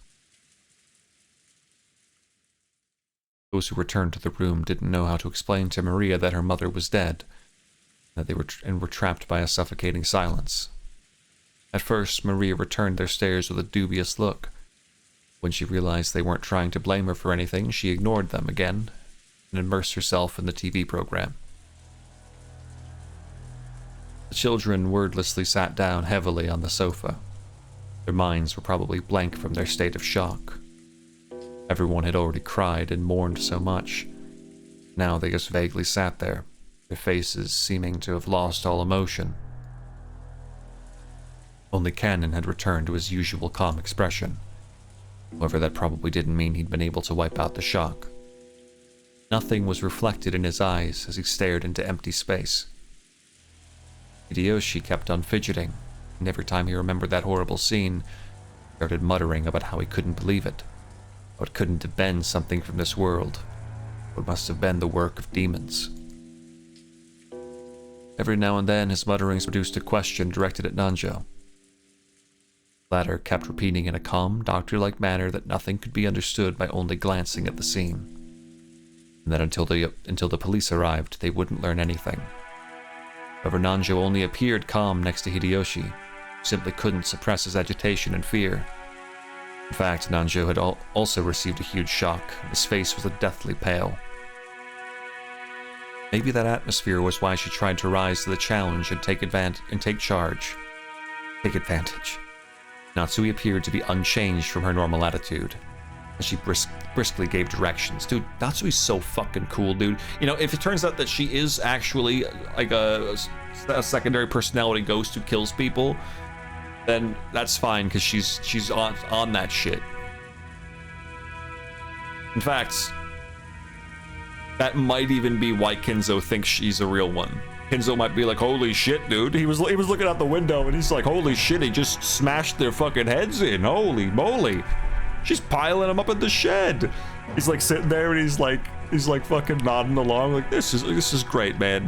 Why couldn't Kraus do this? Maybe that's why he thinks she's the fucking coolest, is because he knows that she's got the key and she's just getting shit done.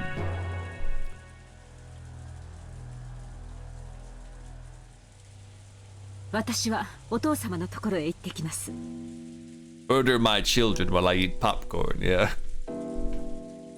I imagine that that night before everyone went to bed, before Genji went to the guest house, he's like, Genji, roll in the popcorn maker. I'll make it myself tonight. Genji は急ぎ警察へ連絡を。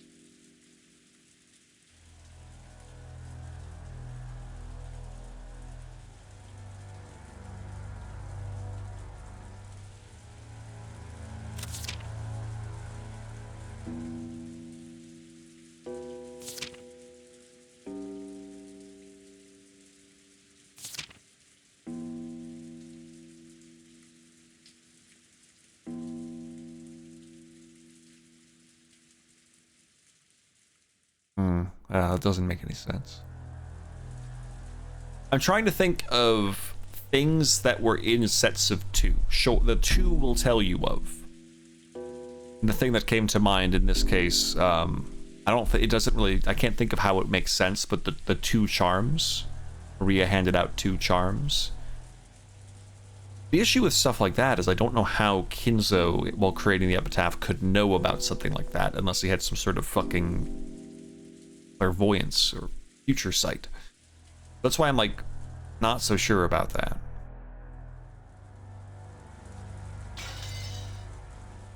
Kashikomarimashita.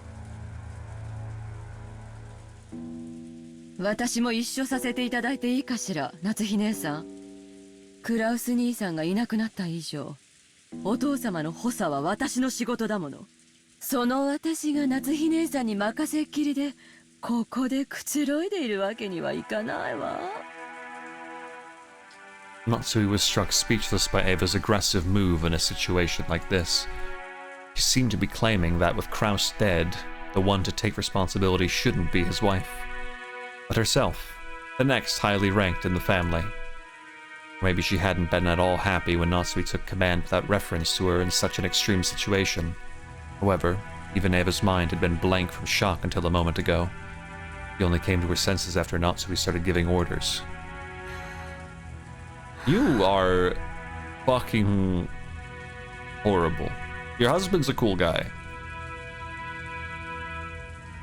I can only pray that the ones who are close tear apart the two who are close.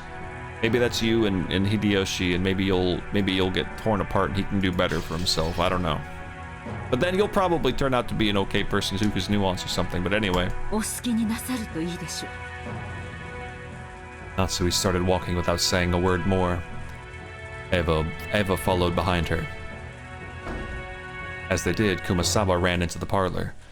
He usually wasn't the kind of person to run around, so under normal conditions, most people would have taken her entrance as a sign that something was the matter. As everyone was still stricken with shock, they hardly even noticed her. 奥様夏日姉さんならお父さんのところへ行ったで。すぐ戻ってくるやろ。どないしたんや、熊沢さん。それが食堂に血が。Ears of everyone in the parlor twitched. Everyone thought the same thing. I hope I misheard that. Any container can only hold so much. No one here would be capable of handling yet another tragedy.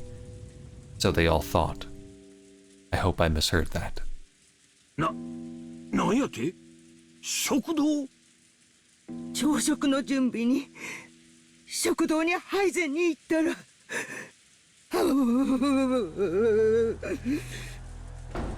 The first one to start running was George. His harsh footsteps jogged Hideyoshi and Nanjo to their senses, and they chased after him. Battler and the others followed. They flew into the dining hall one after another, but they didn't find any change that might have caused Kumasawa to go pale. Those who had viewed that gruesome scene in the storehouse was a bit of an anticlimax. However, Kumasawa, who had followed them, pointed it out. There really were some traces of blood remaining on the floor.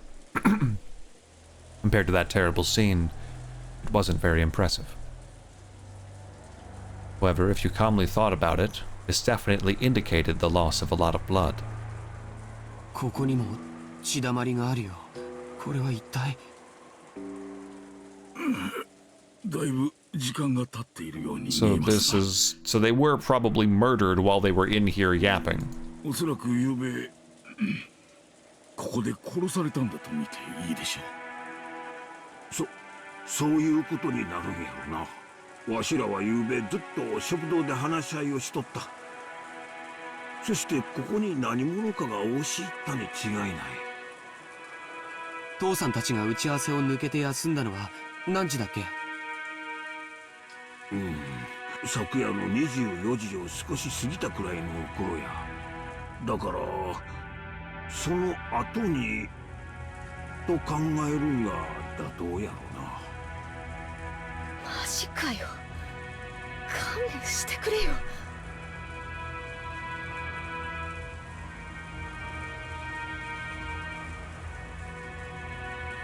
Hold on.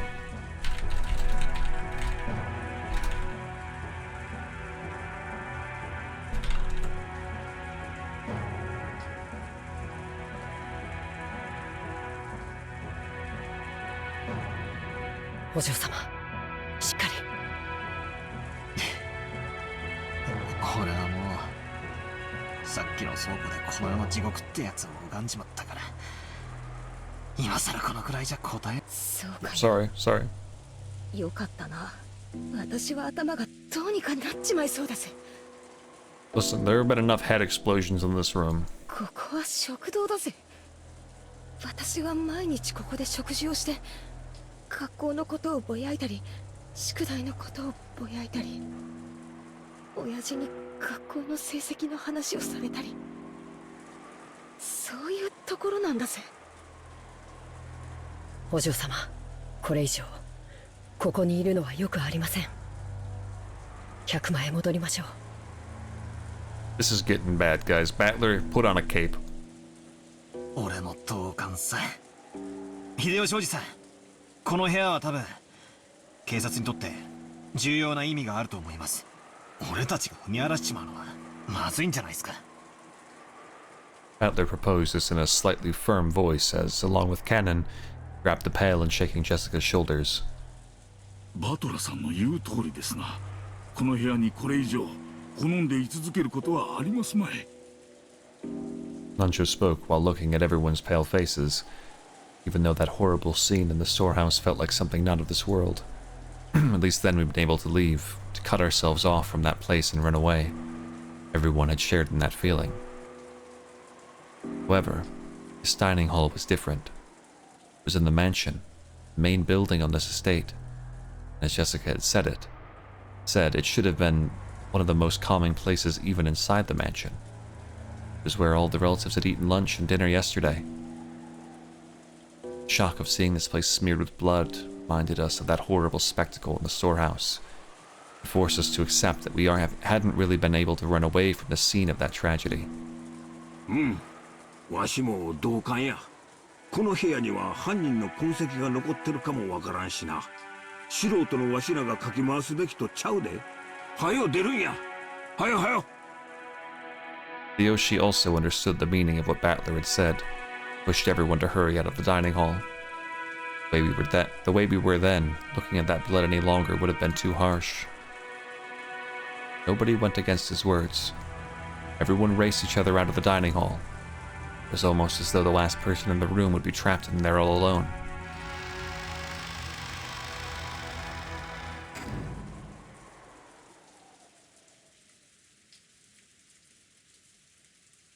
Once in the hallway, we lent a hand to Kumasawa, who was still trembling and leaning against the wall. We all headed back to the parlor together. Then, Genji returned. お、源氏さん、警察に連絡はつきましたか？それが申し訳ございません。無線機の故障か、それ以外の理由によるものかわかりませんが。なんや、警察に連絡がつかんのか。電話も無線もどっちもダメなんか。申し訳ございません。月曜の朝に船が来ることになっていますので、その船の通信機を借りることができると思います。この島には船はないんか。新島の警察署までちょっくら行ってくることはできんのか。秀吉さん、この天気では無理だ。少なくとも台風が通り過ぎるまではどうにもなりません。クラウス様のボートは今修理中で島にございません。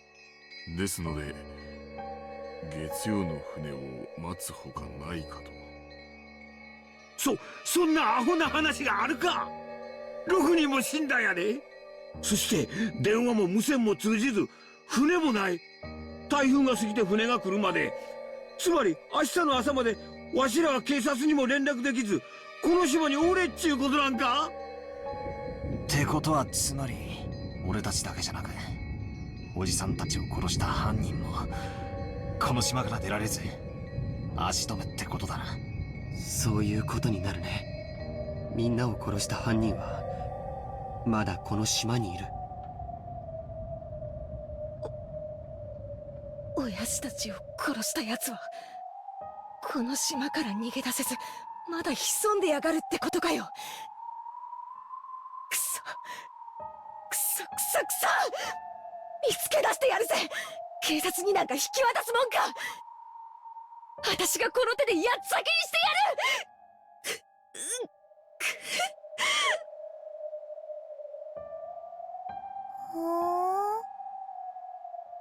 Maria had finally realized that something odd was happening in the parlor. Rather than noticing something odd, probably better to say that she felt unhappy and neglected, as everyone was getting so excited about something only she didn't know about. ジェシカお姉ちゃん、誰か死んじゃったの？ What? What? Why do you say it so weirdly and uncomfortably? The way she spoke was completely calm, just as though she was talking about someone who had appeared on a television drama, as though it was someone else's problem. Jessica probably didn't like that. As though trying to say, "Can't you tell just by looking at me, overwhelmed with grief?" She flared up at Maria. 死んじまったぜ。みんな Oh, Jessica, no! Jessica, bad! No! 私の親父もパトラの父さんと母さんもコウダさんもシャノンもそしてマリアの母さんも Jessica, no! よすんだジェシカちゃん。悲しいのは君だけじゃない。マリアさん、ショックだろうが聞いてください。あなたのお母さんがな、死んでしまいました。 Oh, great, that was awesome. Great. ママが死んじゃった？おー。ああ。誰かに殺されちまった。 We're all great at handling children. Everyone here is great at this. 悲しいだろうがよ。 I know it's 心を sad, しっかり。 but stay strong, 9-year-old who probably doesn't even comprehend what I'm saying. 何人死んじゃった？ 6人だぜ。 Oh, dude, she's just ready to pog about the epitaph, dude. She doesn't even care. She's just excited to solve the riddle now. 6人だ。くそくそくそ。あんな残酷なことしやがって。踊ってもんがあるだろうがよ。人間ならよ。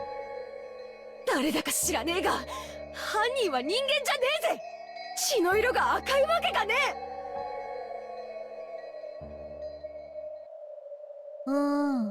犯人は人間じゃない。鍵が選んだ。生贄なだけ。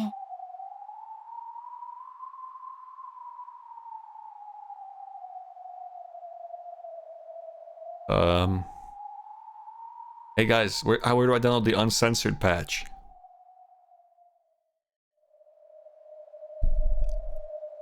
Okay. So hold on, because we know that Maria is the messenger, which is a keyword, ding, keyword messenger. So now we've got 2 more keywords.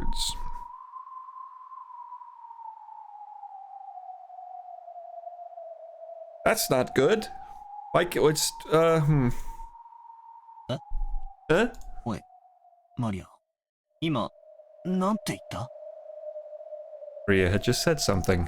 Since the words were so remotely separated from the flow and context of the conversation, I couldn't understand them for a second. When I tried to ask her to repeat it again, I was shocked by the sudden sound of Aunt Natsui's loud voice coming from the entrance to the parlor. It looked like Aunt Natsui and Aunt Ava had returned from their trip to see grandfather. 無線でも連絡できない？こんな時に使えなくて何のための防災無線ですか？ True.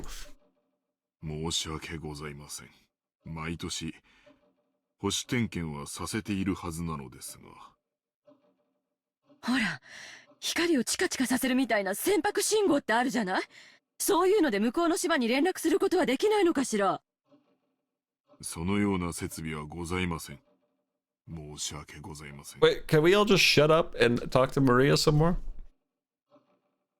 Just then, Kumasawa arrived, pushing a serving cart loaded with breakfast. Oh shit, well, she just kept cooking. She's just hungry. Since there was no way we'd be able to eat in the dining hall, Hideyoshi had ordered her to take it to the parlor.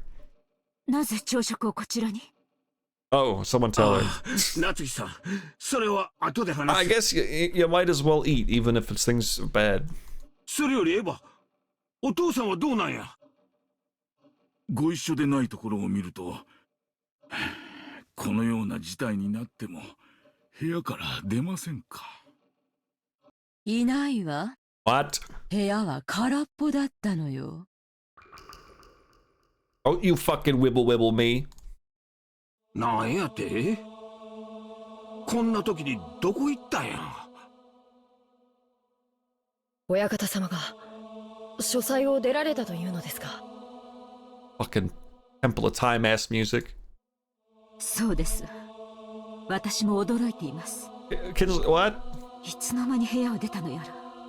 あなたたちに心当たりはないのですか？ Natsui looked at Genji and Kanon as she said this.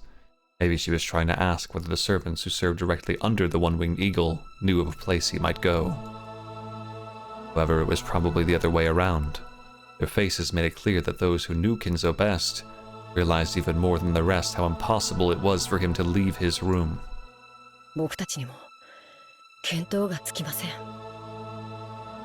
ご存知の通り、親方様はあの書斎の中に、お休みの場所からご不浄まで親方様があの部屋をお出になることなど、よっぽどのことがない限り考えられません。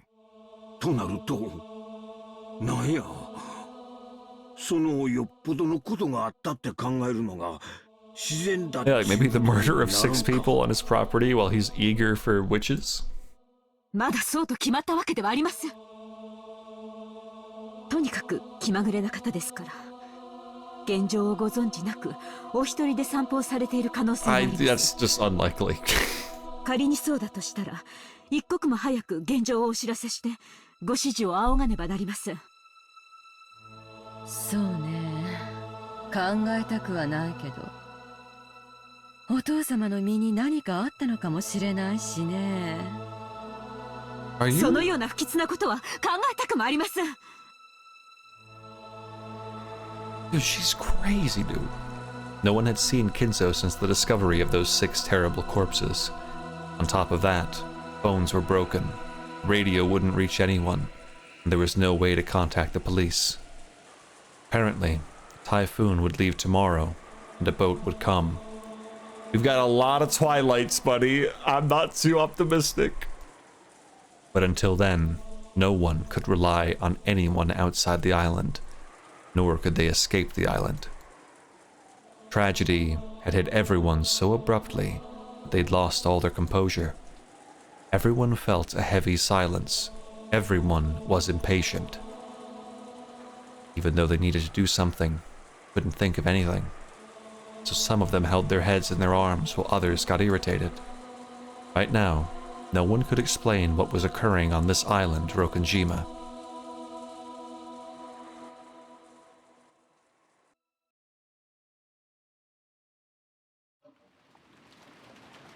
After that, we ate the breakfast Kumasawa-san had made, which was dry and tasteless. Maria, you want to repeat what you said earlier? Of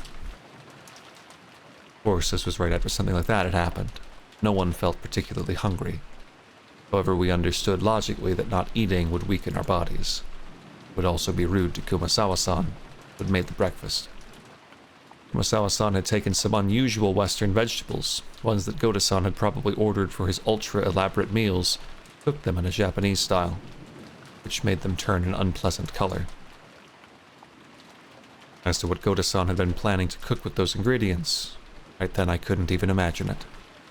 If I did think about it, I'd be reminded of the way Goda-san died, and a sour taste would fill the inside of my mouth. Everyone pretended to eat for the time being, but of course, no one made much progress. Then, we began pooling our knowledge of our current situation.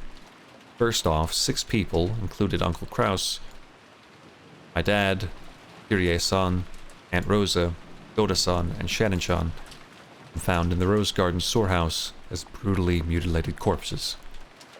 And yet, we still couldn't contact the police, since both the phones and the radio were unusable. So until the typhoon passed, there was nothing we could do. Furthermore, Grandfather, who we might have hoped would be able to show a little leadership in this kind of situation, disappeared some time ago. Goda-san hadn't made breakfast.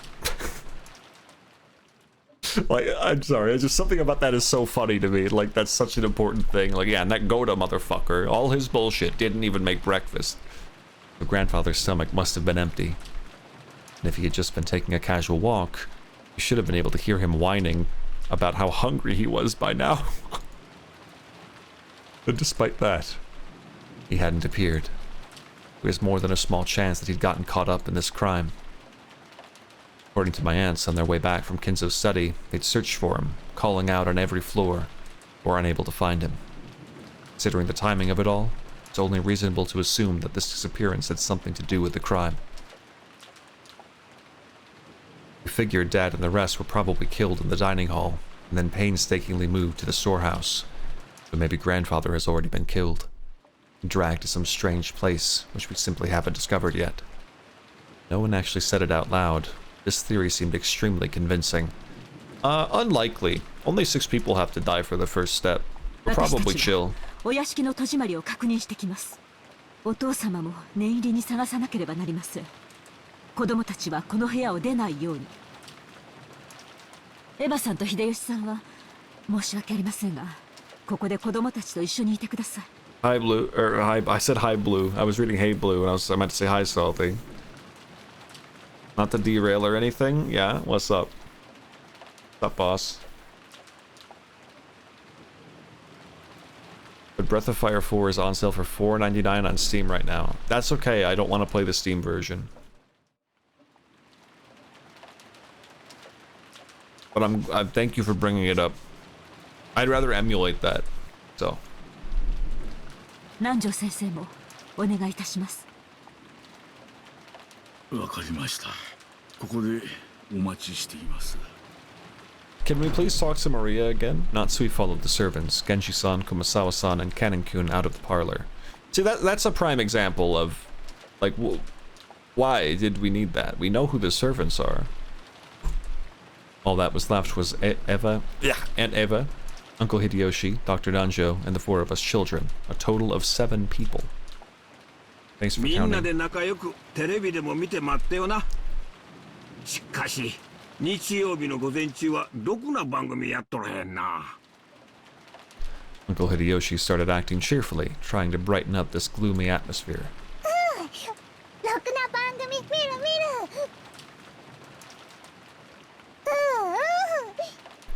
お、そうか。マリアちゃんはテレビ見るか。 Can we, guys, can we please ask Maria to talk about what she said earlier? おじさんと一緒に見ような。 Maria was the only one who joined in. Even though Maria had been told of her mother's death, she didn't show the slightest flicker in her emotions. Is it really normal for a 9-year-old girl like Maria to act so much like a very young child? Everyone else's mood failed to improve. And they each sank absent-mindedly into their sofas. 兄貴、聞いていいか。なんだい。さっき倉庫で兄貴はシャノンちゃんの指輪の話をした。Battler, you don't even got it. I wouldn't even recommend bringing it up, man. 送ったのは兄貴か。 George Aniki didn't answer, but he hung his head and closed both of his eyes. There'd be no clearer response.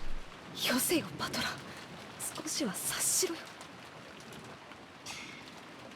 だな、悪いことを聞いたぜ。そうさ、僕だよ。彼女に昨べ求婚したんだ。その時指輪を渡した。明日になったらそれを好きな指にはめて返事としてくれって気ざったらしいことを言ってね。And that ring had been on the ring finger of Shannon-chan's left hand. 私さ、数年前からシャドンに相談を受けてたぜ。ジョージ兄さんのことでさ。なんて言ってたのかな。シャノンは嘘をつくのが下手だったからよ。ジョージ兄さんのことを言ってるのはすぐにバレバレでさ。自分は使用人の身分だけど親しくしてもいいのだろうかとか、男の人の好きそうなものは何かとか、どういう服を着たら喜ぶかとか、そんなことをいろいろとさ。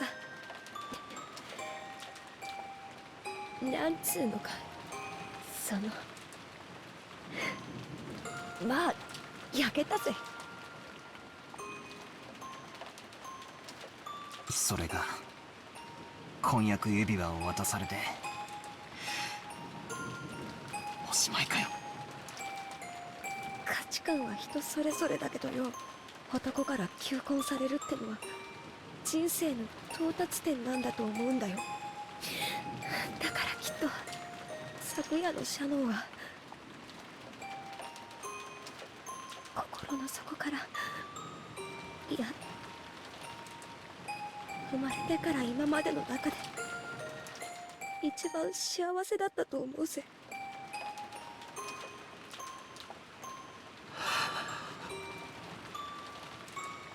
George Aniki sighed deeply, without raising his head.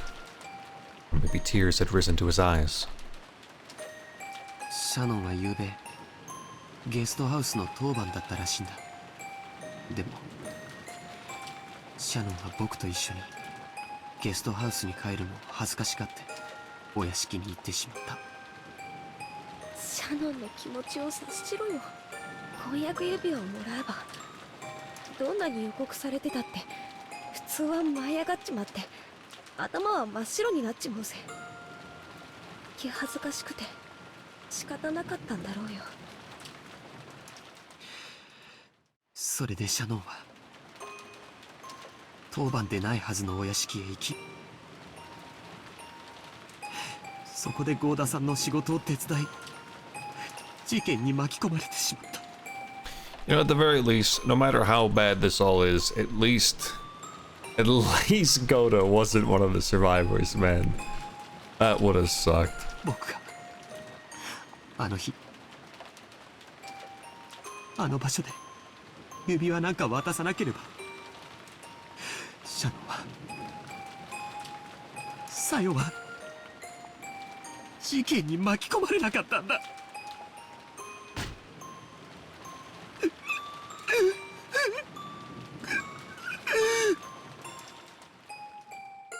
兄貴、それだけは違うぜ。断じて違う。だからそれ以上泣くんじゃね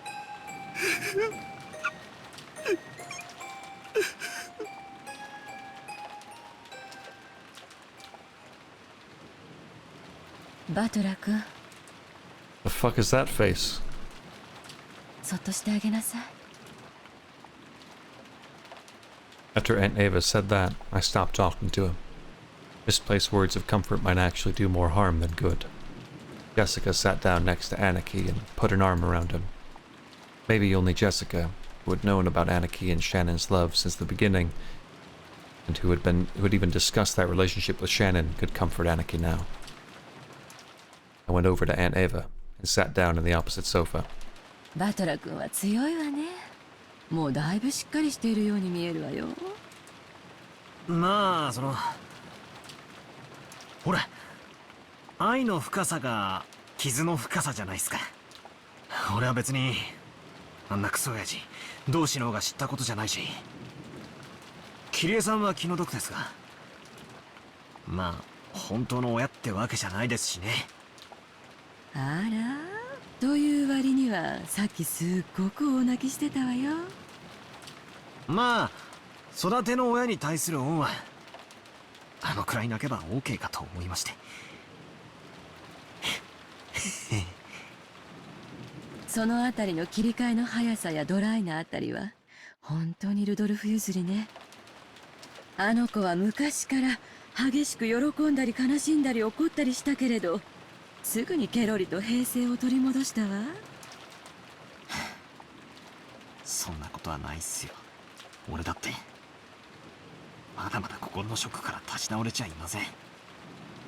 ただ俺がみんなと違うのは、それによってどういう感情が生み出されるかってことだと思います。どういうこと？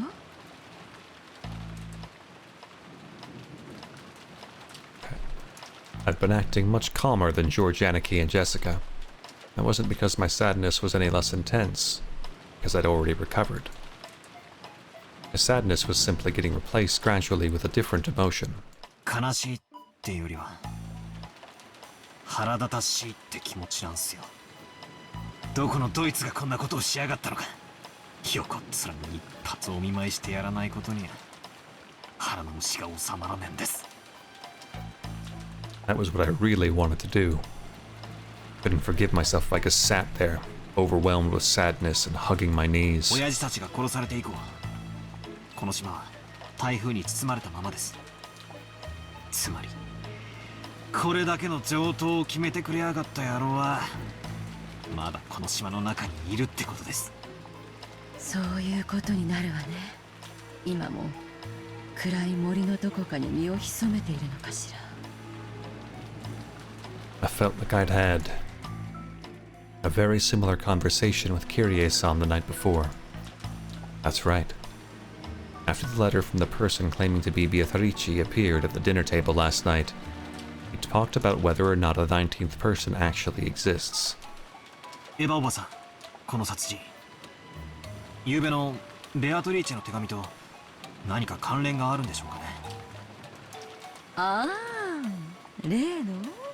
さあ、どうかしらね。あの手紙はお父様が遺産問題に絡みたくて出した怪文書という見方で兄弟は一致したんだけれども、それと今朝の事件に関係があるかは今の段階では分かりかねるわね。あの手紙、本当にベアトリーチェなんて魔女がマリアに渡したんすかね。まさか全部お父様の仕組んだ茶番でしょ。シャノンちゃんあたりに肖像画のドレスを着させてマリアちゃんを騙したんでしょ。お父様らしい手の込みすぎたいたずらだと思うけど。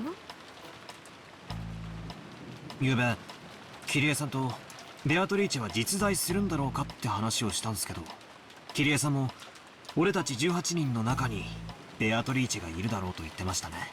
そんなの当然じゃない。この島には私たちしかいないのよ。なら私たちの中の誰かがベアトリーチェを語ったに決まってるじゃない。この島には俺たち以外はいないすか。当然でしょ。私たち以外の誰がここにいるっていうの？この島には私たちしかいない。18人しかいない。ならベアトリーチェを語るのも18人の中の誰かしかいないじゃない。Kyrie-san denied the existence of a 19th person by spinning the chessboard around. Even though Aunt Ava hadn't constructed an argument that complicated, opinion at least was the same. Except if that's the case, our situation starts to look very ugly. At the time of Beatrice's letter, the whole thing could be passed off as a prank set up by someone or another. However, if we're assuming there's no 19th person, can't ignore this anymore. In other words, 19人目がいないなら親父たちを殺した犯人も18人の中にいるってことになっちまうじゃないですか。つまり今この屋敷にいる誰かが殺したってことになる。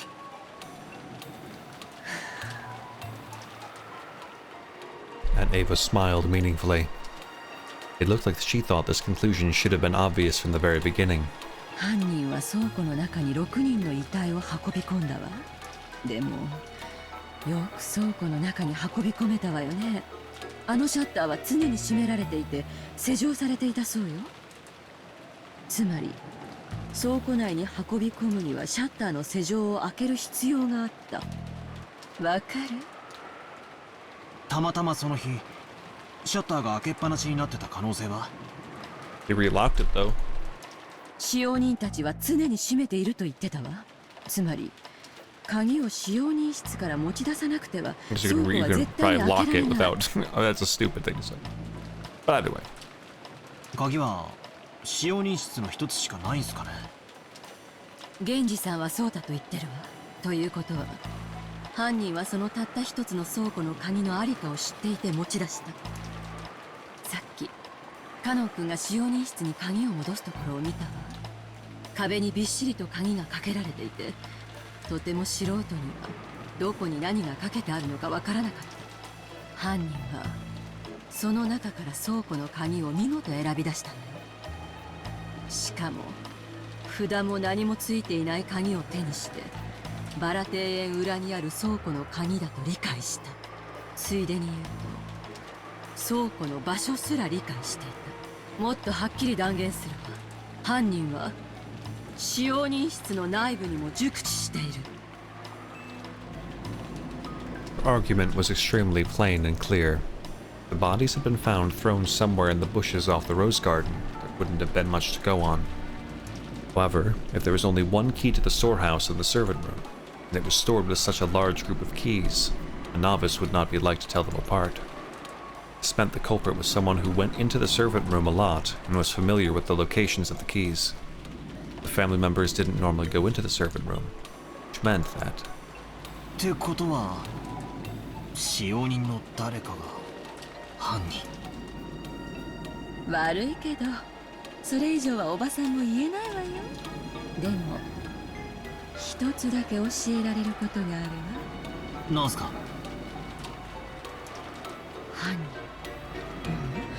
犯人たちは複数で、そして十分な武装をしていたと考えられるわ。だってそうでしょ。食堂にいた兄さんたち4人を一度に襲って殺し、合計6人分の遺体をようようとバラ庭園の向こうの倉庫まで運んで、悪趣味な化粧と落書きを施している。これだけのことを単独犯で行えるはずもないでしょう。Made sense. Probably would have been possible for a single person with enough time, but it would take so incredibly long. It was probably safe to assume that a significant number of people were involved.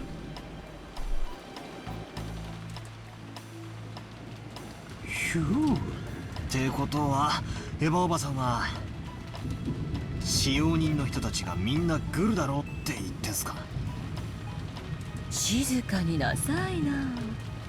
憶測で言っちゃ悪いわよ。Yeah, but that's not the case. We had some fucking servant perspective chapters earlier. それにもし本当にそうだったらどうするつもり？彼らは私たちを生かして返さないでしょうね。しかも兄さんたち4人をやすやすと殺した相手なのよ。今この部屋に残っていてまともに戦えそうな人間はうちの家族の3人にせいぜいバトラ君で4人ってところ。状況は昨晩と何も変わらない。つまり犯人にとって残る私たちを皆殺しにするなんて簡単なことなのよ。Been playing detective with Aunt Ava, trying to expose the person who had killed Dad and the rest before the police did. Only I could cleverly penetrate the culprit's identity and stick the proof in their face. Been so sure that, just like in one of those detective movies, the culprit would then give up and surrender. However, the culprit would only surrender if there was no way for them to fight back. Culprits behind the crime on this island were far from helpless, and might even be able to massacre all of the remaining people here. On top of that, this island was like a giant closed room, cut off from the outside world by the typhoon. So they had a full day, until tomorrow, kill, scheme, and camouflage themselves. In short, it wasn't a safe atmosphere where we could get very far by playing detective. Contrary, we were at a stage where we had to be scared stiff, since playing detective might displease the culprits, and cause them to commit another mass murder. あくまでも可能性の問題よ。でも私は使用人の人たちをまだ信用できないわね。それに私は使用人だけを疑ってるわけじゃないわ。さらに黒幕がいるかもしれないと思ってるわよ。黒幕？どうしてですか？勘よ。使用人は書いて字のごとし、誰かに使用されて手足となる存在よ。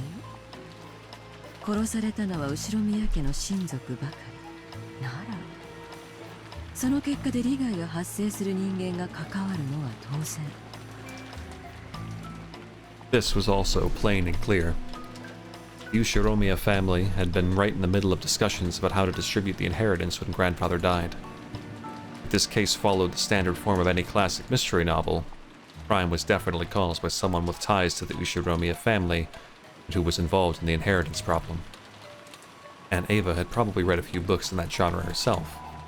Her argument may have had a few blind assumptions in it, but it was a standard conclusion that anyone might have reached.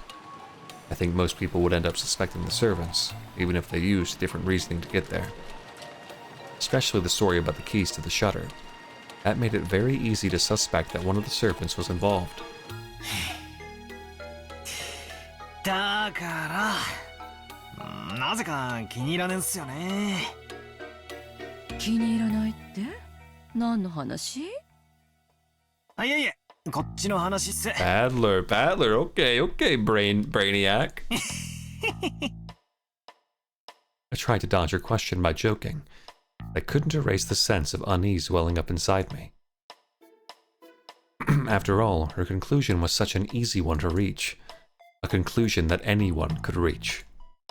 And I just couldn't be satisfied with that. I tried spinning the chessboard around like I'd learned from Kyrie-san. This was exactly why a servant couldn't possibly be the culprit. If the servants really were the culprits, They wouldn't hide the bodies in a place connected to themselves. Why on earth would they use the Rose Garden shed if they were the ones in charge of the key that could unlock it? The police would probably immediately pursue whoever had been in control of the key.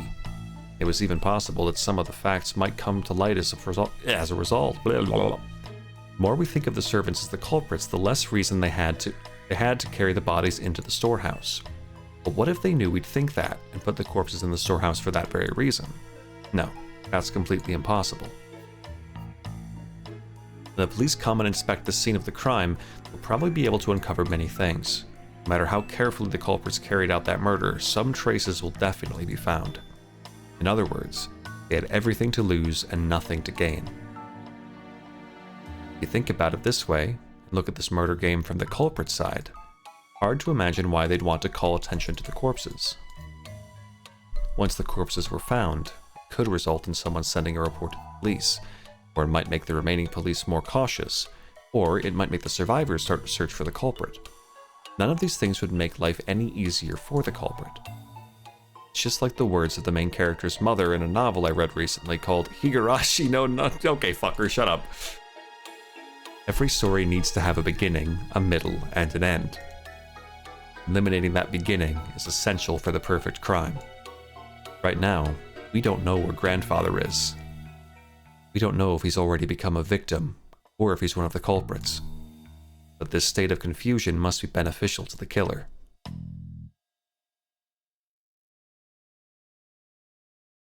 culprit has absolutely nothing to gain by showing us the bodies in such an obvious way, making us all realize there's been a murder. In fact, this is the perfect place to spin the chessboard around. In other words, showing us the corpses in such a flashy way must be the culprit's goal in and of itself. So at the very least to the culprit, the appearance of 6 corpses there meant more than the deaths themselves. In other words, the culprit wanted this murder on display. To us. This is a message. The culprit's trying to shove something in our faces. I don't know what it is. At this point in time, this vulgar mass murder isn't making me feel anything except a malice directed towards all of us. Malice towards all of us. Is it?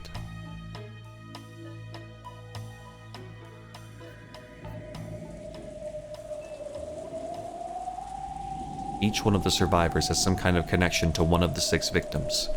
Uncle Krause's death brought Jessica the grief of losing a family member. The deaths of Dad and Kyrie-san brought me sorrow, while Aunt Rosa's death brought Maria sorrow. Should've. Yoda-san's death probably shocked his fellow servants. Shannon-chan's death brought grief both to George Aniki, who had proposed to her, and Kanon-kun, who had loved her like an older sister. I love that. Goda-san brought shock. Everyone else is distraught. Goda was like, ooh, that was surprising. Everyone now on this island has received an equal amount of sadness.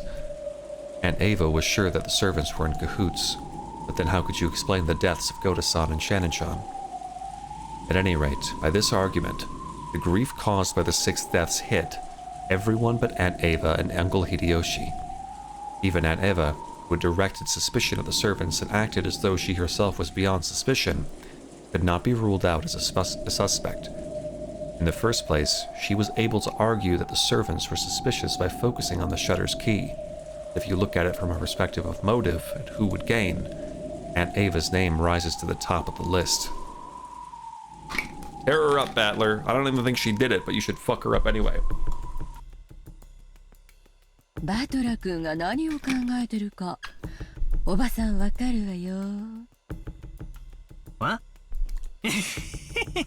嫌だな。内緒にしててくださいよ。あんなことやこんなことで頭をいっぱいにしてたなんて。私がこの殺人で一番得をする。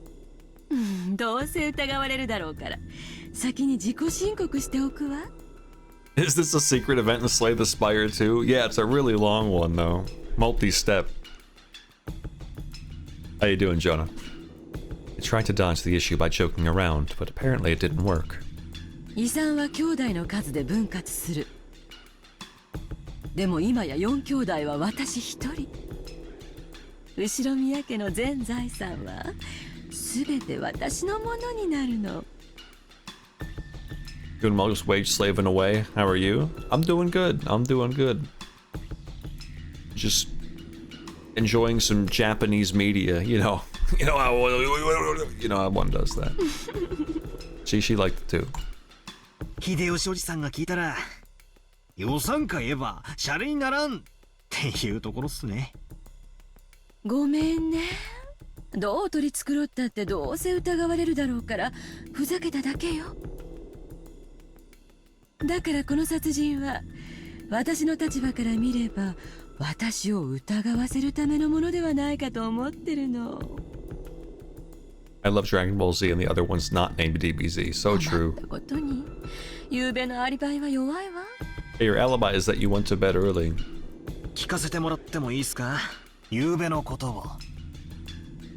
バトラ君たちも知っている通り、兄弟が遺産をどう食いちぎり合うかという話し合いは深夜まで続いたわ。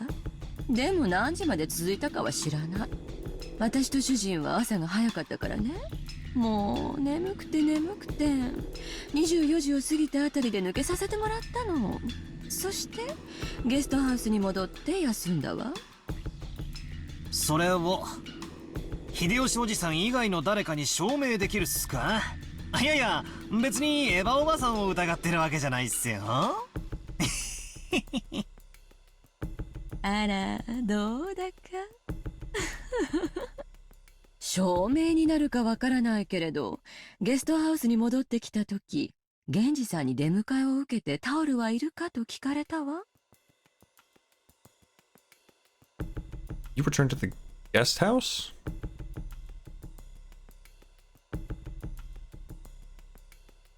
You slept in the guest house last night?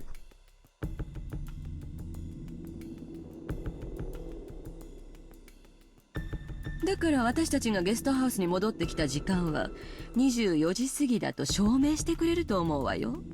もっとも私の仮説通り使用人たちもグルなのだとしたらこんなのアリバイにならないけどね。 Why didn't you sleep in the nice rooms in the mansion that were prepared for you?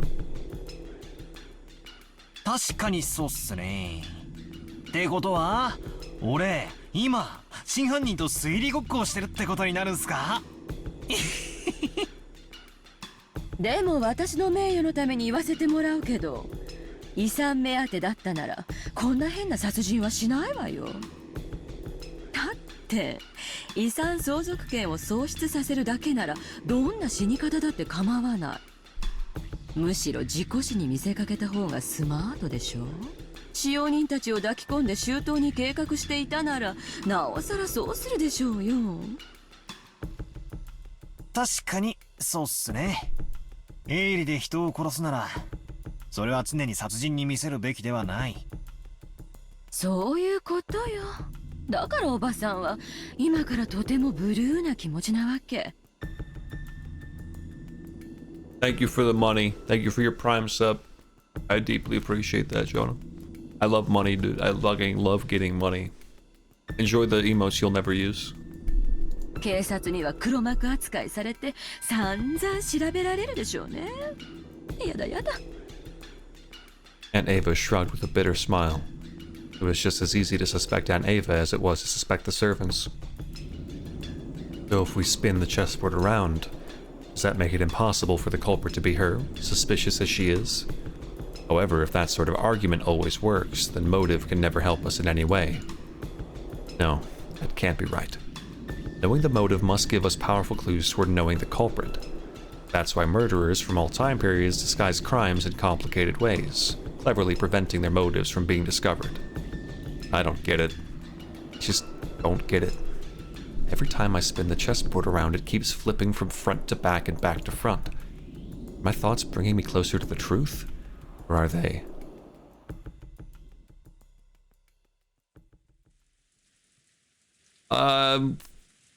At least partially, this is a whodunit, Jonah, but it's a lot of other things too.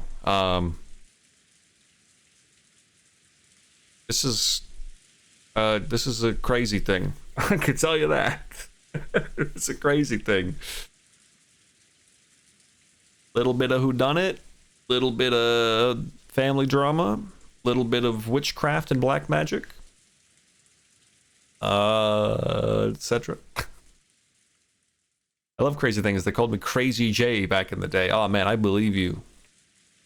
I definitely believe that. Aunt Ava didn't want to talk any more than that, so I folded my arms and headed to the window to cool my head a little. As I looked over the parlor, I saw George, Anarchy, and the others gathered, talking. Looked like they were talking about the magic circle that had been painted onto the shutter. As Uncle Hideyoshi thought back to that time, he started drawing the shape in the margins of Maria's notebook. I see. Since Maria was second only to grandfather in knowledge of the occult, you might understand what it meant. 多分こんな感じだったと思うで。十字架をアレンジしたみたいなマークが書かれてたんや。Can we just have Maria say the thing that she said earlier when we all didn't hear what she said? That'd be like the most helpful thing that could happen right now. そしてこんな感じで外周の円を取り囲むように妙な文字がびっしり書き込まれていて、十字架の上下左右の辺とその四隅にも何か書かれていたんや。アルファベットとかそういうのとちゃうで。あれはよく言う古代文字とかいうやつや。ancient characters. あと円周部の頂点に小さなマークがありましたな。小さな丸を5つ十字状に並べ、それぞれを直線で結んだようなマークでした。ああ、確かにそんなのも書いてあったで。図形的には間違いなくこれや。細かい文字はわからんが、配列はほぼ同じや。I'm scared that at any moment I'm gonna hear the tip jingle and I'm gonna have to fucking look at this circle and figure out what the fuck it means. Everyone was staring down at the shape, so I stared down at it too. What I'd heard, this had been painted on the shutter to the storehouse with some material that looked like blood. I see. This sure is unsettling. こんなわけのわかんねえもんを書きたがるのはじいさまだけだろ。まったくどこに行っちまったんだ。とっ捕まえて意味を聞き出してやりたいぜ。 Jessica's voice contained impatience and anger. She hadn't gone so far as to say grandfather was the culprit, but she seemed sure that grandfather knew something about the culprit's background. Of course, if you were searching for a link connecting the Ushiromiya family to the occult, 9 out of 10 people would think of grandfather. Also, to a person who knew nothing of the occult, this strange mark would have no meaning. Which meant that this might have been something addressed to grandfather. That's right. The reason the crime was shown to the survivors was so they'd find this.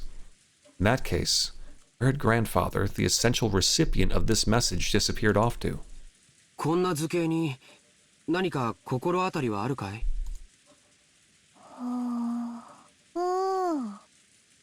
Maria looked at the shape with a serious face.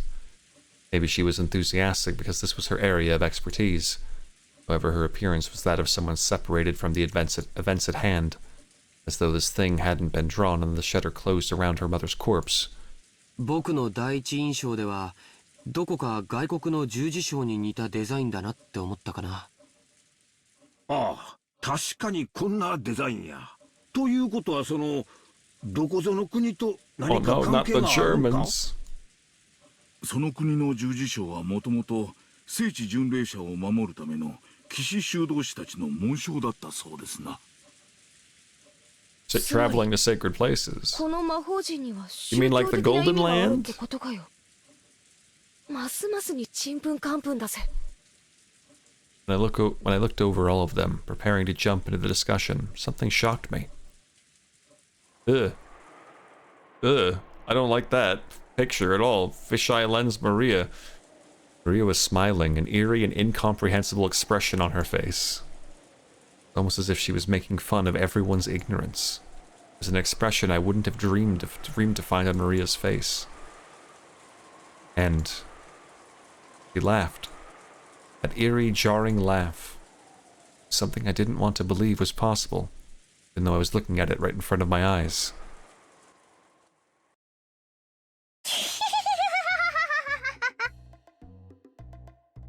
Okay.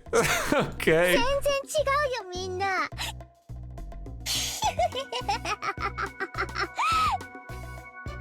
んなの見てわかんないかな。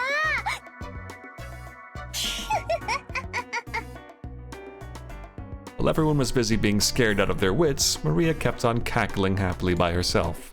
After a while, that laugh was suddenly and abruptly cut off. But her expression still looked like it belonged to someone completely different from Maria. これは太陽の7の魔法陣だよ。書かれてる文字はヘブライ語。Okay. 貸して。Huh?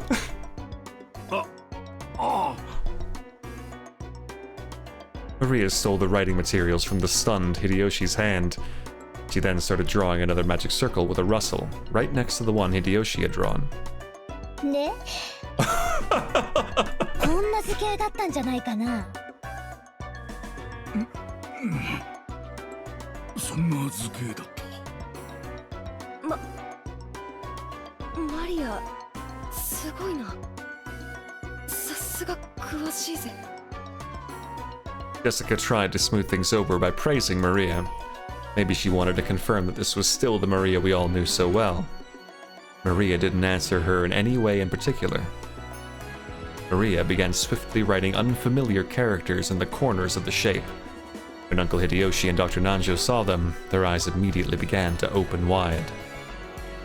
天地と左右に書かれているのは風化水道を司る天使たちの名。Okay. カサン、アレル、フォルラク、そしてタリアハド。Oh god, is this on the test? そして斜め四方には4代の王たちの名。Dark Souls. アリエル、セラフ、タルシス、ケルブ。Not quite. 合ってる？ Even if they hadn't been able to correctly write that what they'd seen, and they were once again shown something identical, it wasn't difficult for them to realize the two were the same. When Maria asked them whether it matched, Uncle Hideyoshi and Dr. Nanjo nodded over and over again. 間違いない。そうや。確かにこんな文字が書かれとった。なんでこんなん書けるんや。あと演習部にも文字が書かれておりましたな。わかってるよ。こうでしょ。Maria quickly began to surround the circumference with more Hebrew writing. 旧約聖書の詩編第116編の16節と17節だよ。Okay. 聖書くらい読んでなきゃ。No, I'm afraid I haven't. Acting as though knowing this was only common sense, Maria laughed. For a while, everyone, including me, was at a loss for words. A little later, George Aniki returned to his senses and slowly managed to speak. すごいね。驚いたよ。それで、この魔法陣にはどんな意味があるんだい？太陽の力を借りる魔法陣だよ。Uh-huh. 黄金で描き、護符にして身につけたる者はいかなる牢獄であろうとも、束縛から逃れ、自由を得られる力を授けられる。I suggested this earlier, Salty. I suggested that Maria could have just been the one, but my logic was, where did she get like the letter and the umbrella from still? Like the umbrella part doesn't quite line up.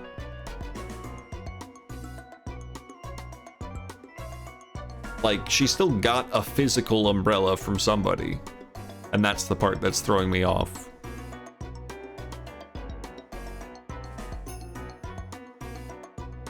Which I guess, I don't know. I don't know. I really don't know.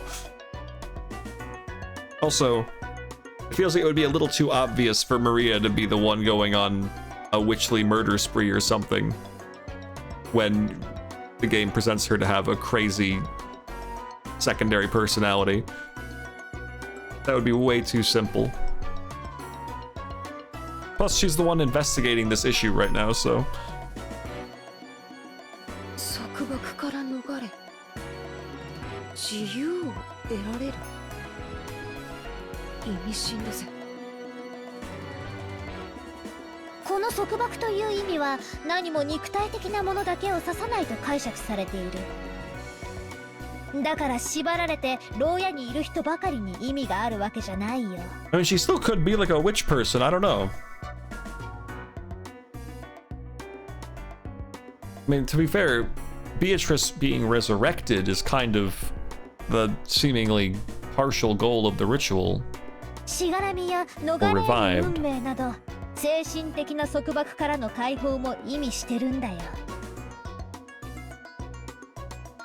しがらみや。Whoa, whoa, whoa, whoa, whoa, whoa, whoa, whoa, wait. The word bonds is not limited in its interpretation as some kind of physical object. Therefore, it does not only hold meaning for people locked up in an actual jail. It also refers to the release from mental bonds such as ties of obligation and inescapable fate.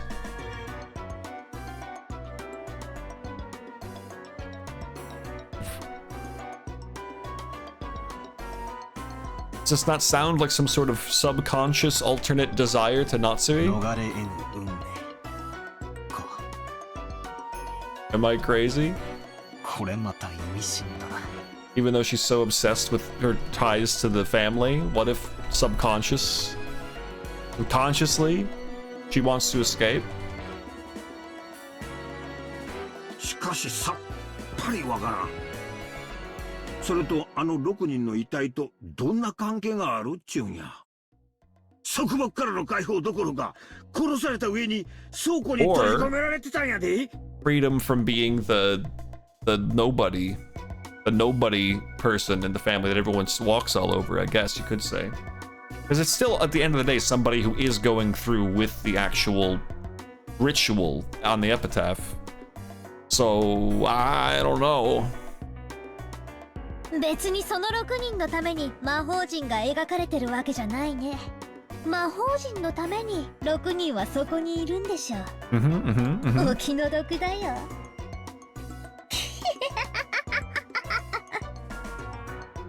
どういう意味だい？魔法陣のために6人がいるってのは一体。Maria lifted up her pointer finger and waggled it as if she was making fun of us. それは演習部に書いてるよ。読めないかな。詩編第116編16節と17節。読んであげるよ。主は私の枷を解かれました。私はあなたに感謝の生贄を捧げ、主の皆を呼ぶでしょう。ね。ねって何を言ってるのかさっぱりだぜ。That's a third Twilight too. Well, yeah, come on, guys. Have we not been reading the thing together?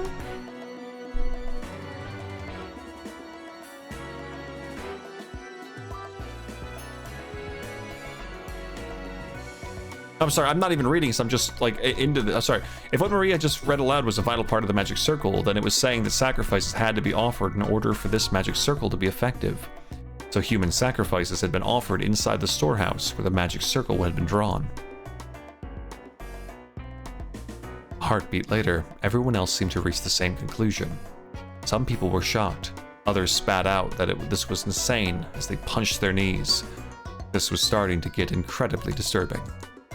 We couldn't accept it or understand it. I don't care what kind of magic circles or curses other people believe in, I won't pick a fight with them. I don't know. But did they really kill Dad and the rest as sacrifices for crap like that? I just couldn't stand that feeling. Compared to this, I preferred it when we were still disgusted by that theory about the fight over the inheritance. I started getting pissed off with a feeling between anger and sadness. I broke from the circle everyone was in and returned once again to the window.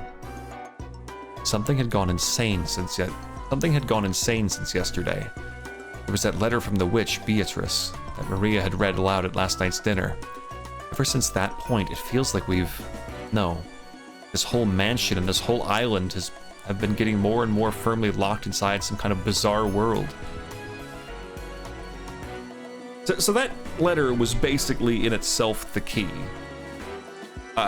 Basically, or something. I don't quite know. Kind of. That's right. Okay, Battler agrees. When I think back on it, that letter was an invitation from the witch. The ruler of the nighttime island had invited us inhabitants of the day into another world. The phone and the radio had been interrupted, and the island was shut off by the typhoon, so you really could call this place another world cut off from the real one by now.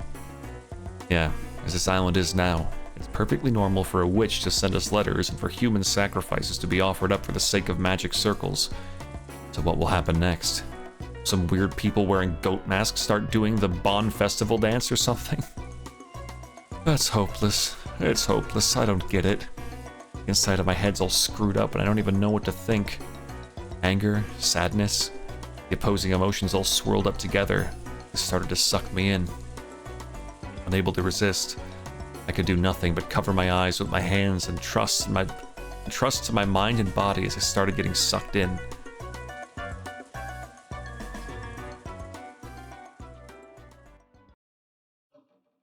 Started losing heart. Began to recall a memory from when I was small. From when I was very young.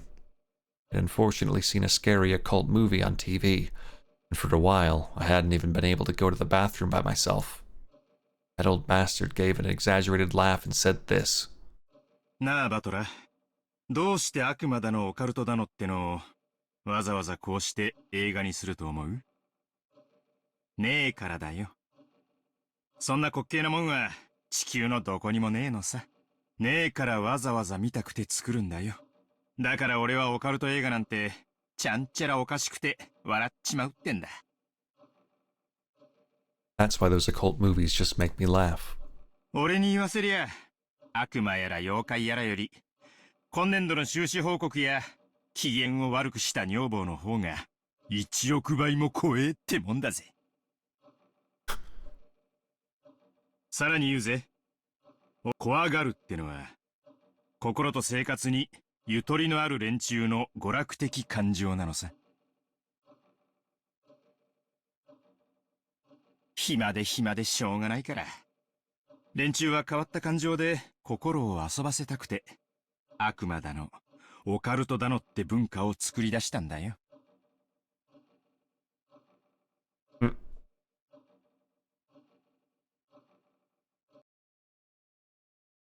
Seriously, I've been acting so damn thick-headed. I was totally taken in. Don't try to mess with me. This is the human world. I don't give a damn about witches, demons, magic circles, and sacrifices. The human who killed Dad and everyone else is still on this island. That's all there is to it, right? The next person who started speaking to my heart was Kyrie-san. チェスや将棋ってね、終盤の終盤、詰めの最後の段階に入れば入るほど最善手は限られてくるのよ。だから自分が追い詰めている、あるいは追い詰められているというその時、両者の手は限りなく読みやすくなるのよ。つまり完全に追い詰められて打つ手なしって思ったその時こそ最も読みやすい瞬間なのよ。でも守勢に立った人間はどうしても考えが固くなって相手の手を読むことにまで考えが至らない。そういう時はね、チェス盤をひっくり返すの。With all my strength, I slapped my face with both hands. Now my eyes were truly open. You don't understand anything, and you're completely cornered just like I am now. Isn't that the perfect time to spin the chessboard around? While on the defensive, we can't even guess at the culprit's scheme. If we spin it around and look at it that way, just what might we see? First off, the time the culprit committed the murders, they knew the island was being cut off by the typhoon. Therefore, they should have understood that even if they carried out the murders, they wouldn't be able to get away early the next morning. In short, the culprit had begun without securing a way to escape. Furthermore, that bastard tossed the corpses in the storehouse. Then, was even kind enough to say, "Here they are," with that weird bit of graffiti. In other words, since we'd probably find the corpses sooner or later, they wanted to show them to us. We'd all been dim. Hadn't noticed the storage shed, the culprit's goal would not have been achieved, would it? If you think about it this way, that bastard of a culprit, since this morning they must have been watching our every move with bated breath. After all, we hadn't been so kind as to discover what was on the storehouse. All that hard work and preparation they did last night would have just gone poof. What did the culprit want to make us feel by showing us the corpses in the storehouse? All 6 of the bodies had their faces noticeably destroyed. Was it a grudge? A warning? The defacement of the bodies had occurred after death. So it hadn't been the means by which the culprit had killed. It didn't mean anything to those who had been killed. It did have a meaning to those who found the bodies. The culprit wanted to make it appear that they had been killed so brutally. After thinking this way, I really want to tell that bastard to stop taking me so lightly. Who just danced to that tune? If you're told, please be scared, you can't just say, really? Sure thing. Someone tells the great Ushiromiya Battler the entrance is right here. I'm the kind of guy who will start wanting to sneak in through the window. The next thing that had me concerned was that so-called magic circle on the shutter. As Maria, who had shown that her knowledge of the occult rivaled grandfathers, had recognized that magic circle was genuine. They must have drawn that thing in pitch black darkness, taking a lot of time and holding an umbrella in one hand. Isn't that amount of hard work and perfectionism impressive? What purpose would have been worth all that effort? If I were looking for a fan of the occult in this mansion, most likely all of us would naturally suspect grandfather. Did they want to make us think grandfather was involved? But if that's all they wanted, they could have just drawn any old scribble that looked like a magic circle. It wasn't like any of us amateurs would be able to tell the difference between genuine and fake. However, this magic circle was genuine, and furthermore, it had even been written in Hebrew. So this magic circle had a message. It could only be understood by someone with knowledge of the occult. A message is a form of communication. By sending it, they were hoping for a reaction. A reaction. For some reason, we couldn't find grandfather now. I don't know how grandfather might have spotted the magic circle on the shutter. Did he choose to hide himself in reaction to that? No. Is it a trap to make us suspect that grandfather had participated? You'd read it either way. And that's annoying. What kind of reaction was the culprit hoping to get out of us by putting on this occult show? Somehow, that felt like the culprit's weak point. The letter from Beatrice that Maria had read aloud during last night's dinner sprang back into my mind. This was a freak who'd asked us to enjoy a battle of wits. Isn't that interesting?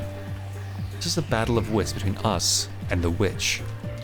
Will we be sucked up by her occult game first? Or will we pull off her fake skin first?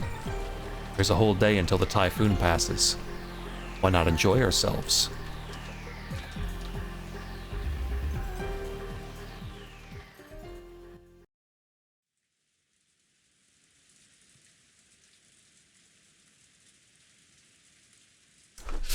Okay, Battler. Okay, Battler. I think you're winning me over.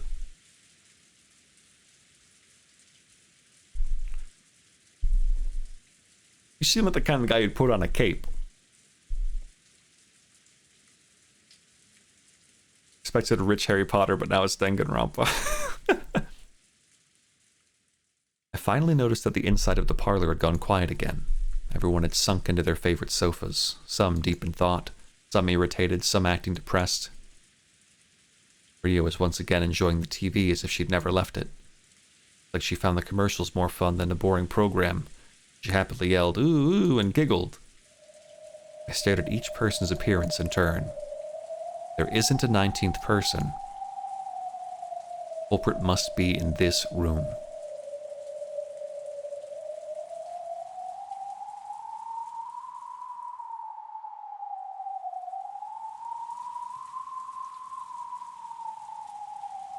Nanjo, how could you do this?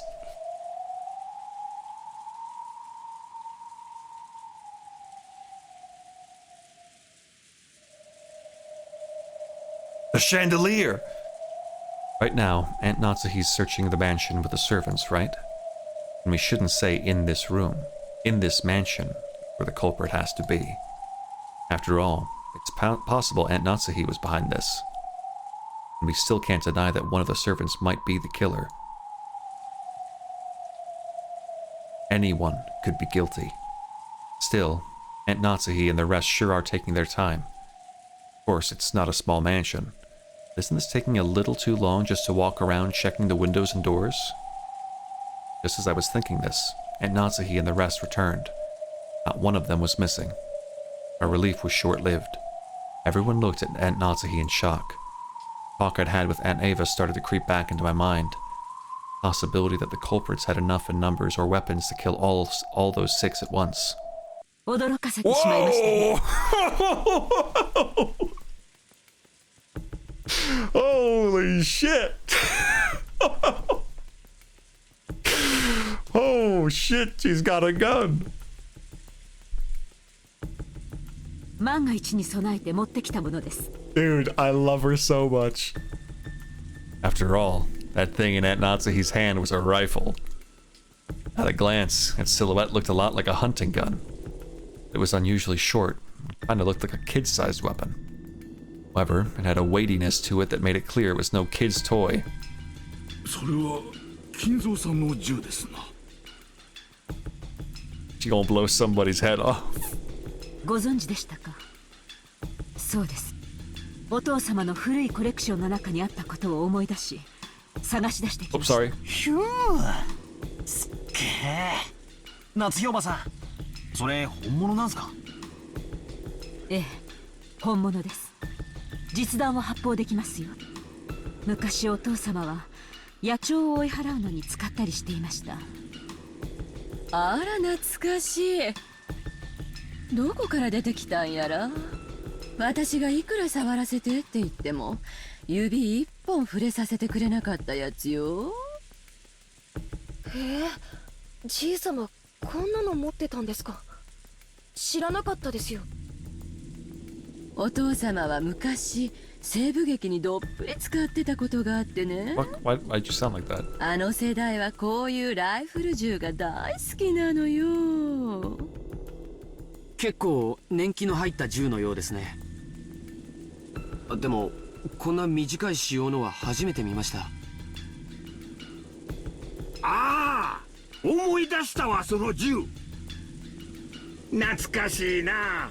昔好きやった映画のガンマンが派手にぶっ放しとったやつだわ。 Steve McQueen fired off and wanted alive or dead. お父さんも渋いな。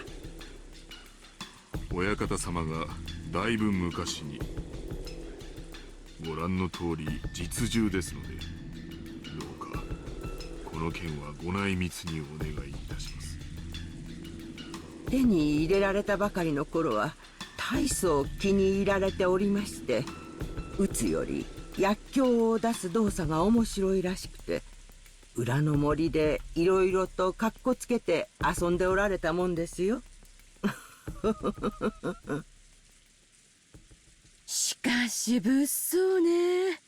そんなものまで持ち出しちゃうのかしら。万が一に備えてです。賊はおそらく一人ではないでしょう。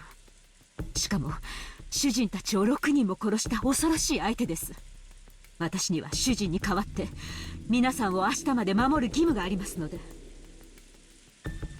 As Natsuhi's son said this, she slumped down into one of those sofas and took a deep breath.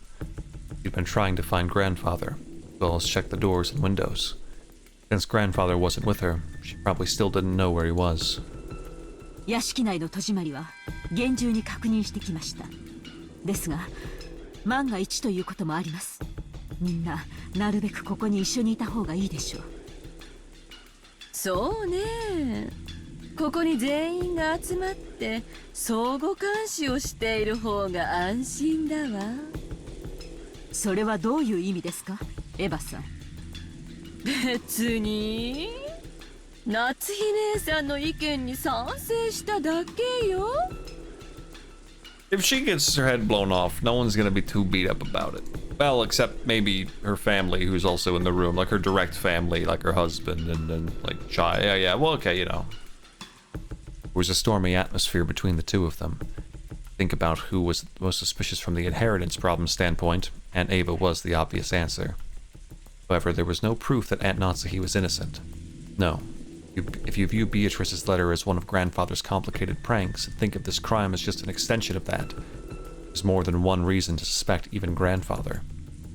Also, Aunt Natsuhi thought the criminal was on the outside, and Ava thought the criminal was on the inside. In short, the question of whether or not a 19th person exists.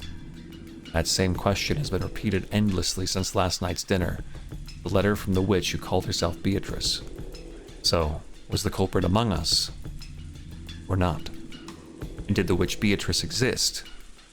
Or not? You assume that something as stupid as a witch can't exist. You're basically saying that one of these relatives here who share a common bloodline is the culprit. If that was too unpleasant, it'd be much more comfortable to simply accept the fairy tale-like character of the witch. A witch. Witch drawing a bizarre magic circle and offering human sacrifices. If I could accept that rubbish, I'd be able to trust all the people in this room. However, damn common sense got in the way. I kept repeating that witches don't exist. In that case, culprit must be among us. In the middle of the seemingly endless rain, none of us could break the silence. Oh.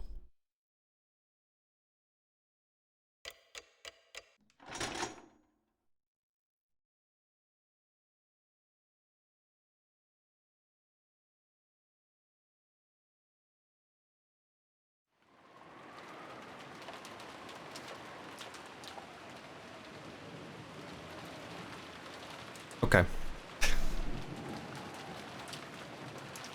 I'm gonna stop here. I thought for sure episode 1 would end sooner.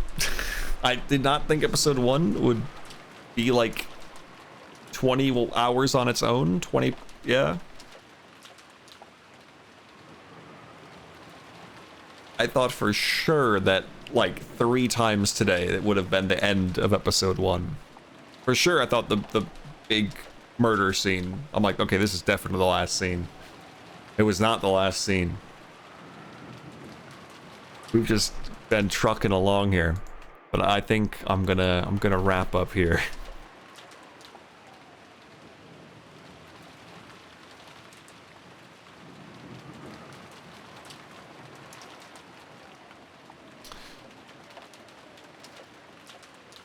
I am not really sure what exactly I expected Umineko to be, since I really am truly blind to it, outside of, again, Battler will one day wear a cape. But I don't know if I expected it to be this. I guess I expected it to jump. I expected a pretty quick leap to crazy magical otherworldly nonsense. I don't even know if that's gonna happen. I'm starting to wonder, like maybe Battler just wears a cape because why not? Why does he wear that cape? What pushes him to that point? I'm gonna be so excited when he puts it on.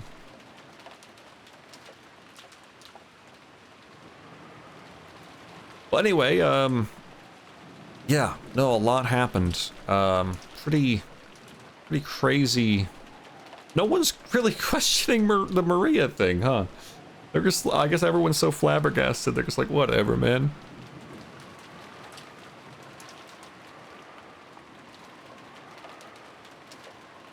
Maria's just gonna keep doing that. I know we talked about Joe earlier, but Maria suddenly turning into a hyper-competent, somewhat like sadistic type, not sadistic, but like fiend and whatever, like crazy person, and it not being brought up by anybody seems like the kind of thing that would annoy him. That seems like the kind of thing he'd get really hung up on and keep complaining about, but I could be wrong. Maybe he didn't give a fuck.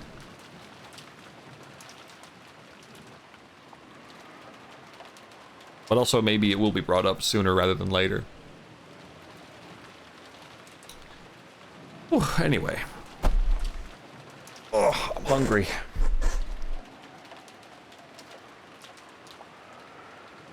Joe got hung up on many a thing. I bet.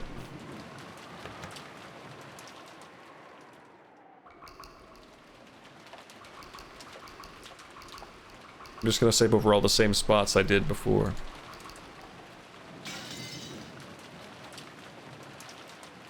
Wrong thing. Well, thanks for hanging out. I appreciate it. Bonnie, I don't remember which, I don't know what the song was that played during the big crazy murder scene, but if you want to send that my way. I know I recognize it, so I think it's one I've heard, but Shoot that over to me when you get a chance. I'd appreciate it.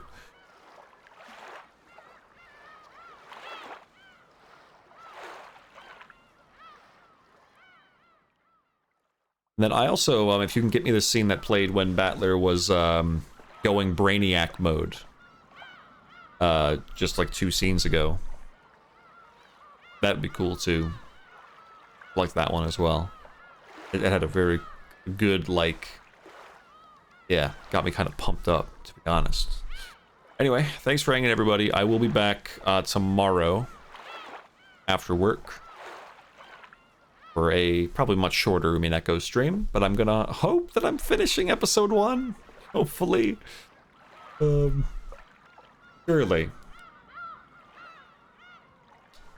We'll see. Listen to those sequels. But anyway, yeah, thanks for hanging. This game is very interesting and intriguing, and I do like that I'm not actually 100% sure what the genuine mystery is yet, because we're still trying to find out. I mean, I guess the mystery technically is there a 19th person? But there's also the mystery of who did, why did, all that stuff. But we have to solve the is there a 19th person first, and I'm going to assume that there has to be. Beatrice has to exist. Or something. I don't know what to believe. I can only assume Beatrice exists purely from my knowledge that somebody made a Beatrice Dugan character. I have to assume she's real because of that. So, Salty Bet spoiled me, maybe.